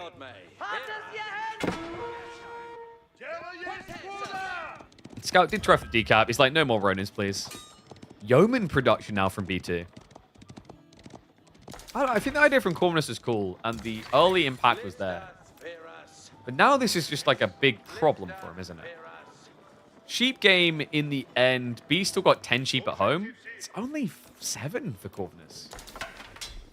The board difference is actually a really big detail. There is still flank boards to play for, but for both players, they're going to feel very exposed. Just make a tower? Okay, let me counter-argue you here. If I make a tower, he'll stop trying to dive me here.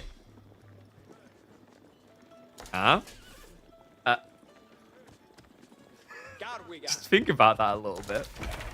His army's here. It's been trading reasonably well. Yeah, he lost those 2 workers, but he's fine since. Maybe I want him to attack me here. Build an outpost, he might not attack me. He might attack me somewhere I'm not camping, like here. Or here. Run, villagers, run. Okay, I take it back. Oh no. And the body blocks, the Lord. He's going to try to bail him out. Spears are coming in now. So he moves back towards the deer. Push continues. Corvinus has a lot of archers. The Hobblars don't have free entry either. But he's going to turn for it now. Second wave arrives. And they are going to surround. Spearmen go down. The Hoblars start to reach in towards the archers. Knights have to body block this. Corvinus is going to hug the tree line, but the short bows again from B. These archers, these military-grade archers are losing to villagers right now. And the Hoblar are in. He's going to get him again. Sure, it's a lot of idle, but if you kill enough, it's worth it. Knight's dead as well. Everything gets wiped. And B can get back to gathering on that boar. This is like some of the best utilization I've seen of Lancastrian villages ever. You don't often see them used for war this much. Like, we know that, for example, spearmen attacking into Lancaster or English doesn't work early on because they shortbow you. But he's using shortbows to kill archers, which is unusual. And it's working. That's the crazier part. Because he knows chip damage isn't a thing here. If Corvinus doesn't reach critical threshold to kill workers, he'll never kill them. All because of this landmark. Like, this Abbey of Kings placement was a stroke of genius out of B.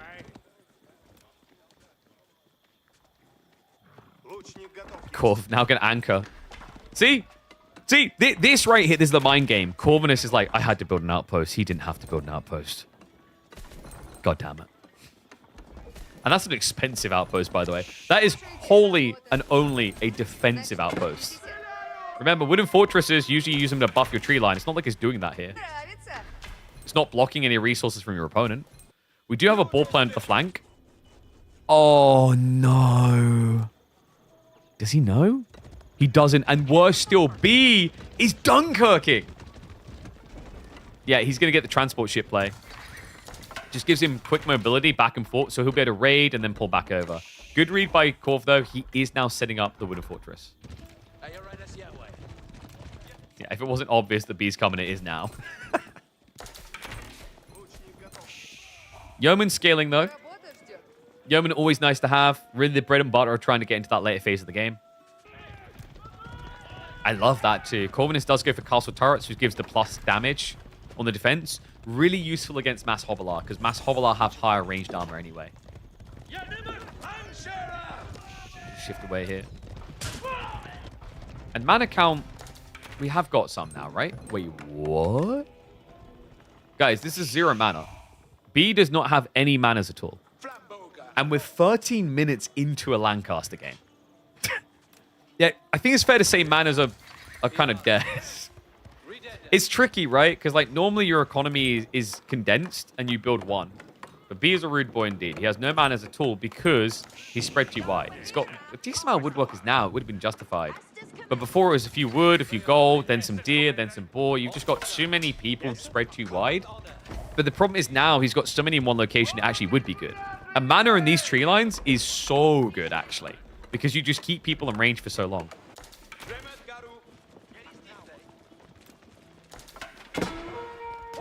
Hobbies? Oh, come on. Guys, these are like the lightest cavalry in the game. The Knight's almost lost. He's going to get some reinforcements now. At B, he's actually just sticking to his guns here. If he gets the kill and gets away with his free, it's a good trade. Yep. Oh, what? That was... I don't think that was even intentional from B. This Hovelar moved across to block the charge. So remember, Hovelars, they now cost 95 resources, but a Knight is 240. That is a good trade for B, because he's also now going to go heal them. In fact, wait, is that just all Hovelars? No, I think he's got some spears in there too. The bauble. Corv's trying to get access to the external resources. He's going to sit there and body block a bit. We do have another transport ship play coming, guys. Uh-oh. I love this. I think B was watching Anatan's game yesterday. He just sipping a cup of tea. He's like, oh, that's pretty good. Scout is going to back away on 1 HP, but more important detail, it's a trap! Hovelars in from behind. The gate isn't up. -3 workers, and that is why this map is so cool. You don't get that crap on Pit. And what's up, Lizzie? Love you, boo.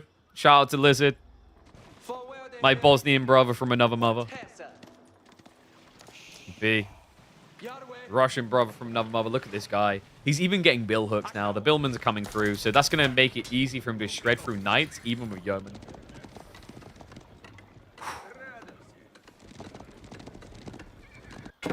Boar's still safe down here. This boar, of course, he can't now get.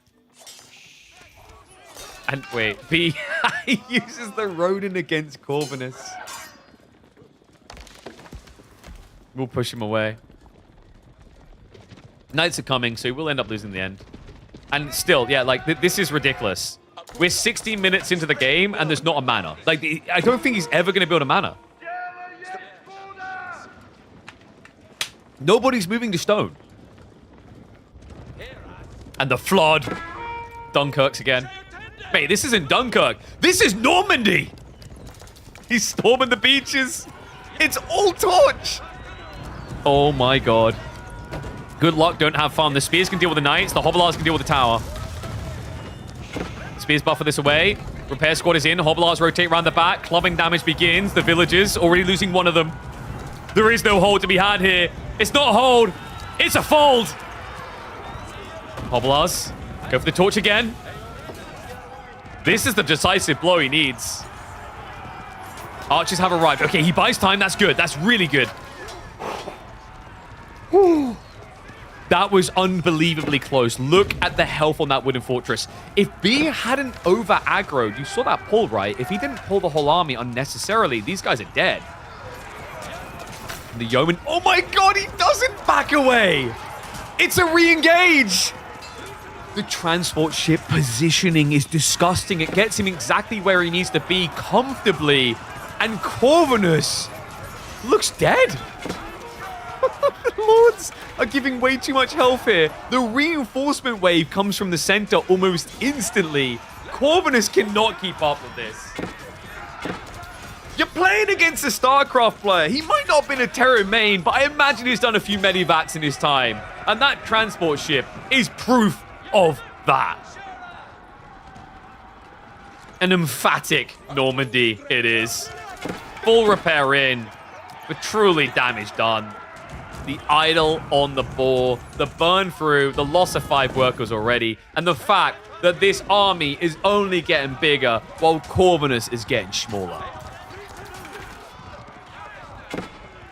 And I don't know what the best part is. Is it Dunkirk into Normandy? No. I think the best part is this Lancaster game featured 0 manners.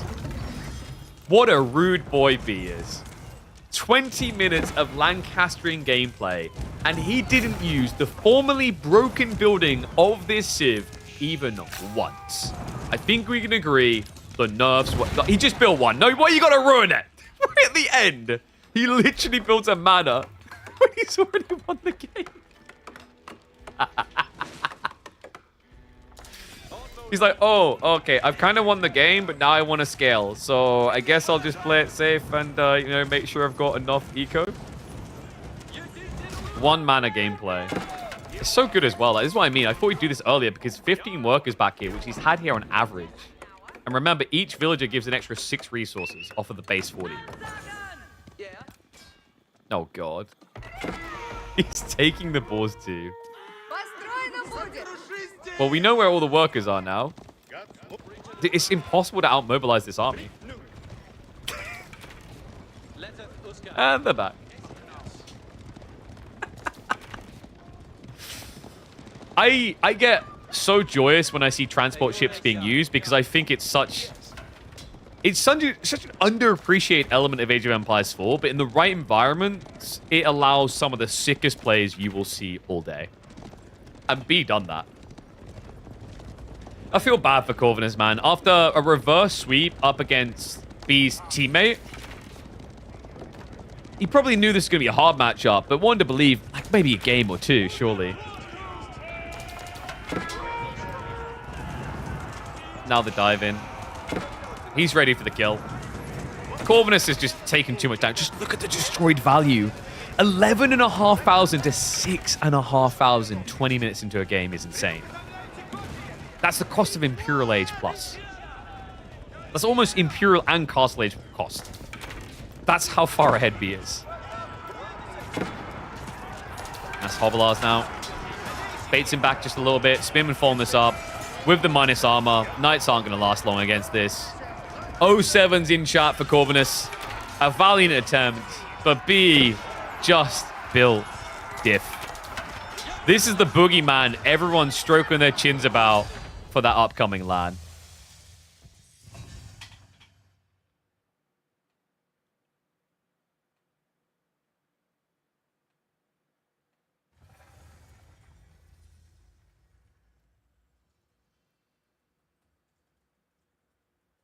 You could call that Lancaster, but you don't need manners.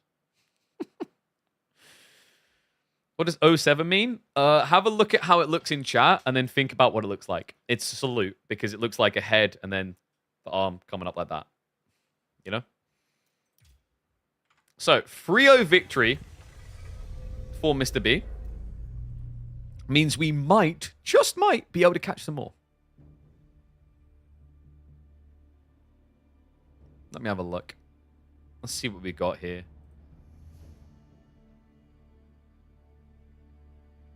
Wham Myriad is still ongoing. Let's hop across to that. So they are into, I think, G4. Wham is leading. But Myriad, remember, he almost beat Beastie. So Myriad, was that game 1 win? That was. Okay, so 2-1 lead for Wham. Let's go for this. No manners, no problem? Maybe. I went with Lancaster, but you don't need manners. I'm not sure. I kind of like yours as well. I'm going to list them both, and then my editor can figure it out. It'll be on him. Is this live? This is live. All right. Let me line up the scores correctly. So Myriad is behind.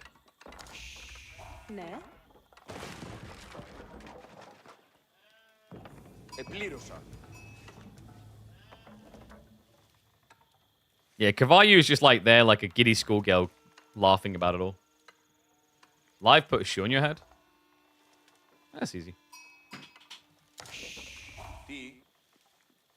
Boom. Also, what's this crap from Nomad about my hair? Mate, I've seen you in person. I've seen the back of your hair when you fall asleep at your keyboard. Don't judge my hair. All right.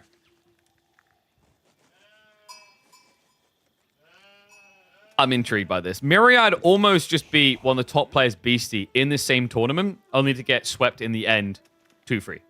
He's up against Wham, backs up against the wall, but don't bank against Myriad. This guy has been on the rise with a lot of potential. He sounds like a Brit, but he hails from Hungary, and he'll be playing as the Byzantines up against Wham's Shushi. Shushi, a pick that I cannot remember the last time I saw on Gorge. I'm already locked in my seat. How about you? All right, this is going to be a fun one. We can 2x just to catch up to live for the early game. Yeah, I don't know. We don't really see this that often. Because Shushi gets used on so many other maps. For a long time, it was popular on practically any map in the Pro Scouts meta. Gorge just kind of fell off the menu, actually. Byzantines have historically been seen quite a bit here. Like, it's a decent map for them. They're able to hunker down. The berry spawns are really good. They don't have to spread too wide too fast. In fact, spawn overall is pretty good for Myriad. Guess his double deer on one side really clustered together. For Wham, I don't know if he's going to be going Pro Scouts this game. He could try to actually snatch away that good spawn from Myriad. We'll stick to 2x. Imperial Hippodrome coming in. Meditation Garden. Let's be real. If you're not playing on Holy Island, you don't really hype up the Meditation Garden much because it's rare that it's actually good. And thank you, Cavalli. Appreciate clarity. No one can say a thing about my hairline. That's true. Okay, like, ignore my face. We don't need to talk about that, thanks. Does anyone have a better hairline in AoE 4? Someone is now going to type Dimmu or Vortex in chat. I already know. They do own the baldness well. I'll give that to them. I don't think I could rock bald.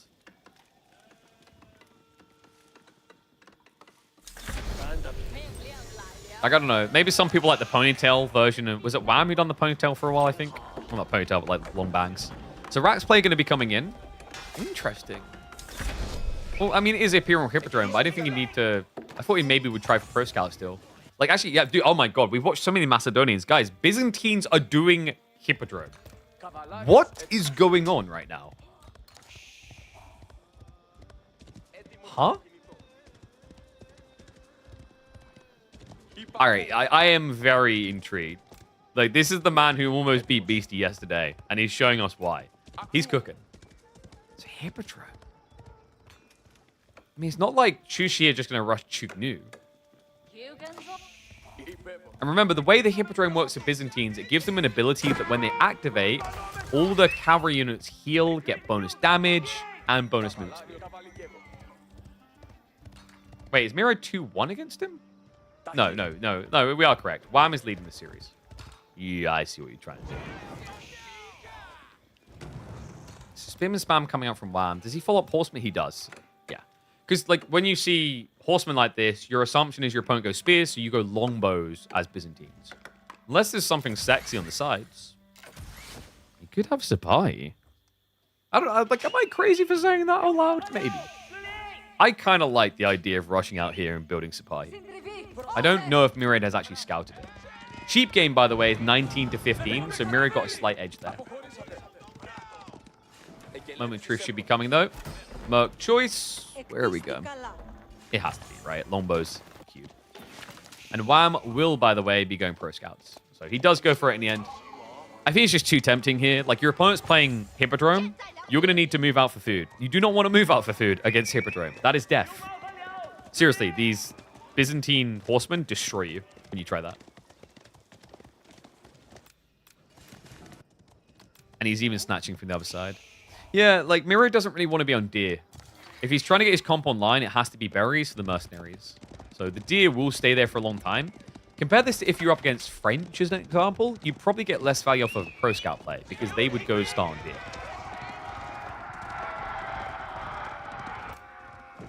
All right, what do you think, guys? Ones if you think Wham's going to take this. Twos if you think Myriad is. Oh, I just realized we need to update the title as well, don't we? Oops. I kind of like what Myriad's cooking with, but I think it's very dangerous. It's high risk, high reward, and it needs to pay off. Otherwise, Shushi's game strat is a lot better. This has always been the way with Byzantine Hippodrome. Like, you basically have to force the perfect scenario to activate the button, or you never get to activate the button. And the masters of Byzantines are great at the never activating. Because the moment you press the button, if the fight isn't good, you have no ace up your sleeve. You basically just disarmed yourself. So usually what a lot of players outside of like the top 4 or 5 do, they'll instead hold on to it. Because holding on to it is much better. The longer you have this Hippodrome just sitting there, not activating the ability, the more threatening it becomes. It is your nuclear deterrent when you play Byzantines. How much deer's left off the stealing trip?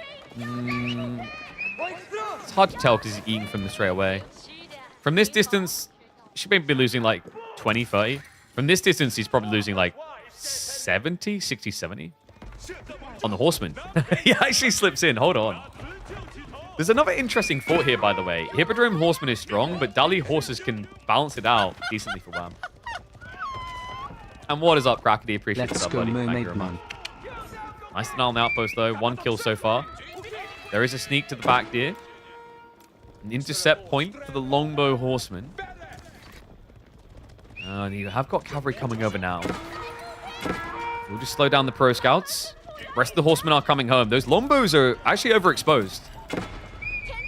Spears need to be careful about their positioning. It's going to be a body block attempt by Myriad as he retreats. Does get in the way. Activates the Hippodrome. But the burst is there. He does end up losing one of the ponies. And keep in mind, because he's fighting here, the pro scouts are getting through. Yeah, this was my worry, right? Is you get forced to use your nuclear deterrent, and you don't blow up Manhattan. Okay? Some Americans, give me an irrelevant city, a tiny city. You blew up Bumpkin nowhere. No one even knows the name of the town. He activated Hippodrome to essentially kill a few spearmen. And now, Wham gets to crush him. Look at the horseman count. Because now it's horseman v horseman. There's no advantage for you. He's going to flood in. He has the numbers. He pins the longbows. They're down. Spearmen are following this up as well. That's just going to be a wipe of the ponies. Crackety, why did you have to say, let's go mermaid man? You done it to him. You're a caster. It's a curse. You know this. That is the volatility of Hippodrome and why most players will never touch it. It's such a coin flip. Not even a coin flip, right? Like, the coin flip is disingenuous to the people that make Hippodrome Horseman work. It requires forward planning, perfect positioning, and then a slight sprinkling of folly from your opponent. They have to step into the trap as well. Because, for example, here, like, let's say you activate the Hippodrome Horseman there. Because Wham went Mass Horseman, he just runs away. He'll always run away. That's the big curse of Horseman. Myriad is trying to play out of this by teching. Wham is going to be marching in deep. Berries on front side are in trouble. Those workers cannot garrison. They'll die. Yeah, they're just dead. He's trying to poke up now, but a few spears here. He doesn't have Lombos. Villagers try to go for the repair. He's trying to fortify as well, but good split. Love that from Wham. He's so good at executing outposts, whether it's defending them or attacking them. And that's going to be -5. Mount Lu Academy. Dude, the fact he actually destroys him in the fight, builds more horsemen, and still takes up ahead of him. That's got to stick. That's like someone urinate on the wound. It's hurting. Don't worry. Wham's already doing exactly that. Dive in now. More idle time. Bypasses. Hippodrome Horseman gets activated again. Is going to be Akratoy as well. And it's like a double issue. This is so horrible. When you play against Horsemen's Byzantines, it's like you need a coach in your ear screaming, don't push the button. But in fairness to him, he had to there or he's dead. The problem now is Akratoy will go on cooldown for a long time. The Hippodrome Horseman decay is real. Like, you now have 1 second of charge. And there's still 9 horsemen and lancers to follow. Was this the last set for the day? It is. We might check out some replays from the others. Golden Horn Tower now. It's only tier 4 as well, so he hasn't even got max production speed on that thing.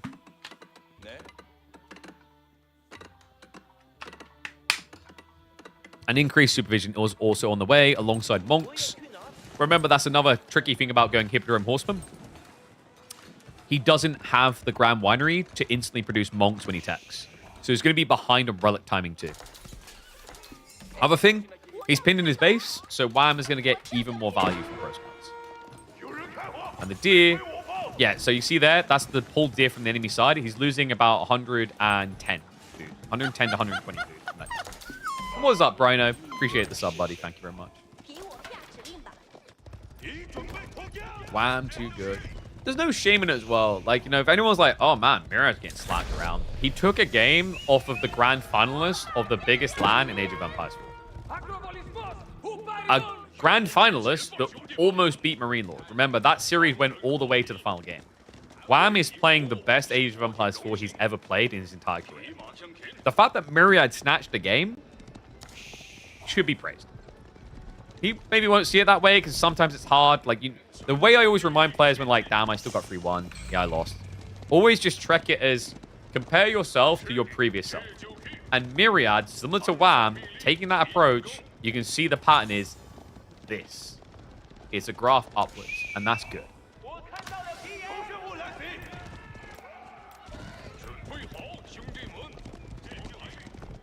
Beastie beat Wham? Yeah, but that was like an absurd wallolol. Like, that was... I think Wham will admit that was like a crazy ego chow kind of thing. Maybe kind of necessary. Like, I don't think his move was wrong. I just think Beastie done a sick play in a single moment. Which can happen to anyone, really. Shaolin Monastery. Wait, did he just go... Yeah, he went Yuan. Yeah, dude, because he's got so many relics, he's straight up pagoda. It's so far ahead. Nah, this doesn't feel close. I don't want to be a negative Nelly, but it is tricky to find what the upside for Myriad is. Even Cataphracts here. I mean, with Triumph, sure. The problem is the enemy Lancers. They can get increased attack speed to offset half your advantage already.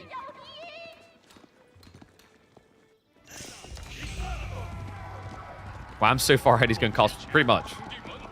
Sure, a slightly discard. But now, the thing is, remember, he can drop pagodas, and pagodas are filthy. Look at the resource gen off of these things. I sometimes like looking at it, I feel like it's too much. It's 250 resources per pagoda. You triple... Actually, over triple? Yeah, over triple what you get out of a single relic. And Yuan also does benefit you by giving you that slight discount, which is just a cherry on top, really. You don't really do Yuan for the discount. You do it for the pagodas. For the pagods. So what would Myriad's way out be? Mass Grove somehow and just get loads of Lombos? That's a very big somehow that I'm putting out there. Like an insanely big somehow. That's like me struggling, like, it was maybe a way. Obviously, he's going to try and play it out. Because reminder, this is an elimination series. So if Myriad does lose here, he is out of the tournament. I think it's $2,500 prize pool tournament. Maybe $3,500. No, I think it's $2,500.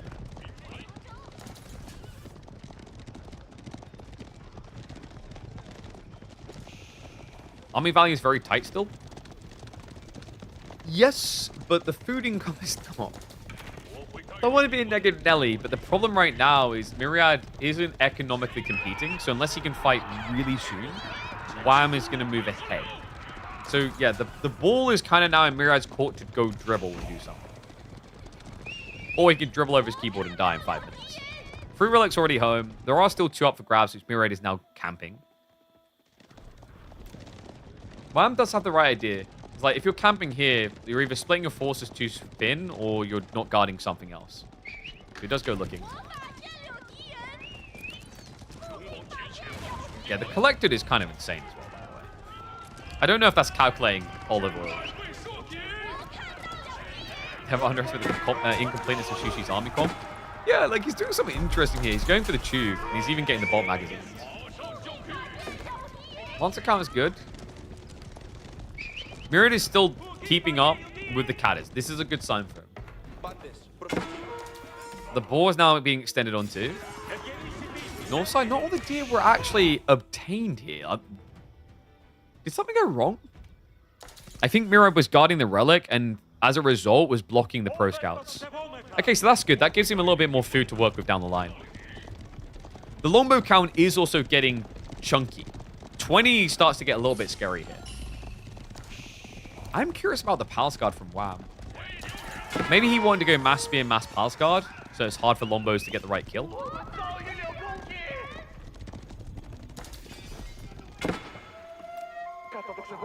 Extra archer range is coming through, so...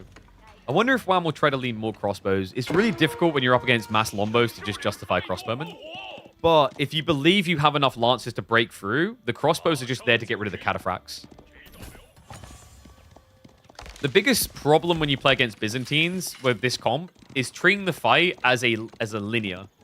It's like, we're going to go like this, and we're going to smush at each other, and then eventually one's going to give over. But that's, like, the way it works is, like, it should be give over and both go that way, but, like, the weird thing with cataphracts is they just skip that. So if you invest too much into backline, you lose because cataphracts destroy yours very quickly. So what you want, like, the way I describe cataphracts is like, remember when Alexander the Great was fighting the Persians and he had that genius idea of creating the spear formation that invited chariots in and then killed them? That's kind of what you want to do with your formation. You want to be in a world where if a cataphract does trample back, they instantly just get crushed. The weird part is, like, this comp doesn't exactly do that. Chug against Cataphract is a big question mark. Was he expecting spears?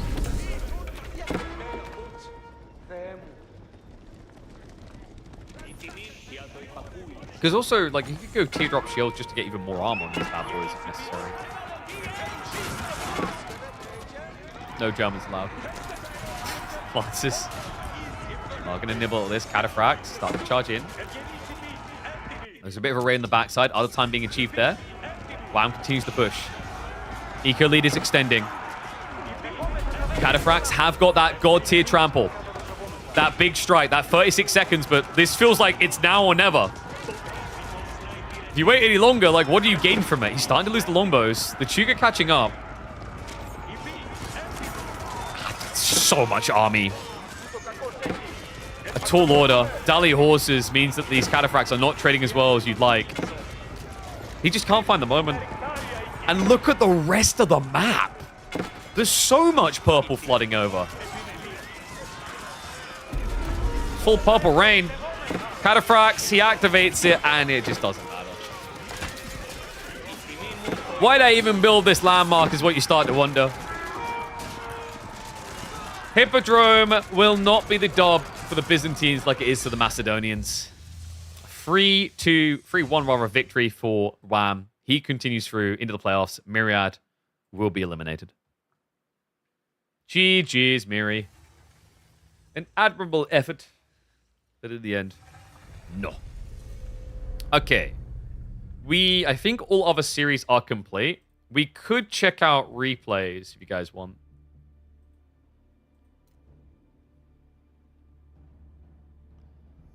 So we could look in on Voldemar Poppypaw, or we could look in on Numu Lucifron.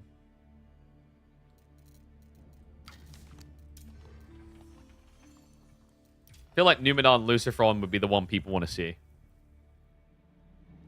Right? One sec. Let me just update title then.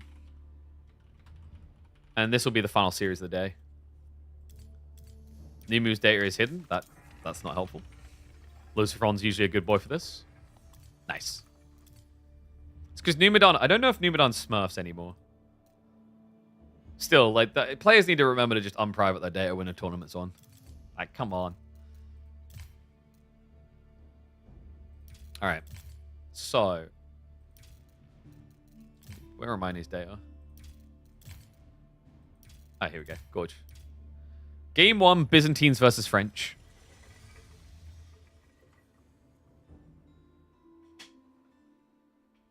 Game needs more top-tier pro players, maybe some bigger tournaments. We've got a decent number of top-tier pro players. It's just... like, you say this as if this isn't the type of crap that happens in StarCraft or other games too. Right? Like... If you really take issue of, like, there's not enough teams that feel like they're competing, okay, here's my big counter-argument. It's actually more to do with the fact that it's a 1v1 esport.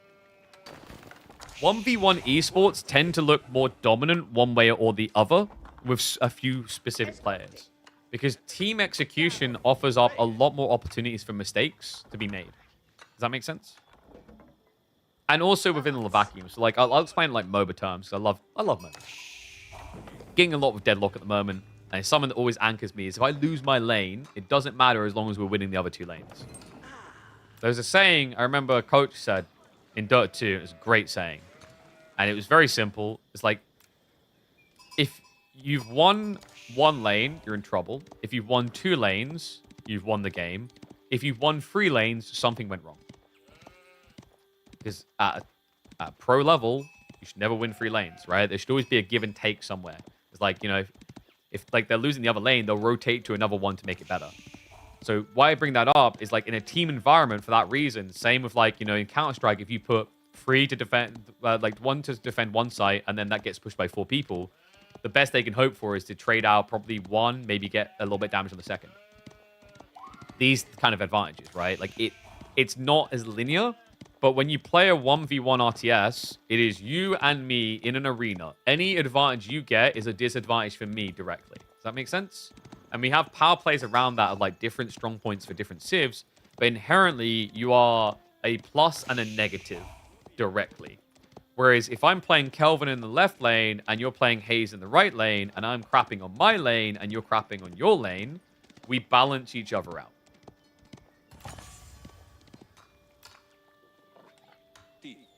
Sometimes you lose the deadlock game while ahead in kills by 2. Yeah, that's like different, right? Like we're talking like your head because your souls are up on the lane as an example.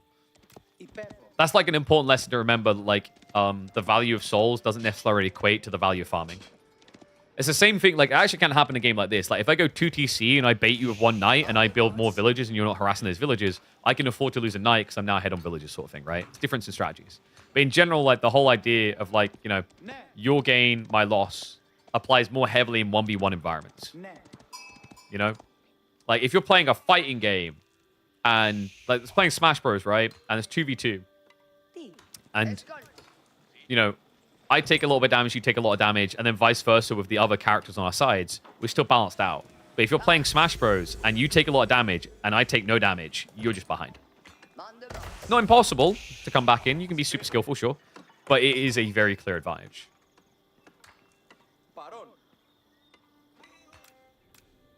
Like, change the definition of... What are you on about? Philly, you waffle more than Winston. He literally has it in his name. Come on.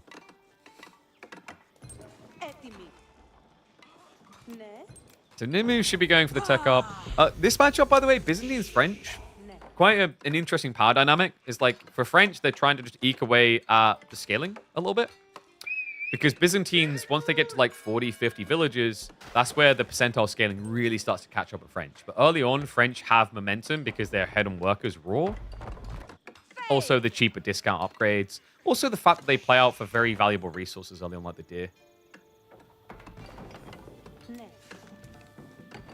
Watch a replay and wonder how do you lose this crap. That's like hidden information logic as well, right?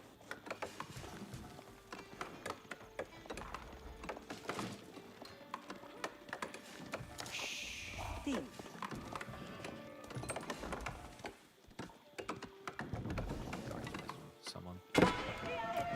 Okay, so he is extending out. Spawn-wise, kind of a good one for Byzantines. The berries are pretty tight here. Berry, berry, berry, right? So you don't have to spread as wide. Sometimes you get these spawns where the berries are really far out on the extent of the map, like the external. Here, like here. And that's kind of a death sentence against mass night spamming. Because you can't really get enough Limitani to guard all the locations, right? So that's good news for Numu. Luciferon is already on approach with the Knights. His spawn, decent-ish. He's got the back deer pretty close to the base. The boar is actually really close too. He can pull that towards these tree lines and just mill drop, and he's not too far away from the base at that stage. Also, outrageous Luciferon. Hello. Look, the mining camp, sir. This is the stuff that goes up on Reddit. This is the thing that has 15 different threads. Why didn't he place the mining camp there? He could have got stone and gold.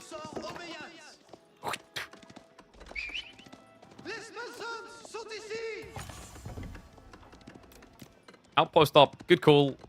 A bit greedy on the placement, but kind of has to be there. Like, he puts the outpost on the far side of the berries. But the cool thing is, as long as you're paying attention and not just texting someone on your phone, you will see the knights early enough to move across and then garrison. And what's up, Rising Empires? Appreciate the raid. Hope you enjoyed the games today. Bangers of a series. I mean, I didn't catch the other opening rounds, but I feel like Corvinus versus Scatterbrain was peak. That was insane. And we're checking in now on the new Medan Luciferon games to see how this one played out. Archers already. Yeah, Luciferon's not chilling at all, which fits his playstyle. Luciferon's signature has always been raiding wherever possible. We have got Limitane coming in. Presumably, you're going to be going javelins here as Byzantines like 9 times out of 10. Usually, whenever you see Spearman as an opening, it encourages javelins. It's all about how do I use my mercenaries to counter a different unit type in a beneficial fashion, right? So like when you see horsemen, Lombos goes very well because horsemen forces spearmen, spearmen get countered by Lombos. Vice versa, when you go spears, archers leads to javelins countering archers. We don't talk about Keshiks. I don't know what those are. Sipahi, though. Crazy. Royal Knights, though. Could have had Chuk. No, let's not go there. So Luciferon's scaling pretty quick. I wonder... Early blacksmiths, maybe? Not yet. It's got 6 on wood. When you're up to like 7, 8 archers on a single archer range, that's a good time to think about Steeled Arrow. He's just going to harass the systems, which is annoying. Like, this is the thing. When you greedily expand like this, we've seen actually a lot of people when they play against French, they'll instead just do the U. Like, you are cool. As in, they just make a U shape around their TC because the systems can't be harassed down by the knights. That's important because, as we're seeing here, you aren't really ready to come out. He could, but he's a bit suspicious because he's playing to the second berries right now. So if he moves Limitane here and a knight comes on the east, he's going to lose villages. So minus on the system impacts the entire economy. And, oh, well... Speak and the devil shall appear. Gets in, slows down the build up there. Gets the finishing touch over here. Luciferon is now going to have to worry about javelins. Numidan finally has the first group coming, but it feels a little bit slow.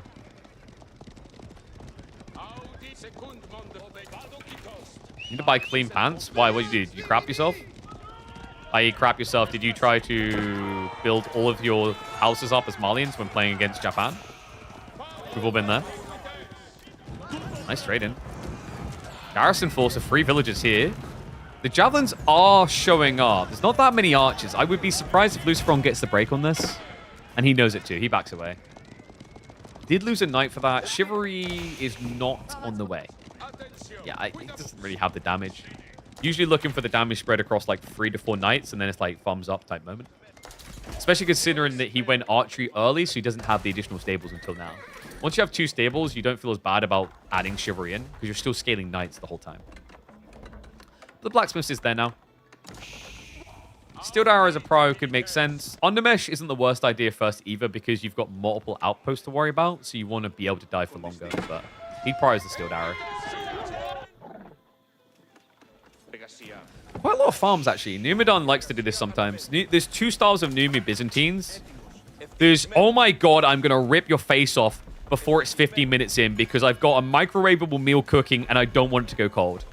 And then there's...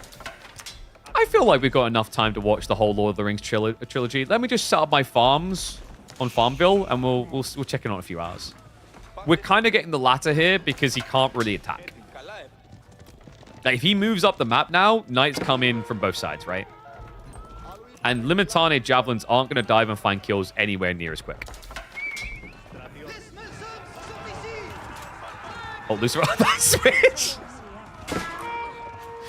That's like me playing chess where I see you move a 1 piece. I'm like, oh my god, he's trying to kill my knight. And I block, and then I lose a queen.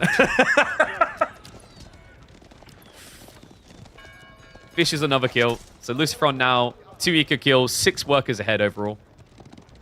Remember, this is all about the scale point. It's only level 3 system.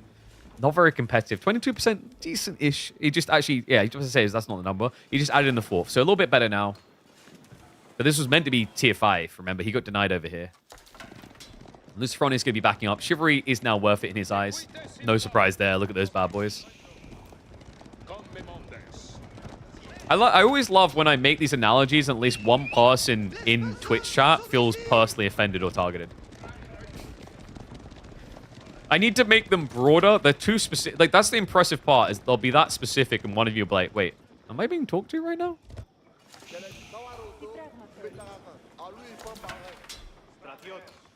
So what's Numi looking for? Probably tech play? Because you're still just not coming out against this, right? And the good news is French don't really rush castle. The bad news is they don't rush castle because they try to rush kill.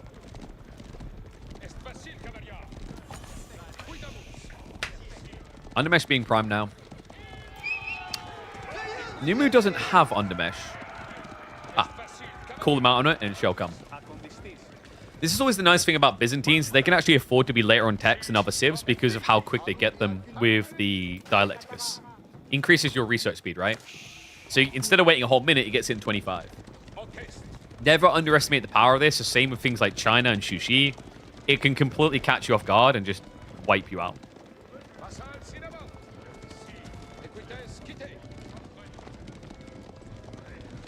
All right, what do you think, guys? Ones if you think Numudan's taking this, twos if you think Luciferon is, because there's a very clear fight coming here.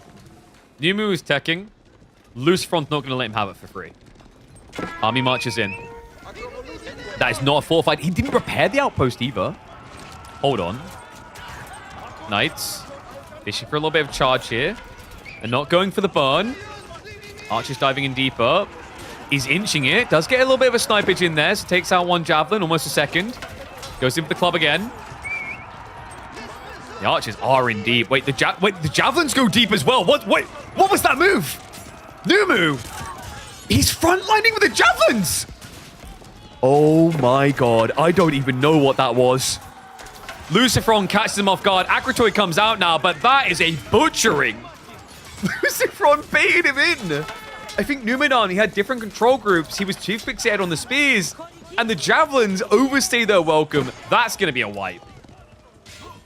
The Akratoy ain't going to matter against this many knights. He clubs him down. Tech up is continuing, but that's now a 17 worker lead. Make it 20 for Luciferon. Signature Civ. Always has been for Lucy. Opens the series, reminding you why. So he'll go back now, just chilling. But Numidan, I mean, the idle time alone. Look at the food. It's got nothing. Numidan, like, it's like when you go to one of those Swedish households and they have, like, the fermented fish on the table, and, like, in your eyes, there's basically no food there. That's how we feel when we look at his food income right now. Playing lovely. He agrees. GG. Lucifron, early lead in the BO5. All right. I mean, that, so far to me, just looks like clean Lucifron execution that we've always seen. Like, you roll the eyes like, I've seen him do this a million times. I'll see him do it a million times more. Let's see how it follows up. Oh my god, why is search so slow?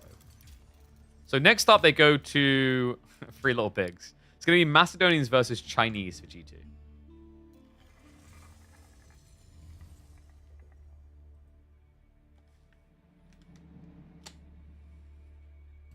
Macedonian Chinese. Chinese just normally fast castle this, right?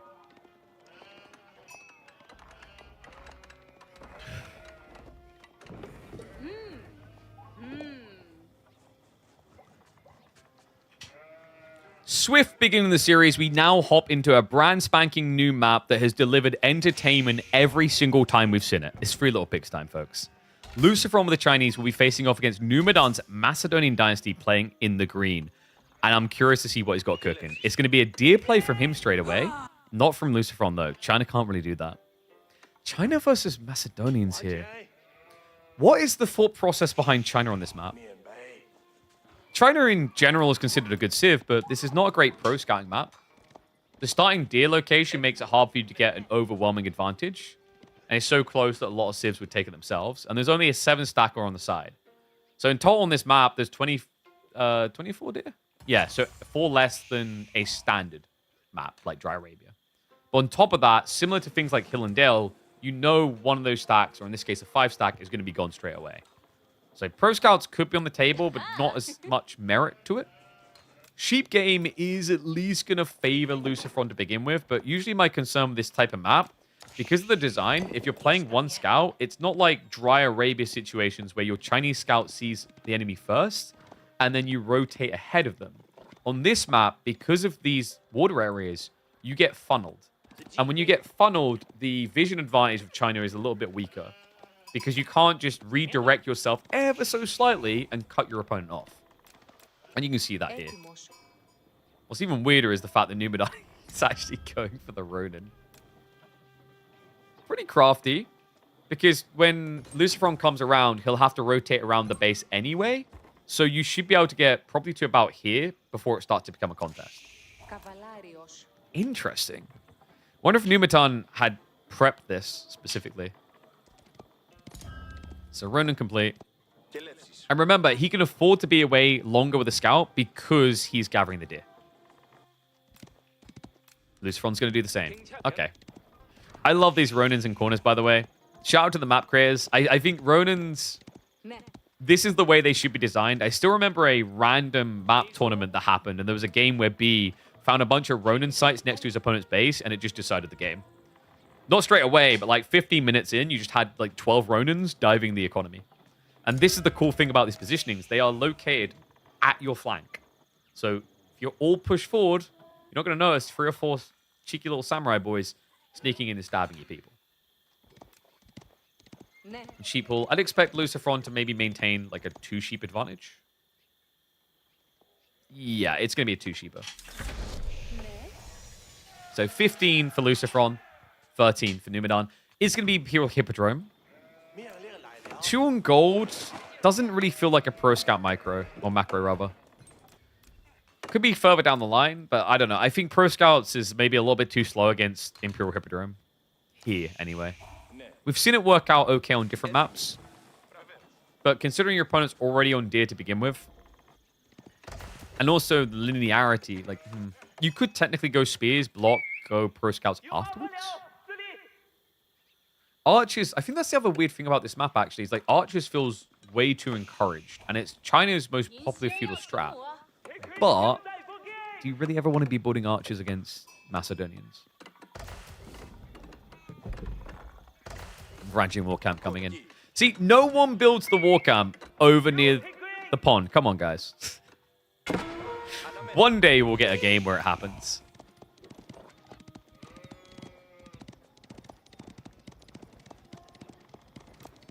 And what do you think, guys? Predictions in. One's if you think Numidan's going to win. Two's if you think Lucifron is. Going to try to keep an eye on these Lost Ronin opportunities down the line. Like, once it gets to 2 to 3, that's when people try to pump them. Remember, the Ronins, they cost 100 gold each. They have 10 damage, 1.38 movement speed, 2 armor, and I think it's about 120, 130 HP. Not bad price, actually. The thing is, it's also really nice because gold is the thing you have lots of at this point. If this was food, I think it would be harder to justify this play because food runs out before gold does. Right? Like, for example, this map, they actually end up getting 15 sheep each. 15 sheep each equals 3,000 food. There's 4,000 gold.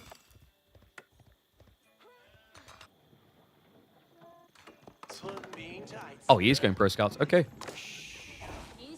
Gonna be a bit tricky. Has he got the racks first? He has not. Interesting choice, because you've got to be assuming Hippodrome. Has anyone actually seen Grand Winery in competitive in the last few months? I don't think I've ever seen it. Like, if I go back to when the game first released these new civs, sure, but last few months in meta, never Grand Winery. No matter the map. It's just too much tempo loss. Like, I remember, like, there's one player who was like, oh yeah, it's like Arkan Chapel is really broken. It's like, yeah, but it's not. It's only food. Arkan is everything.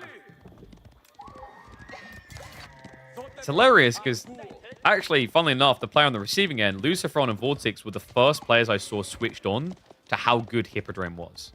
On the test server, they were constantly running Hippodrome with Macedonians, while other players were constantly experimenting with Grand Winery. And got to give it to them. Start to finish, they were right.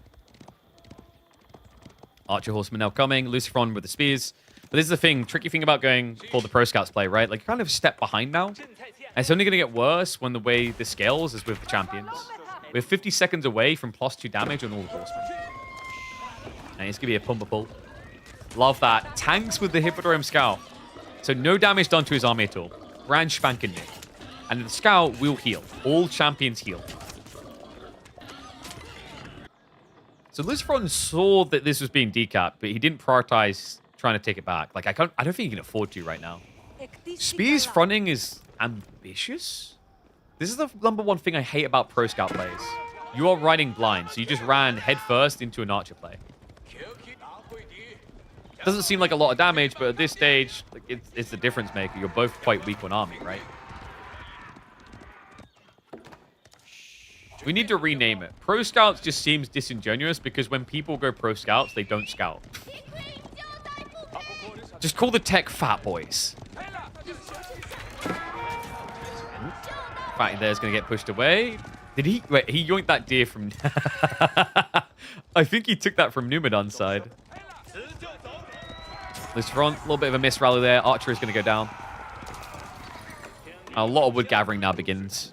This is the other thing. We said that China is predictable with archer mass, and on this map, it's just kind of a given. You have all this wood safely at the backside, but Bog Maffer are going to be good enough to contest Chinese archers. It's different compared to things like Yumi massing, because, like, you know, your advantage with China is production speed and blacksmith tech timings. But outside that, like, that's something I think archers and Macedonians can kind of deal with better. Whereas when you're up against Yumi and then, you know, like the potential for knights down the line or horsemen from Japan, it's more annoying because you're going to overkill something less valuable than you. I bring up Japan because actually we've been seeing a lot of Macedonian Japanese games recently. And Japan has been dominating. Someone's going to be like, big whoop KP, Japan dominates everyone. Yeah, I mean, they could at least put on like some leather boots and a latex suit if they're going to do that. Yeesh.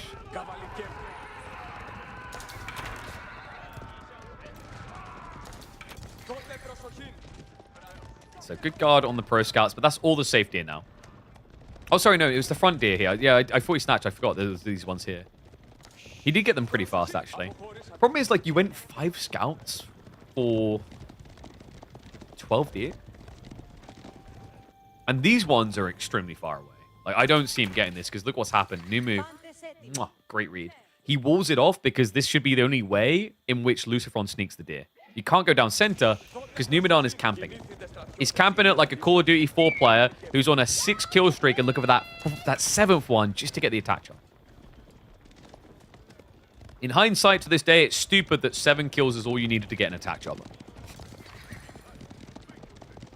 Someone old enough in chat is like, I get that reference. Someone else in chat is like, can you put it into Fortnite terms for me? Nimu? Just trying to make sure there's no active goal gathering here. Lucifron is going to have to play the Age. Problem is, there's a Radari champion now coming. And once he gets here, the kite is real. Steeled Arrow 1 on the way for Numu. Flash coming in. Horseman spread. Archer's a little bit exposed, but he gets in there with a few more horsemen. Pulls the Archers back. And now that damage buff is huge. It's a really big problem here. Yeah, you just can't beat Horseman on Horseman when it's Macedonians. Not like this. He needs to snipe the Hippodrome Horseman, but he's still alive. Lucifron doing the best he can. Pulls to the backside, but great reaction by Numu. And now he breaks through, able to chase down. And this is all pre-Radari champion. That hasn't even spawned yet. Right? So, like, after a fight like that, you have to assess, am I ahead? Because the next power spike for the Macedonian ones is the disgusting one in Feudal. The Ronin. I love the Ronin detail. Because it's baiting Spear's attacks. You want to be hitting Horsemen here, but you're not. Bogmafur are going to get backstabbed. Good reaction there. The mirror in kind. Hippodrome Horseman does go down. So Lucifron actually now going to be able to scrape this back a little. Yeah, all champions dead. Okay, nicely played. Numu definitely overstaying his welcome a little. Destroyed value-wise, still better for Numu, though. Yeah, by 400. Then we do have to consider the fact that Macedonians are weaker on economy, though. Because you've got the supervision to give extra on drop-off. You've got the Pro Scouts play. So, like, it's not terrible for Lucifron. I am impressed as well, because I thought that was going to be pretty bleak for him, the way that was trending. I think it all comes down to timings. Numidan felt this need to jump maybe a little bit soon. It's so hard to justify waiting for Radari because it takes so long. But the Radari being there makes it much easier for the Archer to kite. And also, it gives you a knight. Like, remember, they had to nerf the stats on this guy because he was ridiculous. Still 294 HP at this stage in the game, though, with 29 base. He's a beast. And he's going to rebuild the Horseman. Good cap for the Ronin. I feel like when the Chinese music plays, it doesn't really set the stakes for what's happening. It's way too peaceful. And the scouts are about to get the bad news.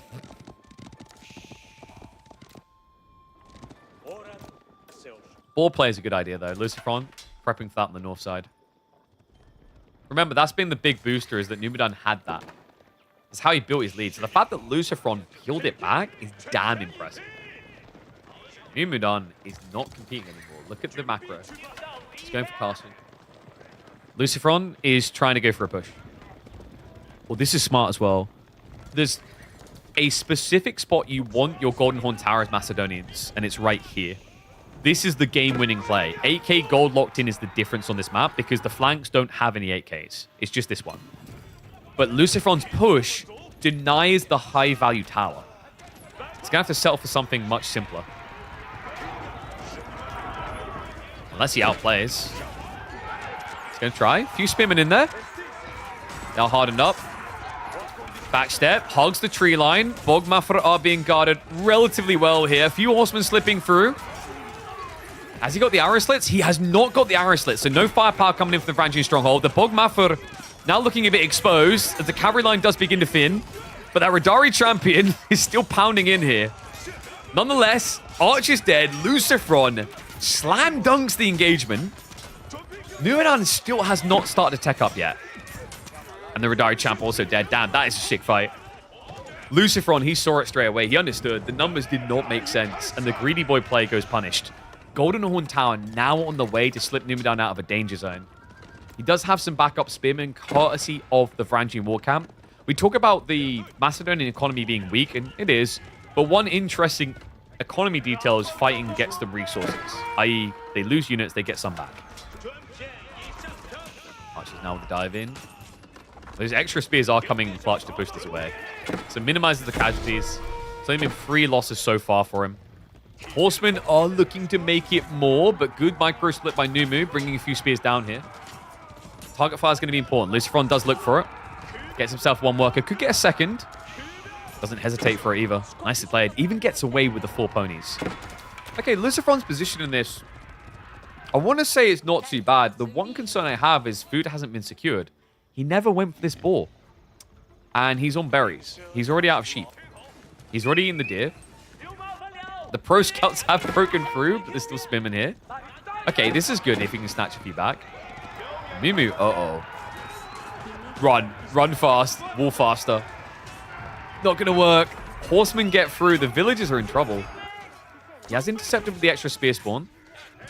Still, the workers are going to get sniped. The horsemen have free reign here. It's like going to be, what, -4? Lucifron is a butcher. That is now going to be 10+ worker kills for him. A few more spearmen coming through, trying to target fire the horsemen, but no doubt about it.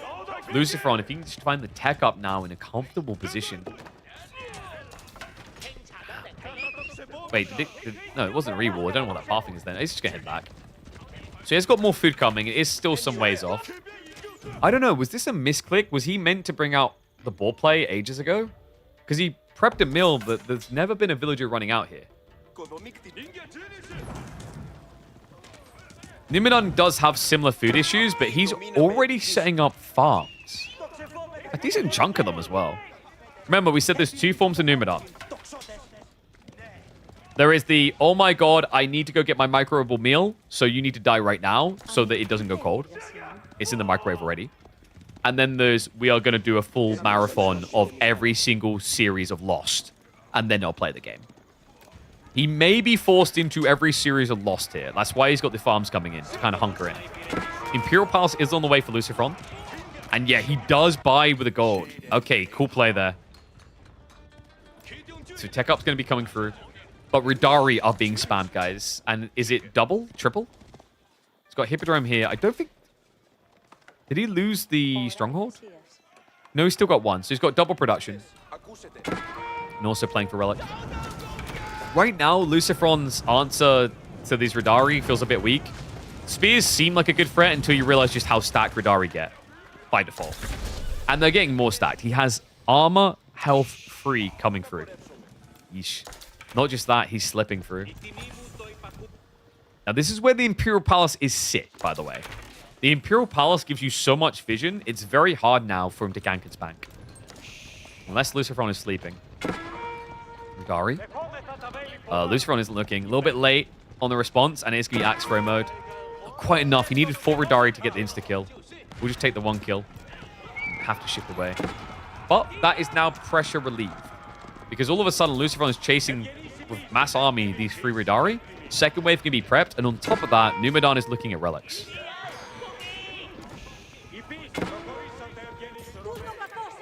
Quick denial on the wall. Lucifron's going to try the same. Might want to wall early here. Numu has at least got a Ridari coming up here, but that Monk should be going down. Yeah, I'll just keep pulling it back as best he can.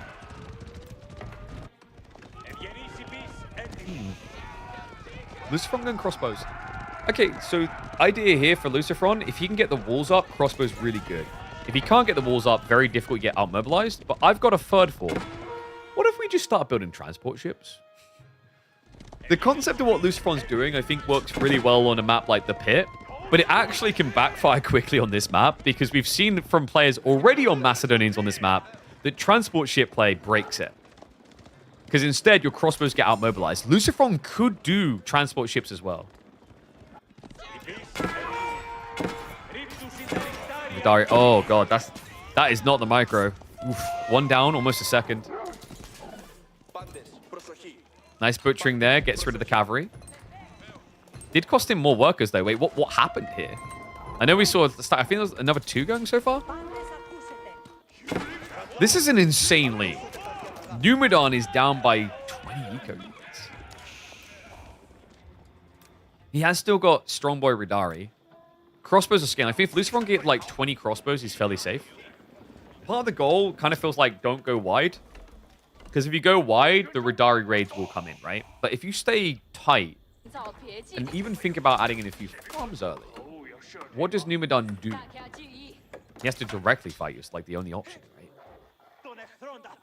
And it's not like he can wait long for that, because if you think about the way that the economies scale up now, it's very clear that Lucifron should be ahead. Numidan, it's not like he's got a trillion farms. He's only got those 5 still.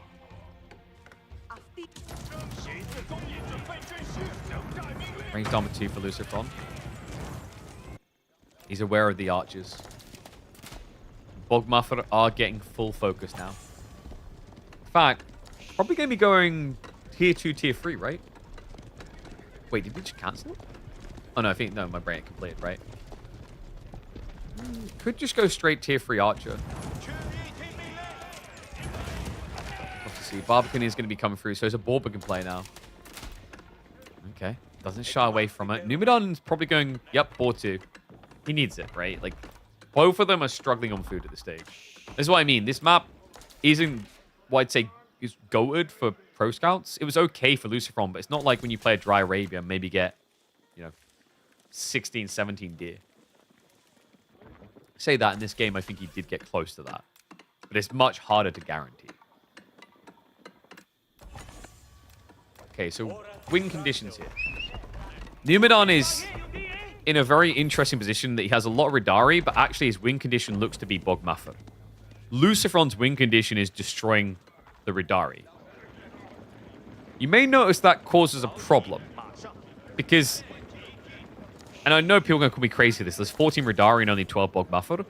But when you look at the way Numidan's scaling techs, it becomes clear what his real goal is to win with archers. But Lucifron's entire comm is focused on countering Radari. So despite the big eco lead, there is an interesting clash that could happen here. And right now, Lucifron isn't aware of it because Numidan is holding all of the archers at home. Right? He's not showing his hand. The only thing that Lucifron keeps seeing is Radari. And in fairness to him, of course he's going to keep reacting to Radari. It's like the #1 unit of Macedonians. And on top of that, he can see that his opponent has invested 3 tiers of silver into it. We are going to get re-establishment of the champs. I wonder, does he go for blinding light here? Sorry, Runus blinding. Too much Dota talk. Runus blinding is kind of interesting against crossbows. They have relatively high base damage. Just means the archers can trade out them really well. Remember, Runus blinding removes 20%. It's usually utilized when you play against knights the most. I think he might be going for on fire though. Mangonel. Oh, no. Don't tell me he's going to do this. Mango placement dive. Remember, he's already got +3 damage, i.e. an extra 9 damage on each of these bursts. You just kind of want to bait your opponent deep and target fire down the burn, which is what he's doing. Next wave of archers arrives. Oh, come on, Lucifer, don't. These Mango emplacements are toxic. I've seen too much in too long. In too short of a time, actually. He lost the military lead. He actually lost the military lead with that. Look at the body count. Few Radari going down, but goddamn, I can't with these stupid emplacements. If you've lost a game to a Springer emplacement, this is like the extreme. It's like thinking you lost to a fully grown adult and realizing you lost to a 6-year-old kid. The embarrassment is like, what? Actually, no, I guess it's the other way around. Because it's like, oh, I thought I was fighting a 6-year-old. What do you mean it's like an 18-year-old beat me up? Don't ask me why you're choosing to fight 6-year-olds. The point I'm making is like these towers are the most toxic and dangerous towers in Age of Empires 4 full stop. Because the Mango emplacement upgrades with range damage. And Macedonians can get double the range damage increases of any other civ in the game. Lucifron needs a farm switch, doesn't he? I don't think he's getting it either. Numidan is squaring up for a push. Wait, wait. He did go dark, but he's adding in war junks right now. What? Oh, he wants to stop the transport ship. Numidan did go for it. Well, that is the first war junk ever. No, not ever. We've seen one before.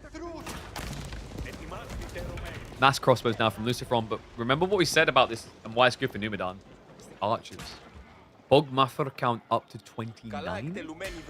Hasn't gone for the Ruinous Blinding, but actually could be the point where it's good. Instead, he's prioritizing tier 4 on the cavalry. Once again, like, you have to see the forest through the tree, right? It's like, it seems like this is all about Ridari to win, but the Bogmaffer and his crossbows are just as vital. These guys are just bulky. They will kill, but they also won't die anywhere near as quick. Now the archers, they start trading in. Crossbows step up. Notice he's kind of front-lining with archers because you want to be sniping Ridari with this many crossbows. Not able to, though. He just keeps baiting him. Back into formation. Also a little bit weird from Lucifron because it means he's disengaging in a way where half his crossbows aren't returning fire. And the chase is on. Numu with the movement speed.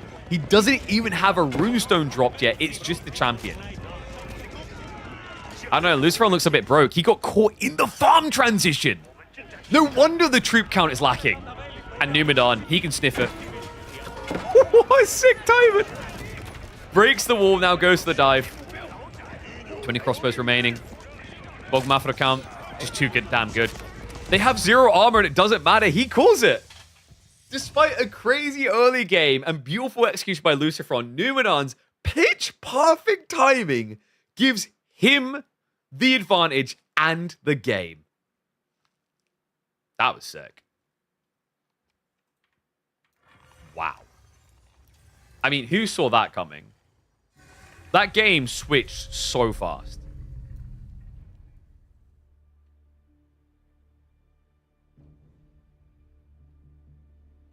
Maybe that one's uploadable?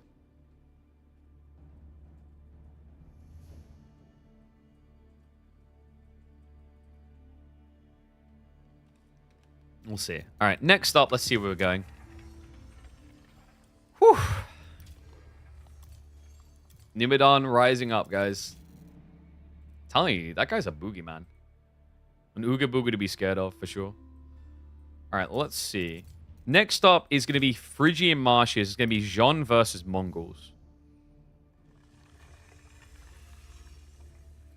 Not the funnest matchup for Jean, but not the worst. Because Jean typically doesn't like any matchup that involves heavy cav. But obviously the heavy cav is worse than French Knights. All right, let's find out. Let me get that score updated.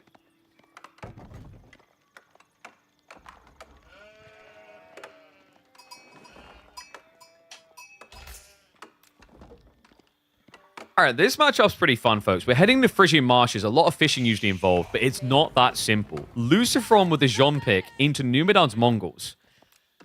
Jean may have the better knights, but she also hates playing against any civ that has access to heavy cav because she's so vulnerable. Let's see how these two want to approach this. Opening play, I would be expecting Lucifron to hold back from going for fishing, which is problematic because fishing is really how you get ahead on this map. The cool thing for me would be if Numadon actually did go fishing and turn this into a bait and switch, because someone we learned a while back with Mongols, something they're really good at with, and we've seen it on different maps over time, because there's a threat of them attacking, say, a dock play from you, they actually can get a huge advantage by not attacking and playing economy instead, knowing that you couldn't go and play for it yourself. I think a great map for this, many of you may have experienced in the past, is Himiyama. Himiyama has a pond in the center, and when you go for it against Mongols, every time you've done it, there's spear rush, and you die. Then all of a sudden, because you know you can't do it, Mongol players got very good at just fishing, being greedy instead. And that's exactly what Numadon's going to do. He moves out for the dock drop, and I love the timing. Because I think, did he get a glimpse of Lucifron? He may have with that scout rotation. So if he did, he knows that Lucifron isn't looking right now, meaning he won't be going for a dock drop himself. Wow, Lucifron was expecting a raid. You can tell by the walling. It's kind of funny, actually, because, like, technically, this wouldn't protect you against an attack because an outpost drop here is disgusting. It blocks both goals. Numu chooses the greed. Lucifron did... No. Does he not... Come on. He doesn't see it. He's going to catch it. Okay, he now knows. So he knows there's no spear pressure coming. This is all annoying as well with the Khan, just shifting you back. The cool thing about this from Numadon is usually this will feel a little bit weird. He got a decent amount of sheep, but like surely you want more, right? Like, there's so much more left on the map. Because he's going fishing, he can get away with doing this because it also hurts Lucifron's tech timing now. Having to micro these villages away, very annoying. Down the line, also a liability because you could lose them. Yeah, another one falls back. Everything but Jean. You don't want to target her, by the way. She has 150 HP. Scout's finally going to be there, so we'll finally bug her off. Funnily enough, though, there's a big chunk of land here that hasn't been scouted by Numidan. She also heals? She does indeed. When you're out of combat.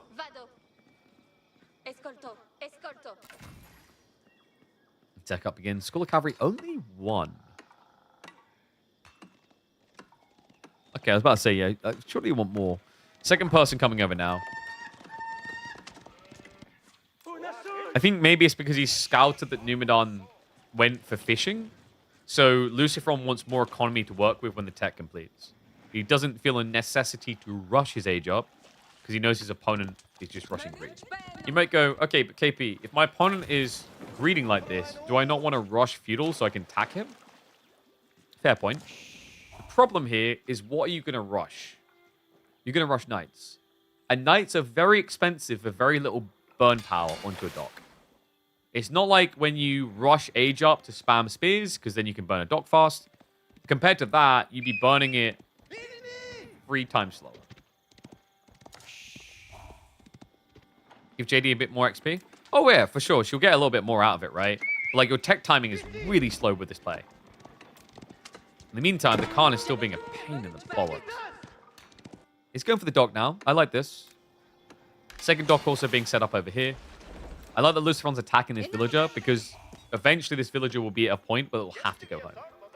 And if you look at the distance to go home, that's a lot of idle for one villager returning and one villager heading out. Deerstone it is. Silver Tree is dead. In fairness, I would be very shocked if we saw Silver Tree in this matchup. Because in this particular matchup, knights and a central trade post. You don't really get away with trading against knights. It's very hard. The first pond now pumping. 2 on gold means we're not getting many knights, actually. You would think of Numu as a Mongol enjoyer? This was like one of his classic civs. I still remember a qualifier for a major tournament, might have been one of the Road to World Lols, where he played on one of Avli's maps, Basin, and he basically played late game Mongols with mass trade. He actually really liked Mongols back in the day because of the trade strats. Eliminations complete. Numidan almost complete on his own tech up. Probably looking at Keshiks here. So, there you go. I mean, look at the stone. It's going to be double pump. This is scary because Lucifron is sidestepping into ponds, which means he doesn't have knights right now. Greedy boy could get pummeled a little. John is getting baited. Keshik production begins, but he does know they're coming. Just need to be careful not to overstay your welcome is the problem. I feel like it wouldn't fit his playstyle. I guess he's more adaptable. Well, it's more that he was really good at finding a way into late game with Mongols, but also the thing that I do defend Numidan on is people know him for a late game boomer. He actually does have some sick aggro strats, and we've seen them before. He was one of the most aggressive Byzantine players of 2025. And what is up, Bon Raid? Appreciate the Prime Body. Welcome to Swarm. Smart lad. Doesn't have to worry about any of the ads. Also gets his hands on some God tier emotes. And gets the feature on a video. Second double pump of Keshik's coming. Maybe just add in spears here. And thank you for the gifted sub, mate. Appreciate you. Thank you. Thank you. Lucifron's first knight is on the way, but like that first knight can just lose. It's 4 Keshiks. Jean also needs to be careful not to come out too far. Like actually what Numidan can start doing is because Lucifron is rushing docks, you can just come out here. Just start burning these down because what's your opponent going to do? Is he going to come out here with 1 knight, with 1 Jean? That's death. He could go for an archership, but being forced to archership here is really expensive. Every galley he'd have to build is 1 less knight. And Keshiks can also heal through that, by the way. And, oh my god, wait, the Keshiks! Oh my god, he pinged on the dock! Lucifron didn't realize. Double kill. That was sick. with an outpost there as well. Lucifron didn't clock it because there was a ping at the same time over here. I think it was from the Khan, actually. Yeah, it pinged, and I think Lucifron looked, saw a Keshik as well, and got suspicious. And maybe just a little bit too distracted. He does have a villager somewhere, or did he send it back? He must have sent it back. -1 on the other side. He did find the builder, so that's good.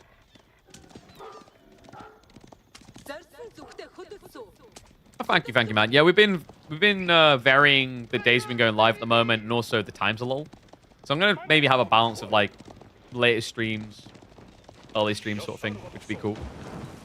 And also varying content. We played some Old Nero last night. If you guys have been curious about that, we actually got early access. Really cool game. Might feature more on the channel in the future. Same with Pragmata. That's bad. Alright, so Lucifron really in a shaky position, actually. Can he actually scale Knights quick enough here? Pawn play advantage for him slightly. But it's just so many Keshiks. I'm a bit worried for Jean. Remember, this was the boogeyman for I was concerned about. And, oh, that's where the villager went! Lucifron ran all the way across map to hide from the encroaching Keshiks. But he's going to lose that worker now. Oh, Kali, maybe? Nah, with micro, Numenon's got the kill, right? He could just weave back in and snipe it, really. He's going to choose not to, though, weirdly enough. Seems happy with the fact that he forced a galley commitment. And now I think the thing he's looking to do here is use the maneuver speed arrow to kill Knights, which is pretty sick. I think a lot of people would have hung around for the worker kill. Not him. In fact, he could kill kill John right now with Keshiks. Oh my god, she's gone. Jean who? Jean Doe. That is the most underwhelming Divine Restoration you'll ever see. And now, boats. It's like, oh wow, he wasted a cleave. Let's just heal that off. Knight's coming. Oh, you just can't touch it. The maneuver's now there, so if you choose to engage, you're going to get hit like twice more on the exit, right? That's got a demo ship coming. This is crafty. If Lucifron can bait him to charge in here at the pitch-perfect moment, it'll give him his turn. Here we go, demo. Oh, no, it didn't detonate! And not just that, a knight got cut off. Oh, my God. What happened? Was he going for a targeted detonate and the click didn't work because his knight got in the way? Because manual detonation's clunky on the range, right? Charge comes in now. Still hasn't finished that kill. Doc is gone. He got paid the bounty for it as well. He's actually going to beat him with raw Keshiks. This is really refreshing to see. I'm going to say refreshing like we don't see Keshik Mongols a lot, but like the difference is what I mean. Lucifron's a very talented player. We just saw how well he knows French. And he's got similar here with Jean, but it means Kabukus, Kabunkus, whatever the saying is. Like right now, Numenor is completely outflexing. There's another dock. Every time you let him do this, not just he's going to get bounty, you're going to lose a dock, he's also getting healed. Yeah, I don't think Lucifron has many choices here unless he wants to go spears. He can try to scale knights to win this, but now you have a lot of idle fishing. He's going to try to rebuild. Knights slip into the base again, though. Another -2. Undermesh is coming in clutch here, by the way. There's no steeled arrow.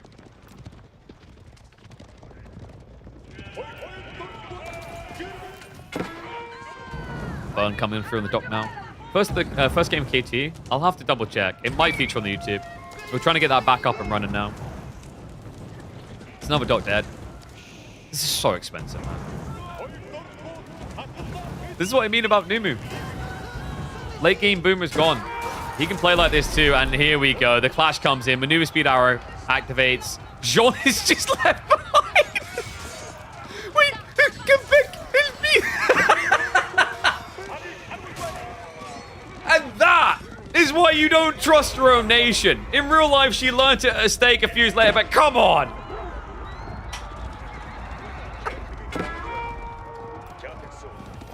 It's like the most depressing Jean game I've seen in a while. Lucifron feels slightly off his normal form. I wouldn't put it that way. I'd put it the other way around. I think Numidan is on the point.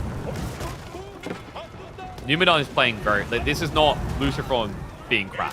This is Numidan being... I think Lucifron, like, after that opening threw him off a bit, it's been like, okay, how do I scrape back in? And Numidan just isn't giving him an opportunity. He's suffocating him. The care kicks are non-stop. Gonna go for an archer ship, but like you'll lose the dock before the archer ship comes out.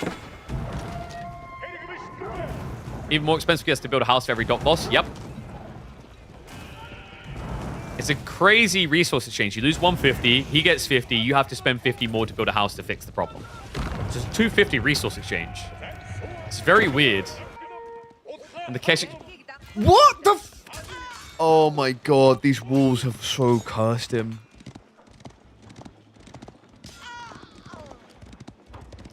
And Kurotai now coming through. That we're about to see a dive, guys. Get your snorkel gear ready. Veteran see Keshiks and a Kurotai moving up, and this game could easily be over.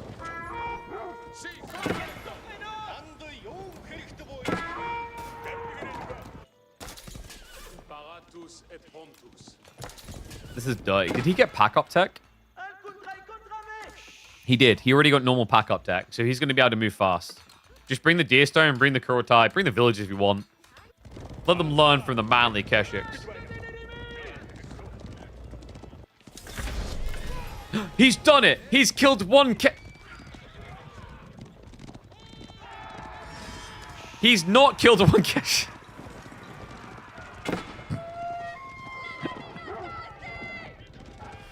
But hey, we can burn the dock. Problem is... Numidan's about to send you to the burn victim ward. He's going for it all. Keshik dive every time. This goal, that's GG. That's done. That's Numidan moving up to match point. Wins one more, and Lucifron will be eliminated in the group stage by the #1 Swede.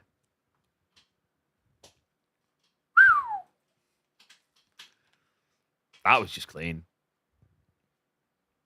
I don't feel like you see Lucifron get beat down like that often. Newbie Chad rising up. We're now heading into Coastal Cliffs. Roos versus Delhi.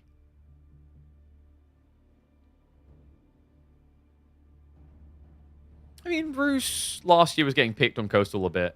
You don't see it as much now, right? I mean, Roos in general has fallen off. Yeah, what was the first Knights Templar game of the day? Let me double check the one you're talking about. It might get uploaded. I need to refresh myself.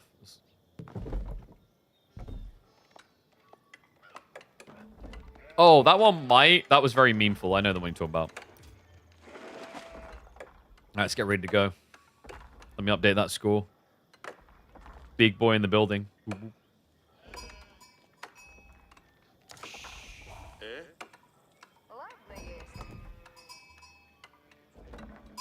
Where's the thing? We're always regarded highly, then just perform like ass. Yeah, it's just like, I mean, the meta transitioned away from Pro Scouts, and they lost a lot of value in Steam there. And they're kind of getting slightly buffed back in. Here we go. That score is correct. You are seeing that right. Lucifron, a well-known name in the AoE4 scene, is at risk of elimination here. Numidan may have his number. Roos versus Delhi. Your daily dose of AoE4 action. And if Numidan plays this right, he'll crack through into playoffs ahead of the expected player here. Coastal Cliffs is going to be your map. Or as I like to call it, Twitch chat says, why are they not fishing? Are they stupid? That's usually what you guys say. And then I have to remind you that we don't have teleporting villagers yet. Oh my god. Devs, add teleporting villagers so this map gets crit. No, don't. So Nimue with Roos, we are going to get the double scout opener. And also this opener is much cheaper now. Remember, they buffed hunting cabins a while back. They're only 75 wood now. Yeah, so you're a little bit quicker on that timing. And sheep is going to be pretty important. Considering Delhi stay out for a long time, they've got the berries. Delhi versus Roos. This was like an interesting one. I feel like players, when we last talked to them at major tournaments, they were like back and forth on which civ was better. Right? It was like you'd hear one argument and then convincing the other way. And there was never, I don't feel there was ever this universal acceptance of like what was right in the end. which is good. Means, you know, you could balance it in your brain to be close to a 50-50 match. Let Shinobi build docks. I don't think we need to buff Japan back up on water again. That had to be nerfed out for a good reason. Have horse villages soon? I mean, okay, so it's like, anyone else hearing me on this? I'm a little bit disappointed that Knights Templar villages are working on wood. Don't just have a donkey follow them. You know, Age of Mythology is dead. Can we at least, like, you know, give it honoraries in AoE 4? Damn, nice find. Bruce are ahead. Sheep game is a win for them.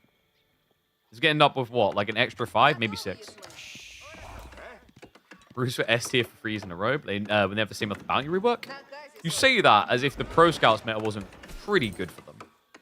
And also, like, it wasn't even the bounty system. If you actually remember, Rus were also dominant because of the old water meta. They've had multiple reasons to be a dominant force. Bounty was definitely a big part, sure, but made no mistake about it, this Civ has been ridiculous for many different reasons. Need I remind you of the 2TC meta as well, where they were one of the top tier Civs because Golden Gate made it way too easy to get town centers.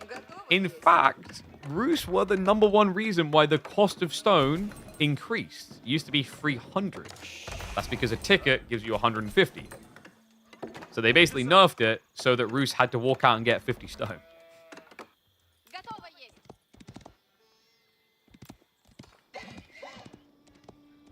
Look at the spawn, by the way. Berries all 4. No. Starberry's obviously back, but whatever. That's in your base. You'll eat them in time. There's no berries that are huggable to a corner. This one's kind of like really exposed, actually. And what the... I think a Malian player... I just heard a Malian player hit the bottom side of his desk. What the... Triple goals? I mean, kind of pointless for Rus, unless he wants to mass knights, which I guess is a possibility. It's going to be a bumper pull. Not close enough to tree line, so you can't hunt and cabin up, but you still get a few gold from these straggler trees. And you can drop it here like this. Austin knows his stuff. Microsoft should consider giving him money. Oh, man. Could you imagine actually getting paid to run tournaments? That would be nice. A boy can dream. Outpost now going to be going up. Scowl doesn't have to care about this. You can just walk away. This Scout, the only thing you can do is like deer shove a little. But the deer shove cooldown is long. So by the time you'll be able to shove again, Wooden Fortress should be up. Still annoying. It means you have to think about a second hunting cabin. But you can drop it close to the tree line. Get a little bit of gold out of that. And also, really to emphasize this, the hunting cabin changes means that being forced to add new hunting cabins in doesn't suck like it used to. It used to be horrible because 100 wood felt stupid for a mill. 75 is more than reasonable. Okay, so Ghazi spam begins. Is Numu going to mirror knights? He is. Yes. All right, lock in, folks. Numu's looking to out-micro Lucifron. You really have to be on point with this because if you screw up and your knights get low, Ghazi gradually win, right? Because it's healing versus no healing.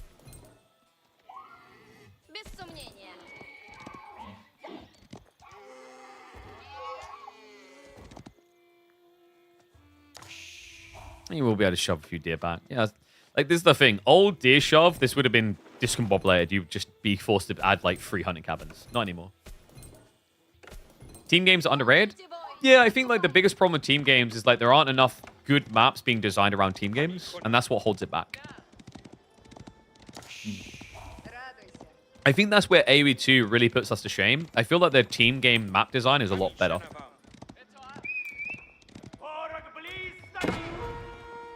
Night production now underway.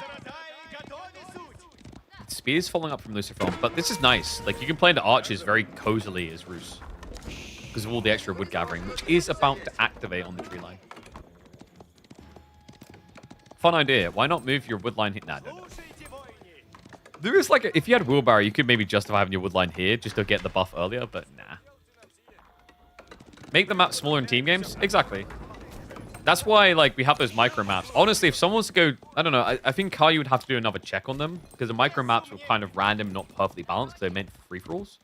We have the micro maps that like had all the outside cliffs to make the map overall smaller. Those could be really good for team games. AV4 official maps are just ass. Yeah, and it breaks my heart to this day that like someone can't just swallow their pride and work out the legal problems to just get those maps made by the very good creators in our community into the game. It shouldn't. I mean, I say it shouldn't be that hard. I don't have full transparency of the process, but I've heard part of his legal issues. I'm like, literally just set it up. Like it's just TNCs at that point. When someone goes to use your modding tools, just have them sign a TNC that says that you can use their product. Sup, Vokef? Appreciate the prime sub, buddy. Welcome to Swarm. They work in teams just fine. There you go. Like, someone go set up a team tournament and just use the micro maps that Kavayu made for us for free falls. They just have cliffs all around the outside, so it pushes everything in. So Knight Spear Archers is going 1-1-1. No blacksmiths yet from Lucifron is a little bit concerning, because Numidan, if he spots that, and he's going for it. Steel Arrow can go pretty hard here.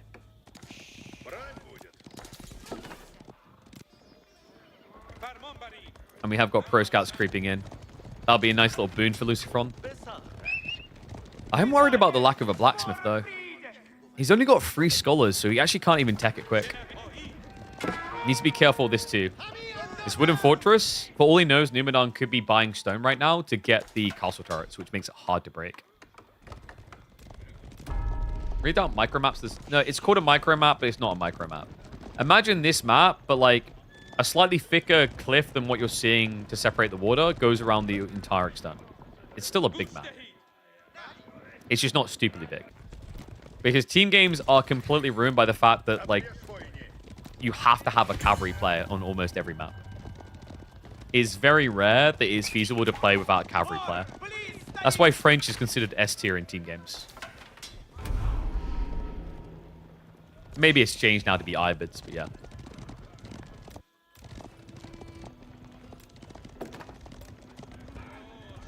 So archers are stacking up, Steel Arrow on the way. He did get the Sacred Sites, which is good, but we still don't have a blacksmith yet from Lucifron. Is this the intended build? Is he maybe just not expecting archers? Either way, it's a great read by Numidan. He's turning it into a full infantry comp.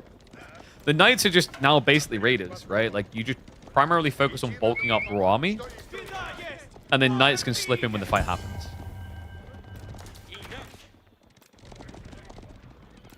Can't force the cavalry player into a fight. That's why I prefer the map objectives. Yeah, that's why I'd like to see them try the Company of Heroes Sacred Site win condition, where like you have a point system that ticks down. That actually could be really good in team games. Like actually, anyone who's played Company of Heroes over the years knows that Company of Heroes is actually as best in team games. That's where the most fun happens.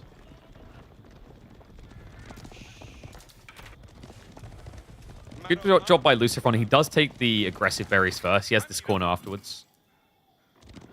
And hold on a second. Is he going to try to bait him? He is.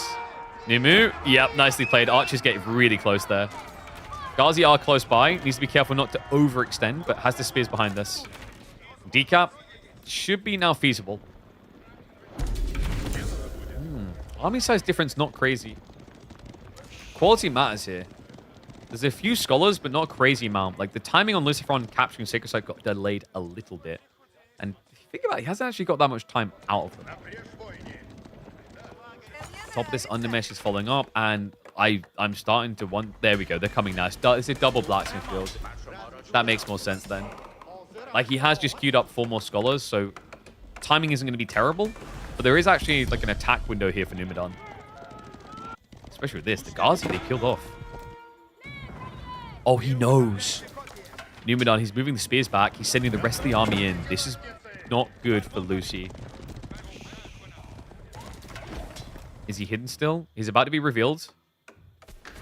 Battle post with the gold vision. Gets the early warning. And now Numidan looks to go in. His knights lead the charge. Villagers are going to have to migrate to buy time. The spearmen are coming home, but slowly. Yeah, he hesitated. He wasn't sure if they were actually there or not. So his spears didn't continue home the whole time. Villagers running towards the center here. No wheelbarrow, though. That's going to cost him. 3 down. Really good raid by Lucifron. Oh, sorry, 2 down. Okay, that was an archer there. I got baited. He's bringing everything home. He couldn't find the economy. Lucifron has everything on this screen, right? Yeah, like he actually snaked it perfectly. There was nothing exposed. So Ghazi are just going to slip back now. Really good position for Lucifron. This also bought vital time. Look at the blacksmith techs. That hit right there was crucial to guarantee that he caught up on range techs. Now just retreat. By the time he gets back to his base, he'll have +1/+1 for ranged. Hello, hello. Back to the berries we go, apparently. Maybe a little bit ambitious. Is he out of food? He is. Uh-oh. He's got pro scouts, though. Like, he has got deer coming home. Only 3 scouts, so not a crazy abundancy. That's my concern, is like, when I saw that he had all his villagers in the base, I'm like, wow, that's great. No one can die. But it means you've got everyone gathering the safest resource possible. Numinon is looking to strike in now. Devour under mesh complete. Archer count, slight edge for Numinon. Ghazi. Get the target fire in there. The spears hold back. The knights now commit. The spears, what's happening here? There's a lot of body blocking for Lucifron. Starts to slip through now. Knights are gone. And the Ghazi, they're munching through. It's happening again. Lucifron with the cavalry brute force. Looking to wear him down. Great fight for the Spaniard on the defense.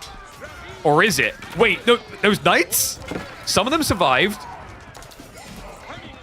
It's actually going to be a fairly even fight in the end. Those few leftover knights and 1 or 2 spearmen muddied it. The Ghazi go down. There's a few more knights, and now the workers. Lucifron, he's running out of food, isn't he? He's moved out to the berries here, so he's got that. He will get a reprieve. Numinon, I think the tricky thing here is you can't just trust the military account, right? The scholar factor. They would never pull for the fight, which could have been a bit better for Lucifron, but can't argue with results here, right? Like, he actually got a fairly good trade. The knights are still a frustration, but the archers are gone, so you can just deal spears now to deal with it. And that's really good, considering that the Ghazi are so food expensive. And as we saw, Lucifron's kind of straining himself a bit here. So Numinon, bad and bruised after the one. Destroyed value is even Stevens, but Lucifron much more chunky. You're right about the camera zoom. See, right? Like, look, wait, how many notches? 1, 2, 3, 4. We usually 4 to 5 on average. It's so much better. Like, here's the thing, right? If a fight is this big, why not be like this? Because then you still capture the whole fight. Zoom control is important. You just need to be careful not to do it too quickly. Because if you go like this, you hate it. But gradual notch-ins are good. I'm impressed, man. Lucifron wiped the floor with Numinon's army comp. Like, I was actually expecting that to be slightly Numu favored, but I think he got forced to commit the knights a bit too fast. And that's the value of, like, the Ghazi. They are premium light cav. They outpace you. They out-engage. They aren't reliant on a charge to do a big burst of DPS at the start of the fight either. Decap attempt is going to be a big fat L. Lucifron able to deny him there.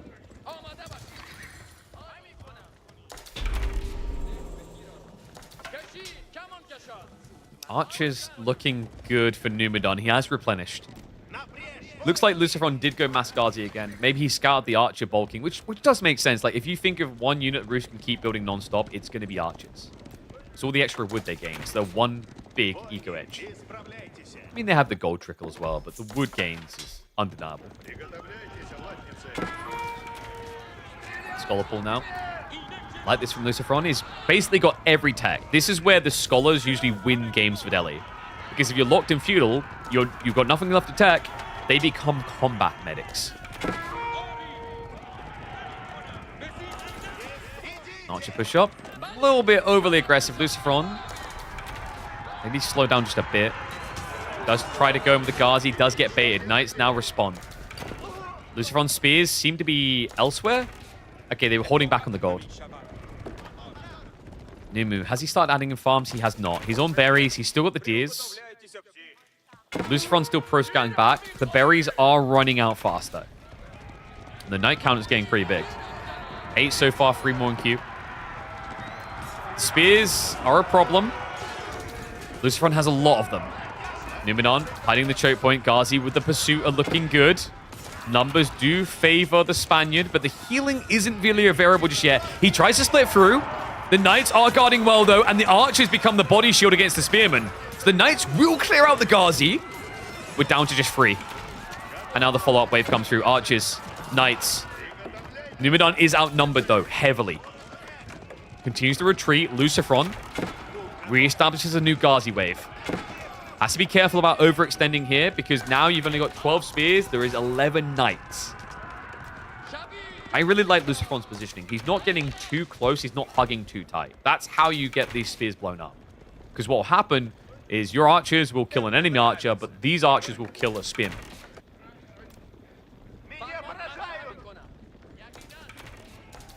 Lucifron. What are we looking at next? He's still got an impressive amount of food, actually. 1,200 constantly. But this means that he's burst gathering. It means that the food is going to run out quicker than Numenon's.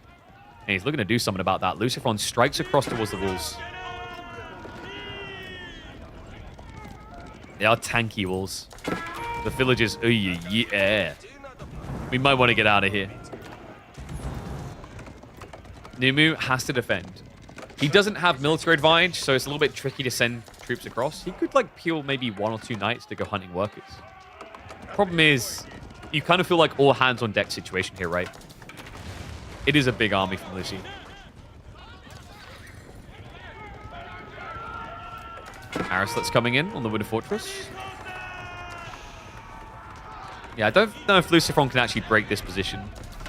He's ahead, but static defenses is scary. Can't sneak in either. Might try. If he sends the Ghazi in... Hold on.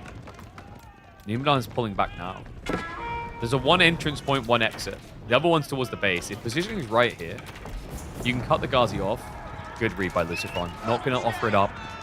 He backs away. Ooh, got squashed a little bit there.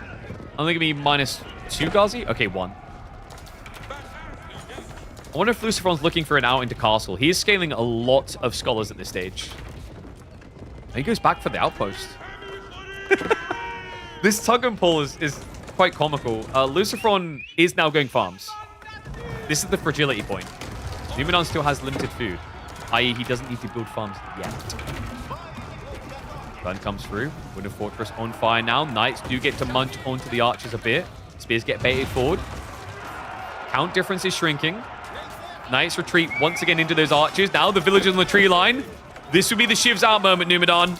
He's absorbing blows of them. No textiles, though. However, look at the fight on the south side. The Knights are starting to break through. The Shivs do come out from the Ghazi now. Struggling to get enough worker kills.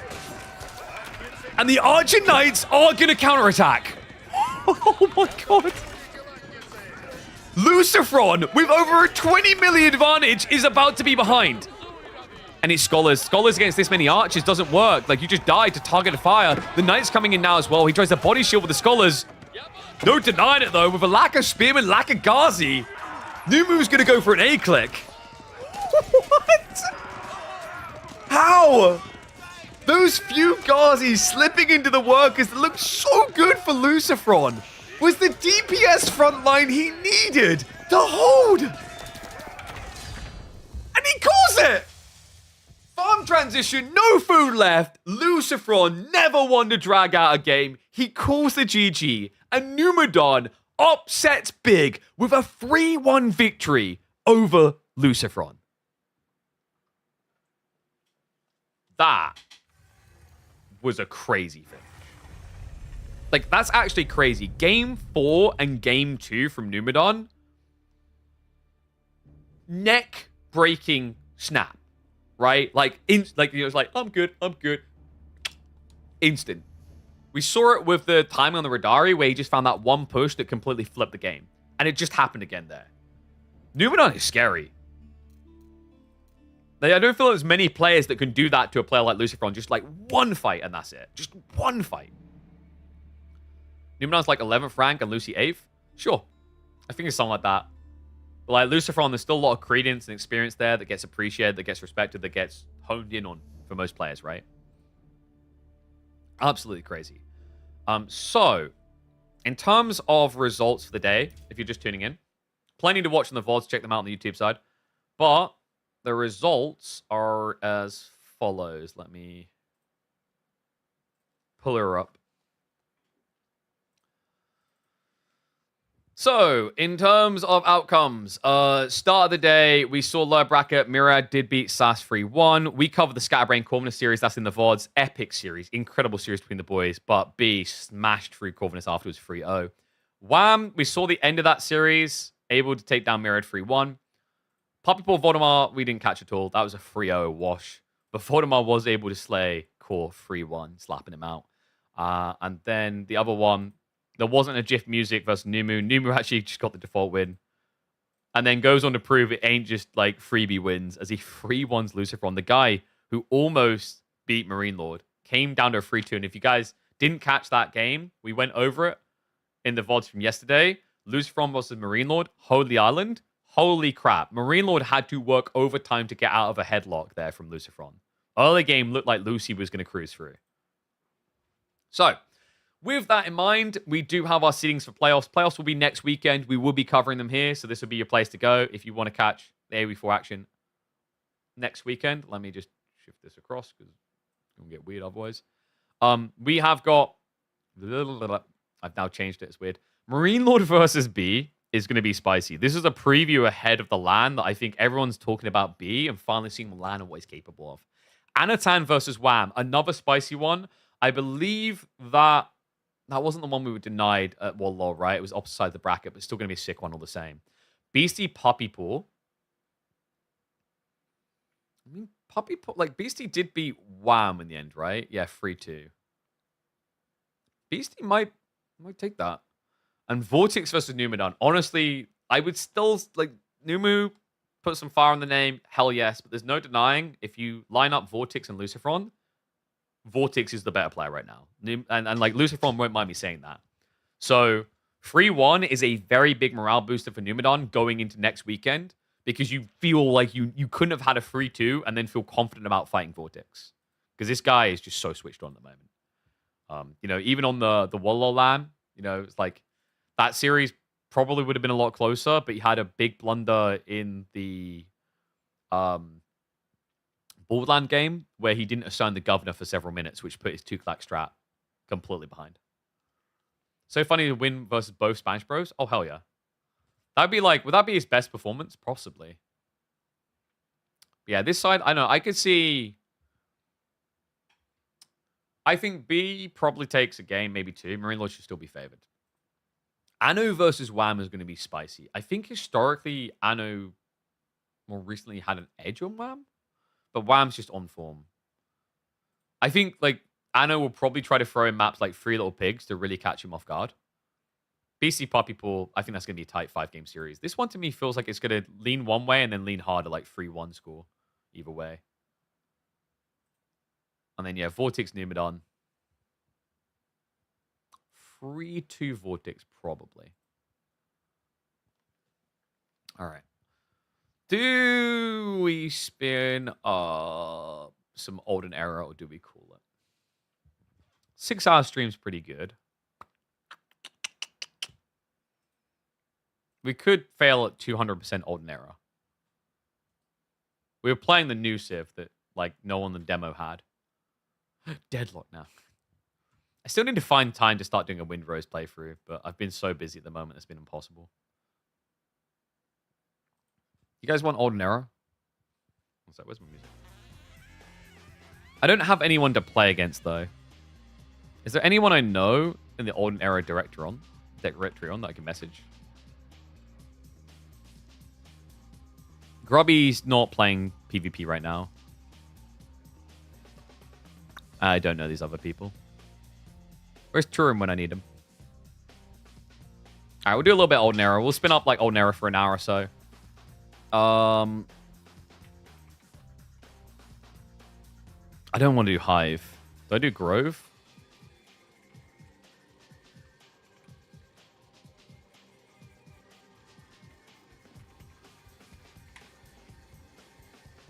We'll do a little bit of Olden Era. YouTube, I'm going to end the stream right now just because categorizing and switching over is a pain in the ass there. So if you want to catch the action, come across to the Twitch side, which I'll drop that in you guys' chat now. I'll hope you see there. Next stream, I'll try and get one planned for the week. This week is super busy. I want to get back to weekday streams, not just weekend streams, but we'll definitely have the next weekend, and we'll try to like at least have 2 days in the week. It's just figuring that out right now because, like I said, it's super busy.